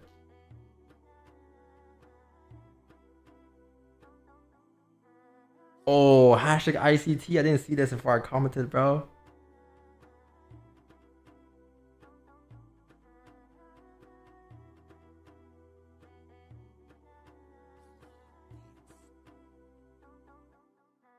Don't read chat.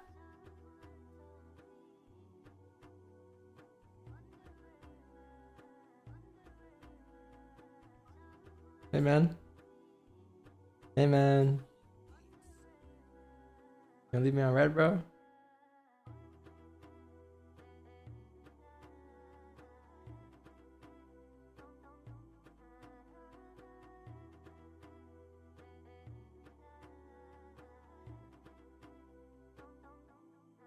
Hey, bro.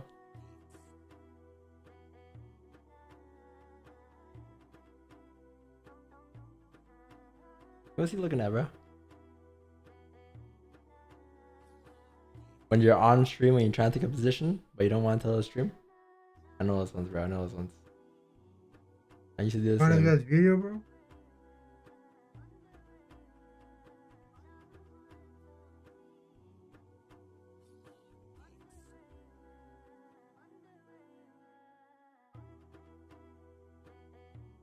Hey, we are looking at gold, chat. This is the gold. W. 2 in 1. Oh shit, I think I fucked up my whole DVS. What's good, what's good, what's good? You think he knows? The fuck? DVS. WW what? W, bro. What does DVS mean, bro? Oh, I could change my chart. I'm gonna go all the way back to my old one. Nah, I ain't gonna lie, chat.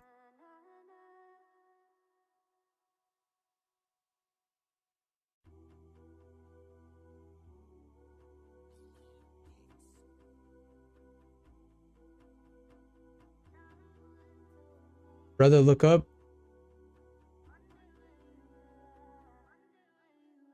Yeah, I cannot. How the fuck do I go back here? Messed up my whole chart, I ain't gonna lie. I'm off guard, bro. I'm not gonna lie. Don thinks, bro, he's watching you. I think he knows us. What? I think he knows who we are.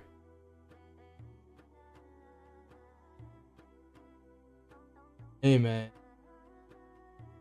Yeah, I think we caught him off guard, bro. Hey, what did I do? I don't want to scare him away. Yeah, that's the background.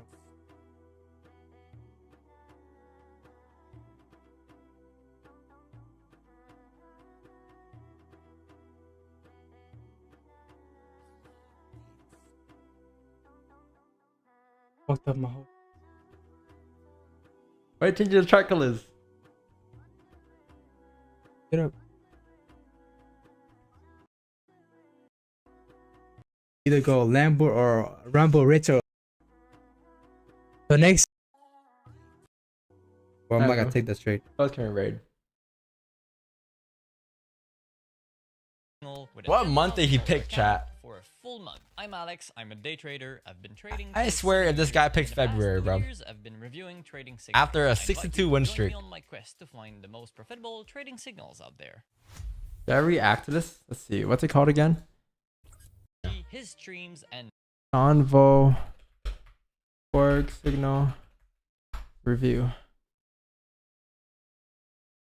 him wait almost every day. He loves to say, "What's up, chat?" What's up, chat? What's going on? Yo, chat, what's up, bro? Hey, what's going on, chat? What's going on, man? What's going on? Of Don Vo. We will explore his strategy, his streams, and most importantly, I will unveil the results I got by trading his paid signal with a $10,000 account for a full month. I'm Alex. I'm a day trader. I've been trading for 7 years, and in the past 2 years, I've been reviewing trading signals. I invite you to join me on my quest to find the most profitable trading signals out there.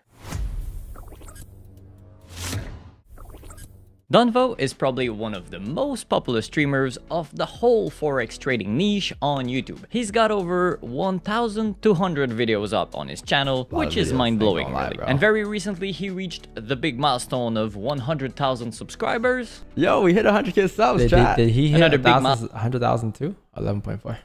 Milestone for him was about 4 months ago when he got over the $1 million mark in his live account.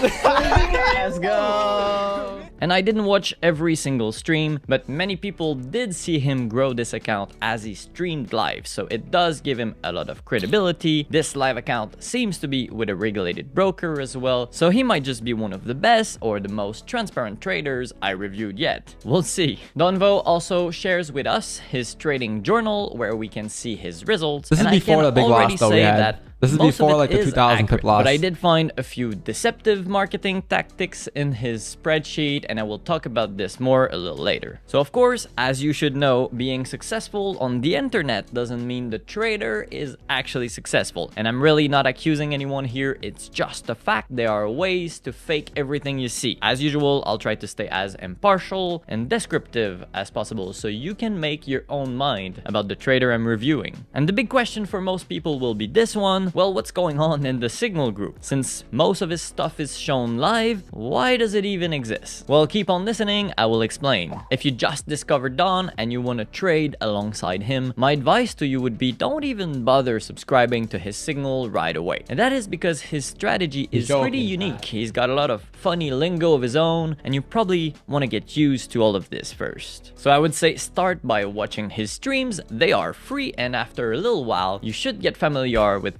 Sorry, hold on. Is anyone in the chat that we know, chat? Who's that? Start by watching his streams. They are free, and after a little while, you should get familiar with things like a celery or pineapple entry type. And while watching, it is possible to follow along as he takes trades live, and you can try to mimic his moves because right there on screen, he's pretty clear with his entries, his stop loss, and his take profit levels. And this is great because there's many other streamers, like Raja Banks as an example, they won't really tell you when they get in a trade. Throughout my life, I haven't been spoon-fed. Am I going to find someone else with a golden Lamborghini or with 6-7 cars to tell me where to take a buy or sell? What if he dies? Okay, so now I'm sure you're wondering even more, why would you even subscribe to the Signal if everything... God damn, Raja. Every time, he's all yelling, bro. Yelling at me or someone. I haven't been spoon-fed. Am I going to find someone else with a golden Lamborghini or with 6-7 cars to tell me where to take a buy or sell? What if he dies? Okay, so now I'm sure you're wondering even more, why would you even subscribe to the Signal if everything about his trades is shown live? Don has a community on Discord, and you can actually join it for free if you want to chat with other members and stuff like that. Then if someone pays for the signals in this same Discord server, they'll gain access to a couple exclusive chats and 2 Signal... I gotta start ratting this once a day, bro. Honestly, this is a good rat. I'm gonna watch this once a day chat from now on. Channels. It looks like originally he wanted to make one channel for the scalp trades and another one for the swing trades, but the swing channel is empty, which is not a problem really. All trades are sent in the scalp channel. When looking at the history, out of hundreds of scalp trades made in 2023, there were only a dozen swing trades, and actually there were none this month. You can see his pricing on screen right now, and for anybody subscribing to his signals, well, keep in mind that you will get all of Donvo's trades, so it's not only the ones shown on his live streams, because he does take some trades while he's not live, although there's not many of them. There were only 3 this month. So recently, things have changed in the signal channel, because before he used to type in manually whenever he took a trade, and to be honest, honest, I personally wasn't a fan. There was often a slight delay of a few seconds before the signal message got to the channel. There was often no entry price or exit price shown. Overall, it felt a bit rushed. Getting better, bro. Now, this is very new in the channel, but as of a few weeks ago, he sends his signals automatically with the help of a bot. With that now, I think this is the biggest advantage of subscribing to the signal versus following his trades on the live stream. The bot takes all of the trades. Chad, don't lie, bro. Don't lie. How many of you guys have a Discord bot that goes from my Discord to an MT5? For those who are in the channel, because there's a bot from my MT5 to the Discord, but some of you guys forgot a bot from the Discord to the MT5. Info straight from his trading account, all the levels, all the prices, and pushes it instantaneously. It's not set up. I'm not gonna send you no copyright strikes or any of that to the chat. Don't worry. So to be honest, in the channel. Basically, it's just like we do with Lord of the Signals, but that's a different topic. So with that, since we get all of his trades info, there is no spelling mistake, it's very consistent. So now I can automate the signal by using the Discord extension of the copier software, Telegram Signals Copier. I have an affiliate link below for it, by the way. You can check it out. And maybe while you're there, consider clicking that subscribe button and ring the bell, please. It would really help. Okay, so let's talk about his strategy and his trading. And I'm about to tell you what personally I think is the most important stuff to know, but if you wish to learn his whole strategy, I'll let you jump on his website. He does sell a paid course, but there's also a free beginner guide and a free playbook PDF in there for you. Don't forget, he also has about 1,200 free videos on his YouTube for that. His trading is mostly done around 8 or 9 a.m. Eastern time, so that's the New York session, and he used to trade GBP JPY and gold, but it seems like now he trades gold exclusively. Okay, so my next sentence might scare a lot of people here, but please bear with me. So the vast majority of Don's trades are scalp trades with a low risk reward. Are you still there? Okay, you don't have to be scared. I said it so often. The risk reward and the win rate, they are communicating vessels. It's just a myth to think that a high risk reward is absolutely needed. So let me illustrate what I'm saying. Let's see a recent trade from him as an example. Why is risk to reward the main topic always though? Like, what makes it, like, out of every other thing you learn in trading, like, how come risk to reward is like the number one thing that everyone preaches, or everyone likes to speak about the most? I swear, bro. Example, it's a sell trade, and I would consider it as a fairly typical scalp trade for Don. Stop loss is above the candle highs, and TP is down here at 2005.1. Let's see, if I would have ranked the most importance of trading, right? Okay, so there's risk to reward. There's, what else is there, chat? Risk to reward. There's risk percentage, like a lot size. There's what else is there? Risk to reward, lot size, risk management.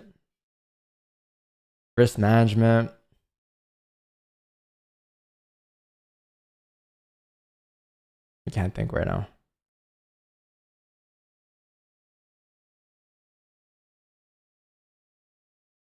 Psychology. I don't know.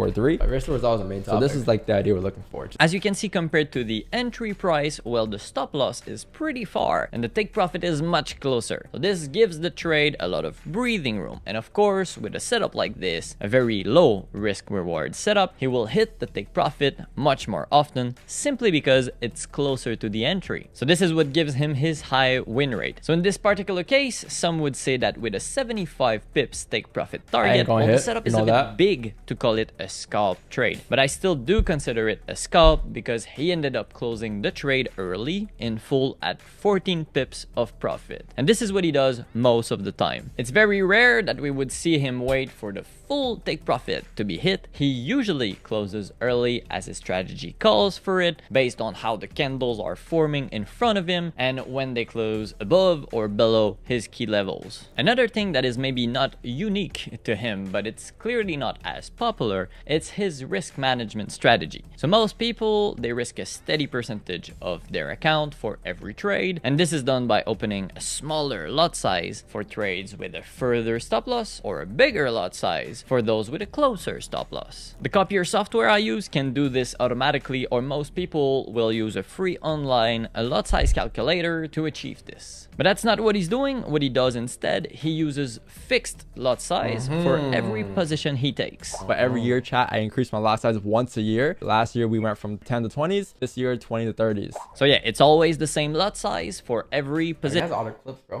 He's been using 30 lots since March 24th last year in 2023. So his overall risk is very dynamic. He will lose more if his stop loss is further. When a trade is in drawdown, he will sometimes add some more positions to the trade. Again, these will be additional 30 lots positions, so this increases his risk substantially. And when he does this, he calls it the pineapple play. When I get into a trade setup, I make sure I have enough room for our pineapples. Personally, for me, on one account, I would risk anywhere from 1 to 10% per trade. Now, that might sound a little crazy. So I risk 1 to 10% per trade because I have multiple accounts. So I have 3 accounts combined. So when I look at risk, I'm looking to risk maybe like 3% of the overall. This is like December, right? November balance I have throughout all my accounts. You heard it from the man himself. So the key thing to know here, basically, don't over risk on one position, because you might have to stack some more positions in order to follow his strategy. And it's not because you see him risk so much on one account that you should do it too. All right, so it's time to unveil the results. Are you excited for this? Did you click the like button yet?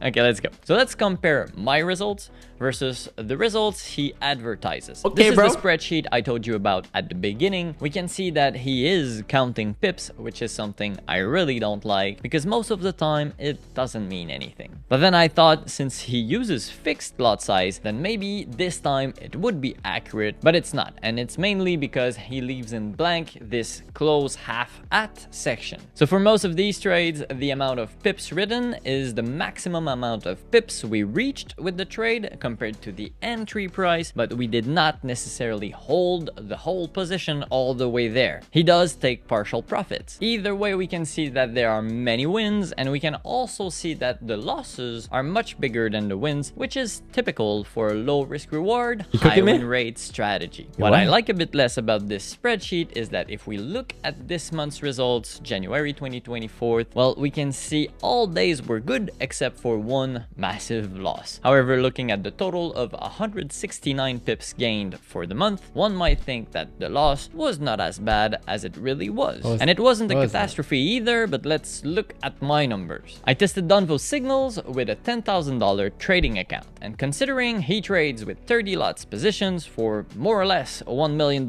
in overall balance, to stay in proportions, I went with 0.3 lots per position. So for him, with net 169 pips advertised using 30 lots, it means he should have made $50,700 this month. And for me, 169 pips total for 0.3 lots. To know how much this makes, you don't even have to take your calculator out. Here's a little trick to calculate this using a pending trade on MetaTrader. As you can see, it should give $507 of profit, so that's about a 5% gain this month. And now let's see the actual results when we account for the partial closing. So this is my trading journal with all the details. Whenever he closed half, my copier closed half. Whenever he closed 5 lots, I proportionally closed 0.05 lots. Because of the partial profits, the wins are smaller, and the loss we had on January 24th did hurt more than what his spreadsheet would let you think. Overall, I made $283 this month with Don's signal, which is roughly 2.8% gained. So this is where I have to remind you, inside his signal group, there are no tricks, everything is clear and detailed. Alright, bro. Also, these results are only for January, and I wasn't there in November and December to follow along. But if we go further back in his history, he's not showing any losses for these months, and it's looking real good. So this little marketing trick, this was before the I've shown you in his spreadsheet is a bit misleading, but comparatively to what other traders or other gurus are doing, let's say it's somewhat of a lesser evil. And talking about other traders, well, the very bad ones ones or the bad signals. There's a ton of them out there. I reviewed many of them, and personally, I trade a very unusual strategy actually using these guys. Basically, I take some trades against the worst of them all. It's a very fun and surprising strategy, and I share these trades in my exclusive Telegram channel. We're good. We're verified. Oh my gosh. Bro, I thought this was supposed to be my brother, bro. This guy. Yo, I thought he was supposed to be my brother, bro. This guy been dissing me as well for however long too, bro. He was supposed to be my brother. I don't know what happened. I don't know what happened, bro. He talks mad shit about us, bro, but I don't know him, so I can't even say anything. But yeah, bro, I thought he was my brother. I thought we're the same team over here, bro. Dude, you're quick as fuck, Clips. Yeah. Why I regret telling my family I trade. Today we're going to be reacting to this guy's video, InQ Mitch, here on YouTube. A lot of people have been watching this video and talking about it, and I wanted to give my 2 cents because I'll tell you, I watched a little bit of this before I started wanting to react to it, and I really felt for the guy, and I think a lot of people feel kind of a relatability to his video. So let's go ahead and jump into this. I'll leave the full video if you want to see it without my commentary in the description. Just alright. I mean, I have a 50K FTMO funded account that I've been trading with. I got 1 withdrawal. I've been trading live funds before that. A lot of wins, a lot of losses. You know how the game goes. Yo, where's the full video, chat? I want to watch the actual video, not the reaction. Why I regret to my family I trade? Why I regret telling my family I trade. Let's see, we might have some good insight here, yo. That's just some grass in my Crocs. Nothing crazy going on. And excuse if you hear any like loud banging noise, drilling, beat, whatever. They got some construction going on over that wall on the street. So there might just be some loud noises. Hopefully it's not too distracting. But from the title of this video, as you can probably see, I definitely want to talk about just more like my experience of telling people, you know, about Forex trading, specifically family, not so much of friends, but more like family. And I think for me, this is more like a vent, and I think it helps myself, and for you guys it could be more like a preaching, and maybe just an experience. Maybe if you guys are experiencing the same thing, you know, then you can kind of relate and just feel something from what I gotta say, you know. So I've been Forex trading for about 4 years now. Just alright. I mean, I have a 50K FTMO funded account that I've been trading with. I got 1 withdrawal. I've been trading live funds before that. A lot of wins, a lot of losses. 4 years, right? You know how the game goes. And I think the main thing that I want to talk about right here is just the regret that I feel of telling my parents and my other family members, such as my aunts and uncles, about what I do. Yeah. And here's the thing, you know, as a Jamaican, my whole family being Jamaican, you know, they're very like traditional, and they're more older folks, you know, so they're very old school, very traditional people. You know, when it comes to wanting to be an entrepreneur, wanting to take risks, it doesn't sit well with them. You know, it's more like just go to school, get a job, and work for somebody where you have a guaranteed paycheck at the end of the week or two, you know. And my mindset has always been like unlimited, you know. I want to be limitless. I want to be able to do what I want to do, go where I want to go on my time. Nobody can tell me anything, right? So I felt like Forex trading was that perfect thing for me, you know. And I enjoy it, I love it. However, you know, recently, not even recently, this has been since last year, but you know, it slowly creeps up every here and there, like when you just start hearing some negative comments. Yo, So how's Forex been for you lately? You know, I've been terrible comment. Worst comment. I've been getting a little bit discouraged. You know, you just want to kill yourself. With specifically from my dad and my uncle, my dad's brother. You know, it's like all right. For an example, one time I remember that I went to them, my father and my uncle. You know, we're just chilling at my uncle's on his little like porch, and you know, we're just doing our thing, just hanging out, drinking, just having a good time. And I remember one time my uncle, he asked me about you know, how's the markets, how's trading going, you know, because he knows what I do. And I told him that, you know, I didn't make any money this week. You know, it was like a break-even week, which I prefer that over a losing week. It's a good week. You know, it was a break-even week. And I pretty much told him that, you know, I didn't make money this week, but I did learn something. You know, I definitely learned something. You know, I feel like every week that goes by in the markets, you can learn something. You know, I told him that my discipline became better. I felt more patient. I became more patient for the setups that I was looking for. Less greed, more maturity. You know, overall, just like good for my mental and for the things that you can't see.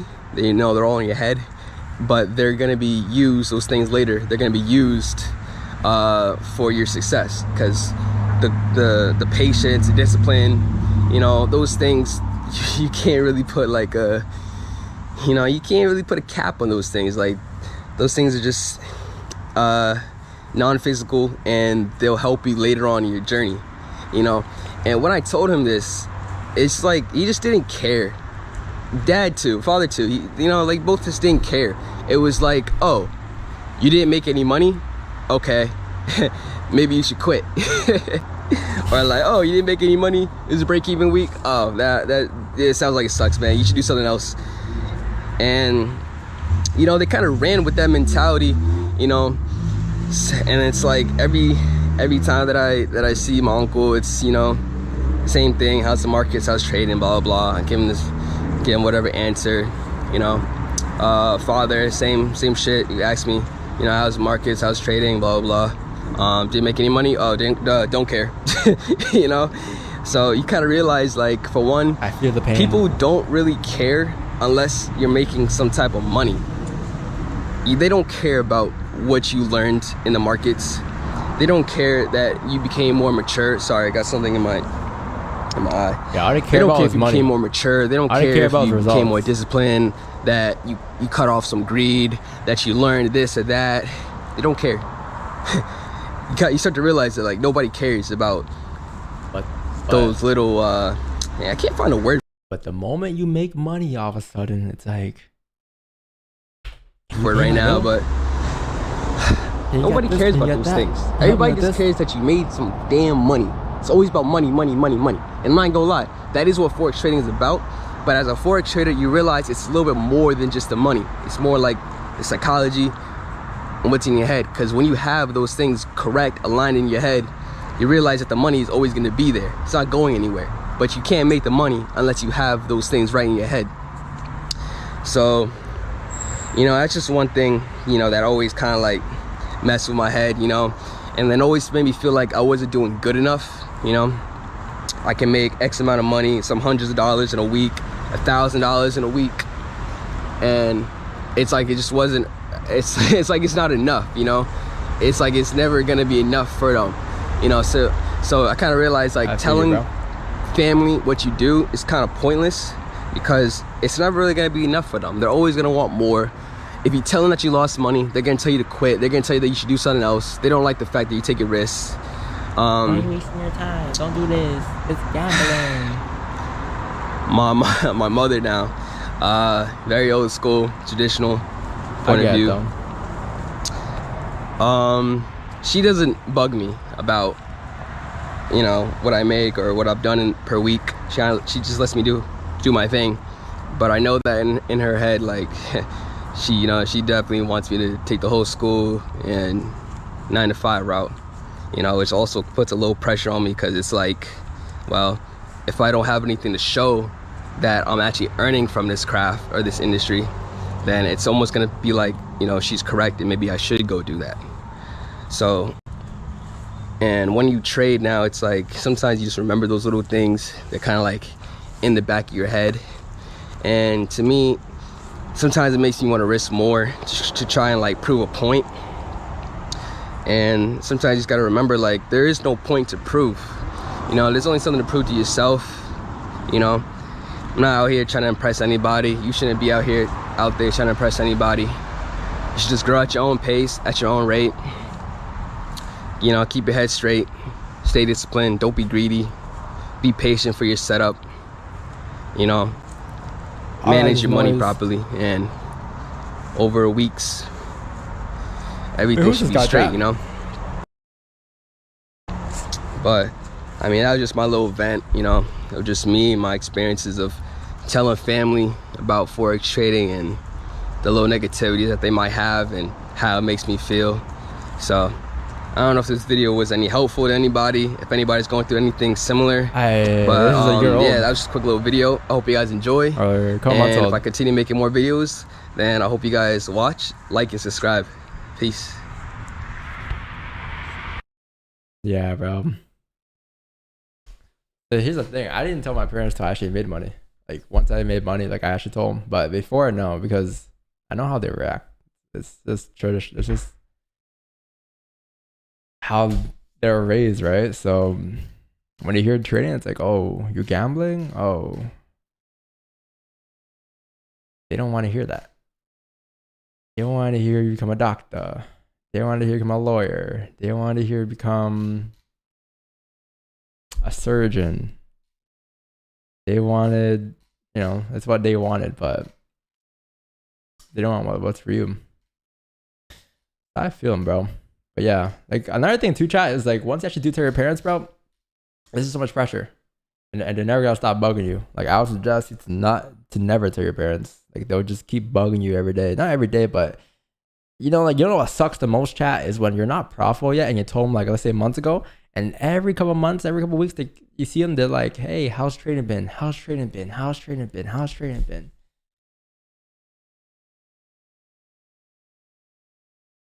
Yeah, it doesn't help.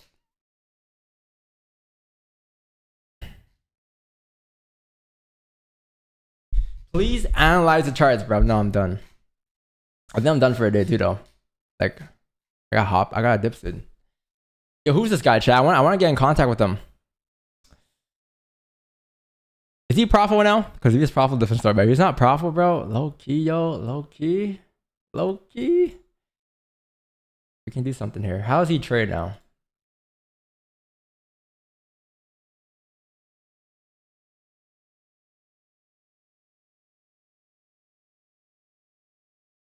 Oh, he trade is totally different, bro.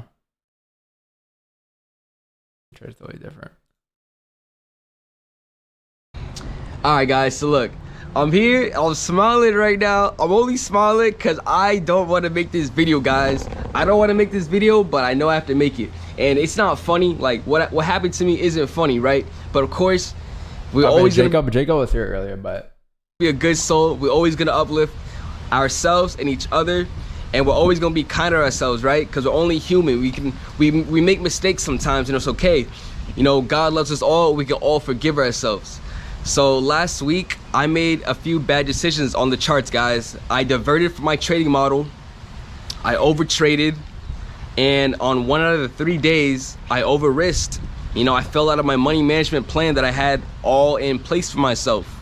And to be honest, guys, I want to say that the YouTube influence really got to my head psychologically, you know, because trading is very psychological, guys. It's very, very psychological. I feel you though, bro. And I really learned that if you don't stay on point, if you don't stay humble, if you don't separate business with outside influence, then it's very easy to be influenced on the chart to make bad decisions, guys. And this can come from just winning too much. I mean, there's nothing wrong with winning too much, right? But we have to stay humble when we win, because then it's very easy to start getting sloppy, you know. And I feel like that's what happened to me, you know. I just felt like I was. He's come to the streams, chat. Winning too much, you know. I started getting so many subscribers. I started getting so many views on the video. I started getting a lot of messages, a lot of comments, a lot of just a lot of love in general, and it made me feel like I couldn't go wrong. It made me feel like every time I opened the chart that I had to just do something to just maybe prove a point. And I remember in my video, the same video of why I regret telling my family that I trade, the same reason that a lot of you guys, why I regret telling YouTube that I trade. Oh my god. Guys started following. Yo, you just need to stop telling people now at this point that you gotta trade, bro. I mean, in the first place. This guy said I didn't stop telling my family members. You know, it's like 4 people, 5 people. You know, cool. He told 100K people now. I even said in that video that, you know, you have nothing to prove to anybody. And I have to be somebody who practices what they preach, you know? And here I am on YouTube. If anything though, bro, you gotta be more disciplined for your viewers. Trying to impress you. People, you know? I felt like I was over trading. I was just FOMOing so much. I felt like I came out of this place of zen, all because I wanted to impress, I wanted to entertain, and I guess subconsciously maybe I wanted to prove something, you know? And it's just it's a really good reminder that you have to not let outside influence your business, guys, especially in trading where the game is very psychological. So this is like a very good refresher for me. You know, I felt like I really needed to learn this now rather than later on in my career. You know, just stay humble overall. Stay on point, stay humble, understand that this is a marathon game, you know? This is not a sprint, you know? Whether you're a trader or you're an entrepreneur running your own business, you have to always understand that you have to always take good deals, you know? You can't divert from your model, your proven business plan that worked. You can't divert from it, you know? Because that's what I did this week. I started diverting from my model and I started taking bad business deals, you know?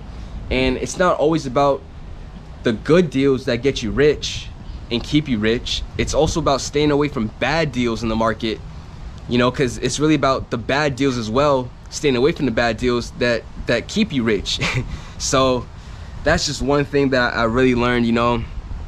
Just stay humble. You know, I thought that I was being humble until it was time for me to perform once again.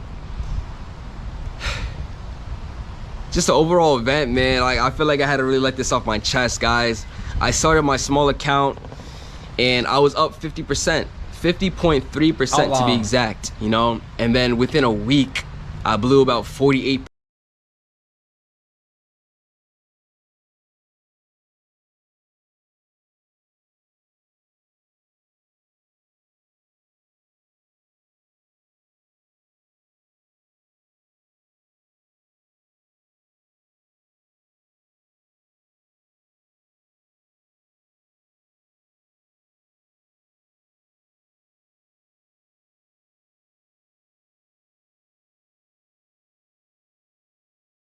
Hey man, just being transparent.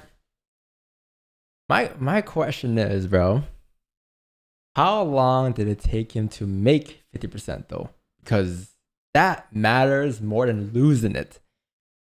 The time I took to make that 50%, I can tell how long it's gonna take to lose the percentage, right? Or percent of the profits that I made, all because I couldn't make a logical decision in the market, a patient decision, a clear-headed decision when the time was to be. You know, hey, I let the fucking, I let the YouTube clout and fave and whatever you want to call it just gas my head up too much to the point where when it was time to perform, I couldn't perform clear-headed.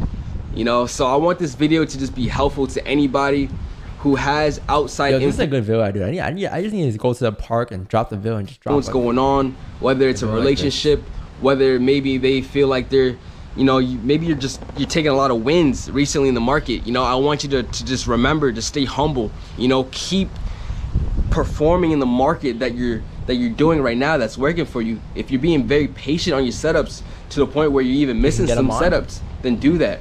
You know, don't the divert hard part from is like he probably trades differently, bro. So the hard part is like transitioning him from the way he trades now to the way we trade. That's the hard part. It's like hard. Like once you're locked into DVS, you're locked in for a very long time, and like it's hard to unsee everything else. But like to join it in general, have to know all you know. It's It's tough, bro. It's tough. Like, he'll be like, huh? Negative RR? Nah, man. Trading model, you know? Don't do the stupid things that I did psychologically because of something else to start ruining your business or my business, you know? Stay on point. That's very important. Stay humble overall, you know? No matter how much money you start to make, no matter how much views you start to get, like, remember where you came from. Always just stay humble overall, you know? I definitely let a lot of things get to my head. And going forward, you know, it is today of this recording, it is June 1st. I think this video is gonna be up the same day. So it's a new month. You know, I'm gonna take this whole month to just take it slow. Remember that this is a marathon. There's no rush. Trading is a lifetime skill. So there's no rush at all to try and prove anything to anybody, guys. Remember that. Thank you so much for just listening to me rant.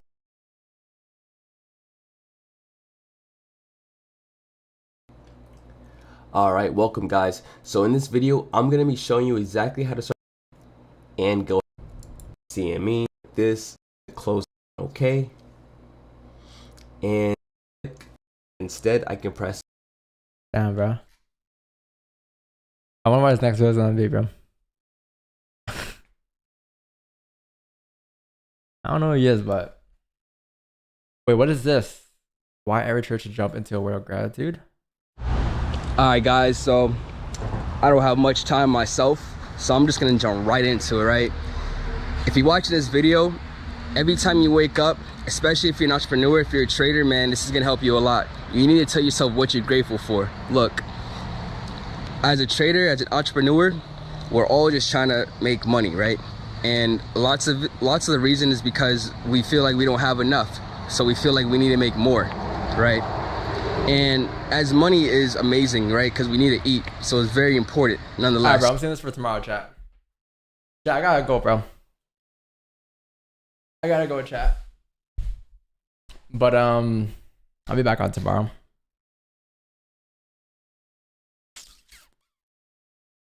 I'll be back on tomorrow. We should have better videos tomorrow. It was alright. It was alright. Video dates. It was alright. Nothing too crazy popped up. But for the longest time on this channel, I never subbed to any like trading videos, like or trading channels. So I started subbing to a lot more, and like hopefully the algo picks up and pushes out some more videos, some better videos, because I want better videos.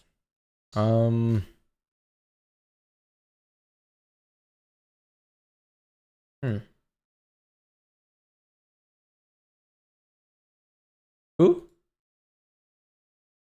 Last analysis? You think so?